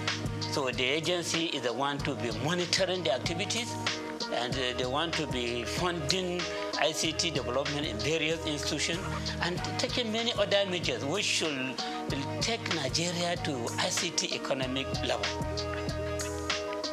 You have NASENI, Nigerian Agency for Science and Engineering Infrastructure. So that is an agency that has been given the mandate to make Nigeria become science and technology economy, to promote local manufacture of cars, local manufacture of motorcycle, and many other things that we show that we have grown up as an economy that can compete with all these developed economies. So that agency is also relying on a particular share, I cannot remember, from what internal, I think, Federal Revenue Service is collecting. And now the government has introduced NEL Fund.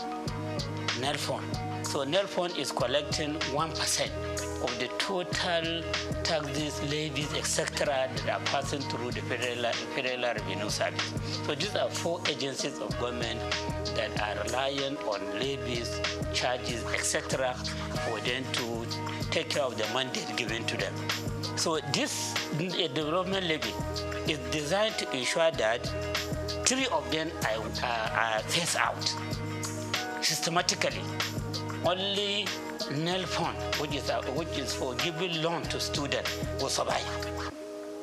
By 2030, that 2% that we are talking about, from 4% to 3% to 2%, the whole of that 2% will be for the NEL Fund.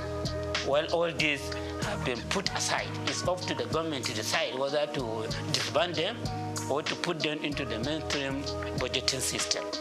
So in 2025 to 2026, TED Fund will get 50% of that 4%. And NEL Fund will get 25%. NIDA will get 20%, NASEMI will get 2%. So by the end of 2026, NASENI, NIDA will no longer get anything from that development levy. So they will be on their own. It's up to the government to decide whether to cut them out or to continue to fund them through the budgeting system. And then by the end of 2029, TED Fund will not be getting anything. But from that 27 to 29, They said third phone will be getting 66 and 2/3%. And NELDA will get 33 and 1/3%. That is what will happen for 2028 and 2029. By the end of 2029, forget about third phone. It is only NEL phone that will be getting that 2% development levy that will be charged.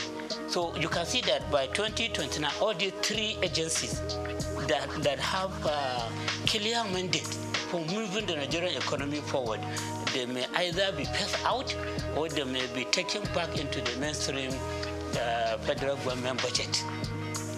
And agencies that are used to being independent, are being to working on target, how can they survive under the mainstream government budget? So the other implication is that as you have only NEL phone, even before transferring everything to NEL phone is there to give loan to students. All this money that will be coming to you just for giving loan to students. So this shows that a Nigerian student will mainly become debtors. And when they become debtors, will they have the mouth to complain about the government being a debtor nation? Nigeria as a whole becoming a debtor nation. Every day loan is increasing. So students too will now become debtors. Secondly, the federal institution, all these federal universities, they are not charging tuition fee up to now. They only charge registration fee. University of Lagos, University of Ibadan, Bayero University, Kano, ABU, all these federal universities, and many of the state universities, they don't charge tuition fee, just to encourage children of the poor to attend university or polytechnic or colleges of education. So as third phone is put in place, nobody can claim that he or she cannot pay tuition fee. And then no university or polytechnic should be going to government asking for money. In fact, government may even give them target of the amount that they should be remitting to the government. Because you are charging tuition fee, you are charging registration fee. You are having enough money to take care of yourself. And then we want you to remit something to us because we own the federal university college education polytechnic. So at the end of the day, you see that students will become debtors, students and their parents who insist on making sure that their children attend universities or polytechnic or college of education. And then the universities will no longer be complaining about insufficiency of funds. Because private universities are not complaining of it. They have their founders who are funding them and they are charging fee. Some are even charging 2.something million per semester in Nigeria here. Some are charging 2 million, some are charging 1.5 million per semester, and some per session. And so they have a lot of money to execute various projects, to pay high salary to their staff. And then the private universities, they are complaining that no money. When you go, they say no money. Even for execution of project, you either take one to do it for you, or you go cap in hand as for support from individual and organization to execute project for you. But now that you are allowed to charge fees, and the student, if they don't have money to pay, or their parents don't have money to pay, to go to NELPO to collect loan for the payment of the tuition fee and the registration fee, and even for living costs. And they made it very clear that when you borrow such kind of money, you will start making repayment 2 years after graduation, and even 2 years after graduation until you get a job to do. And then from the job that you are doing, you'll be paying 10% annually up to when you finish paying the loan. How will that be feasible in Nigeria? How would that be feasible? So this provision too is a matter of concern. Yes, for people that will look about what will happen in the future. Look at the implication of the policies contained in that bill. Okay? So I'm of the opinion that to correct these lapses, they should just stop at the first formula. When you collect 4%, you increase the rate to 3%, as again to 4%, as again 3% for third point, in order to accommodate other agencies, and you stop charging the other rate. And then, so the first year they said 50% will go to third fund, which is like reducing what third point is getting from 3% to 2%. I hope you understand. When I say 50% of 4, that is 2. Before third point is getting 3% of the accessible profit. So we can manage with the decrease from 3% to 2%. And then null fund, which is the baby of the government, will give you 20%. Okay? Then NISDA, which is having very clear mandate of making the Nigerian economy an ICT economy, 20%. Then NASENI, 5%. Saying we don't care much about the technological development that may come to manufacturing cars, motorcycle, etc. We give them 5%. And then allow them to look for means of further funding themselves. So you stop at that, but not to scrap any of these agencies. So that's my own advice. Okay? So that is another important area that need to be addressed in this bill before they are passed into law.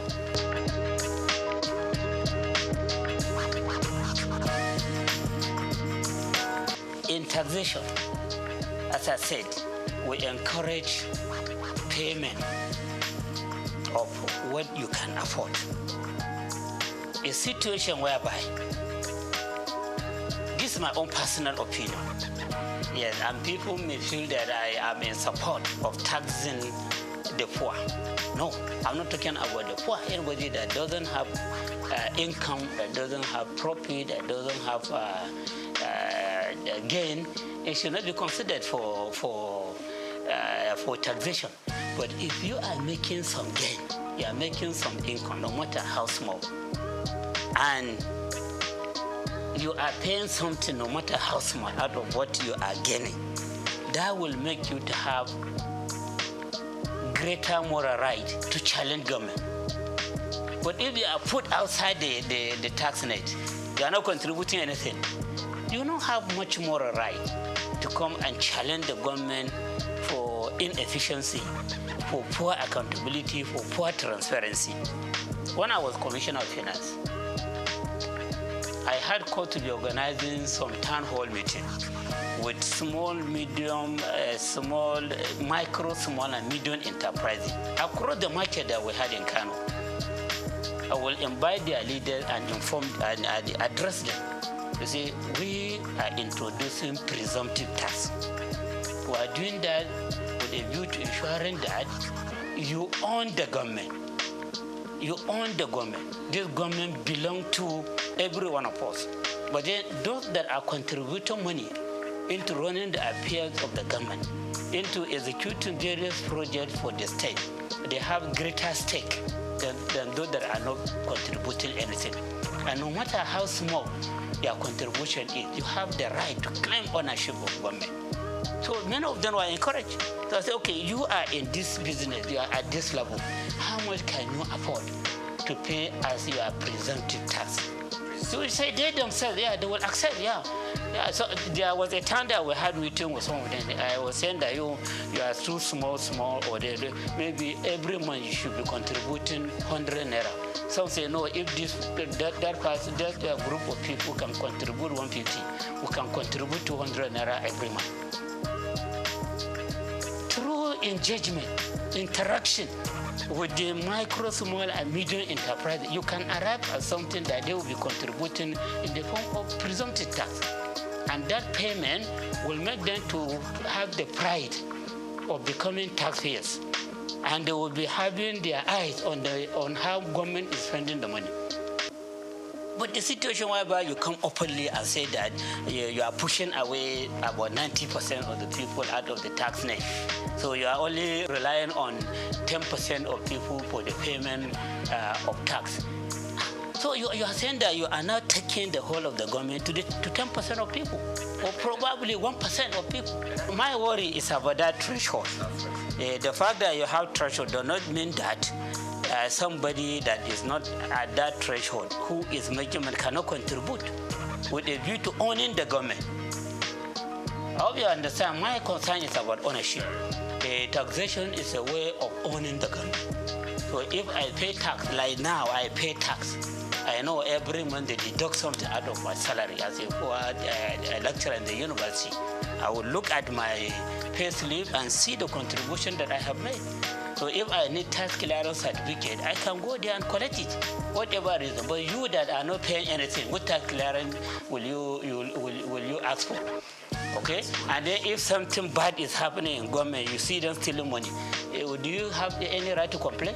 Is it their money? What have you contributed there? So a situation whereby we want people to be economically empowered, to own government.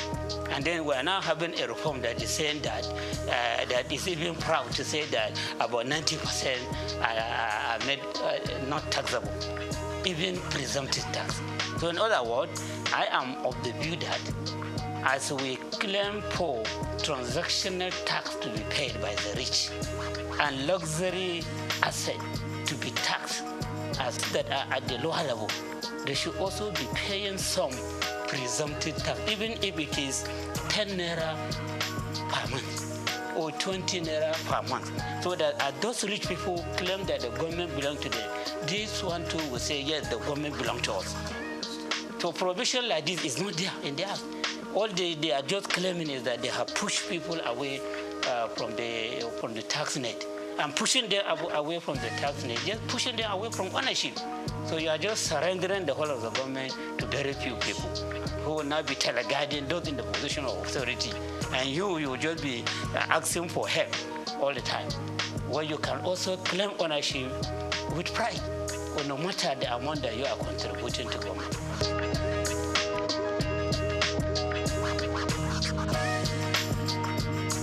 The other aspect of it is this absence of adequate provision in the Act on property tax. Property tax, yes, property tax. Like I was talking about luxury asset. Those with luxury asset, they need to be taxed on the value of this luxury asset so that we generate more revenue. Those that are doing the transaction of high volume of money, they need to be taxed for this transaction. That's what we call transactional tax. So you can see that as we are talking of relieving the poor or income earners from tax, from this tax rate, we are not talking much about taxing the rich in the bill. It is not clear as to how properties of the rich people in this country who are very small. Someone was even telling me that in Nigeria, where you say 99% of the wealth of the country is in the hand of 1% of the people in the country. That 99% of the people of this country, they own only about 10% of the wealth of the country. What a gap! If this is true, we have not done any study empirically to ascertain this figure. But you can see some sign of it. And you need taxation to bridge the gap. And then as you are arguing for the bridging of the gap, you now have a reform that is throwing away 90% of the people from the tax net. And then the people drafting the bill are even proud to say it. So I have reservation on this. If I found my way, I will agitate for appropriate correction to be done. And that does not mean that I'm agitating for the taxing of the poor. I'm talking about those that can afford. They are not for the personal income tax rate, but then they pay presumptive tax with a view to owning the government, with a view to ensuring that the government is not allocated to only the very few rich. And then these few rich, in the other way around, there are no adequate provision, there are no clear provision to see how their wealth will be taxed.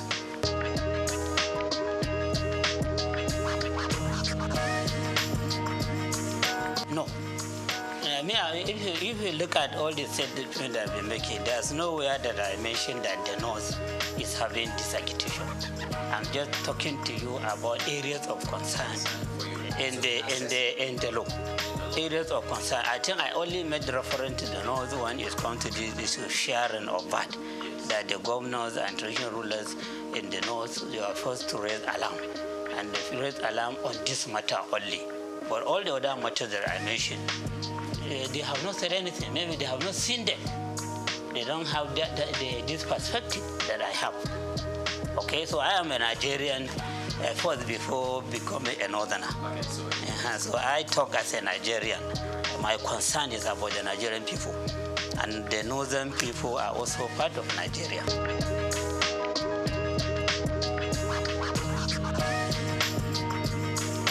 Yeah, you see their position, or the worry they express is just about the injustice they suspect from the issue of VAT collection and sharing. And even that provision has been made perfectly, I doubt very much if they will complain. And then secondly, they may be having the suspicion that the drafters of the bill were just reading the mind of the president. A president who was a governor in Lagos State, who developed, people are just having the feeling that he was the one that developed the Lagos agenda, which is about making the Lagos State to have a special status in Nigeria. And special status is just about maybe putting it into a position higher than other governors, but not up to the level of the federal government.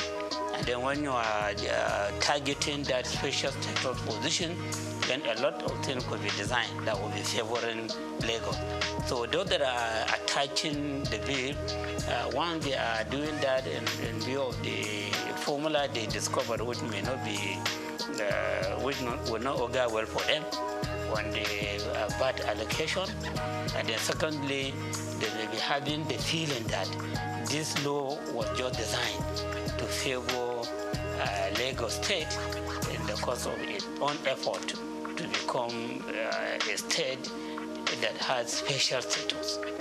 Okay? It says so that will make it to be seen as if it is a country of its own, even though it's not up to the level of country, but it is higher than all other states in the country. Probably this may be the reason why they are agitating. The one that you can see clearly is on this issue of VAT. And then they have other suspicion. So that is another worry that I have. The issue of trust. Trust, what do some experts call trust deficit. Yes, will be promoted greatly by these bills if corrective measures are not taken. All these issues that I mentioned, I did that honestly as a Nigerian. By all standards, I should be accepted as a Nigerian. Even by virtue of my past, people should accept me as a Nigerian. I don't have any reason to be sentimental against any part of this country. I don't have any reason to be favorable to one region against another. I don't have any reason for that. But even by virtue of my birth and my own level of experience, okay? And of course by my age, somebody that is around 60. So that person should only be thinking about what you meet when you die, when you reach your goal. Okay, so I think to be fair to them, we can say that their worry is mainly about that issue, and then all other issues are suspicion.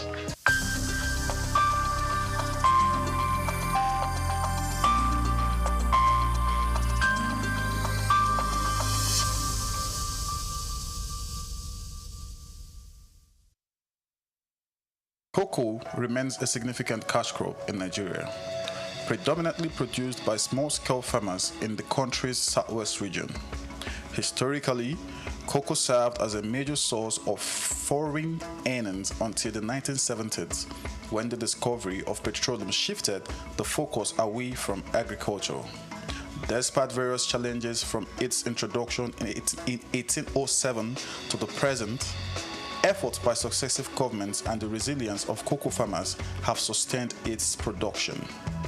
To better optimize productivity and ensure fair prices for farmers and high economic returns for the government, the Cocoa Marketing Board, CMB, was established in 1947. However, the goal was not totally achieved as pricing policy weren't favorable, discouraging farmers from producing export crops, and that eventually led to the boat abolition in 1986. These resulted in reduced yields and lower quality cocoa beans. Meanwhile, the millennium era witnessed a shift in farmers' focus towards more economically viable crops like oil palm due to the high cost and intensive care required for cocoa production. Cocoa production faces several obstacles, including limited access to fertilizers, unfavorable climate conditions, pest infestation, poor infrastructure, and land shortages. Also, herders' attacks on farmers have deterred farmers from expanding their farmlands. According to research, despite challenges, cocoa production has empowered many farmers and more stakeholders in the value chain, improving their living standards, enabling them to provide education for their children, cover medical expenses, and build better homes. Concerning the future of cocoa farming in Nigeria, there are mixed opinions among farmers. Some are hopeful that government reinvestment and addressing current challenges can revive the sector's past success. Others are pessimistic due to the persistent issues and the trend of farmers shifting to other crops. Regardless, hope remains for the sector.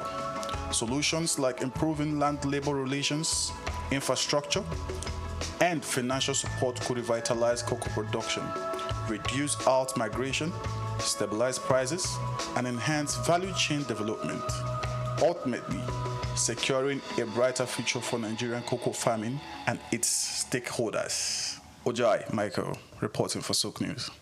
At the core of what makes us human is our ability to pay attention, be present in our experiences, and channel our thoughts and actions towards meaningful goals. However, for individuals with ADHD, which is considered a neurodevelopmental disorder, a medical condition that affects the brain, this fundamental aspect of human nature is often disrupted, leading to difficulties in maintaining focus, controlling impulses, and regulating behaviors. This hyperactivity disorder is a neurodevelopmental disorder that occurs in children and adolescents.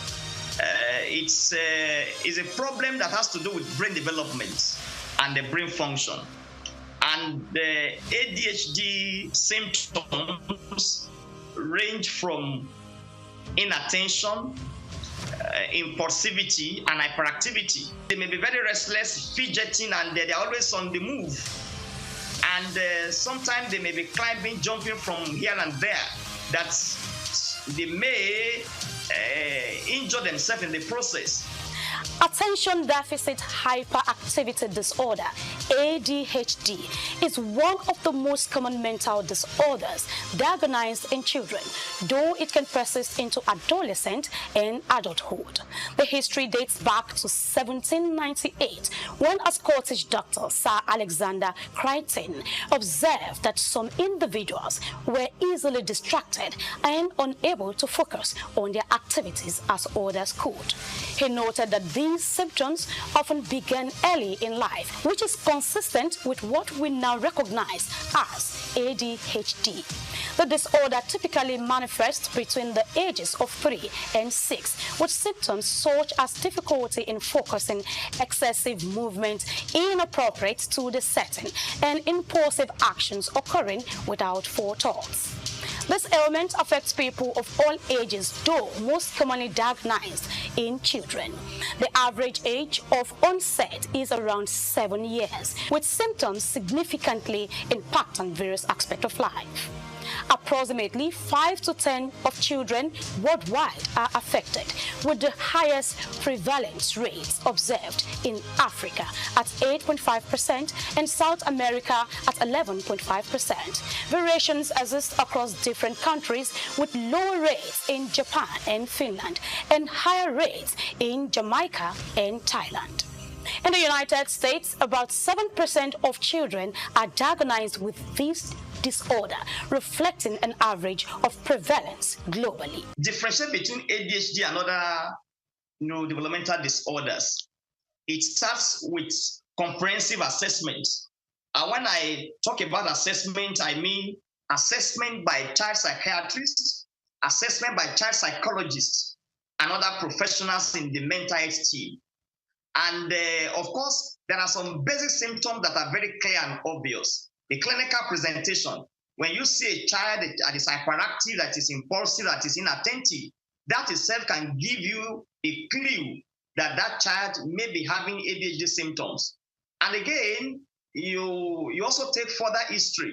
You may need to take, if there's a family history of ADHD in the setting, because if there's a family history of ADHD, the child may come up with ADHD in the nearest future. Individuals affected faces challenges that extend into academic performance, work or personal relationships, and social domains. Some of the signs include constant fidgeting, impulsiveness, and difficulty completing, alongside emotional struggles such as mood swings, low self-esteem, and frustration.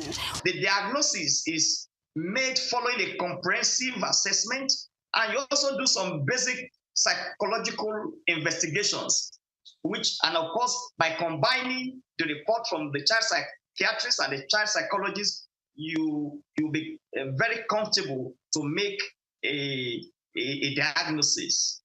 And of course, I must say that there are some childhood disorders that may mimic ADHD, like learning disability, like autism spectrum disorders. But the symptoms of ADHD are so very obvious that when you see a child that is hyperactive and oftentimes restless, oftentimes impulsive and unable to follow instructions, that should give you a high index of suspicion that that child may be struggling with attention deficit hyperactivity disorder. While it's not a physical ailment like a broken bone, it is a real condition that is frequently accompanied by other conditions such as major depressive disorder, anxiety, substance abuse, learning disabilities, conduct disorder, and oppositional defense disorder, which complicates the management and treatment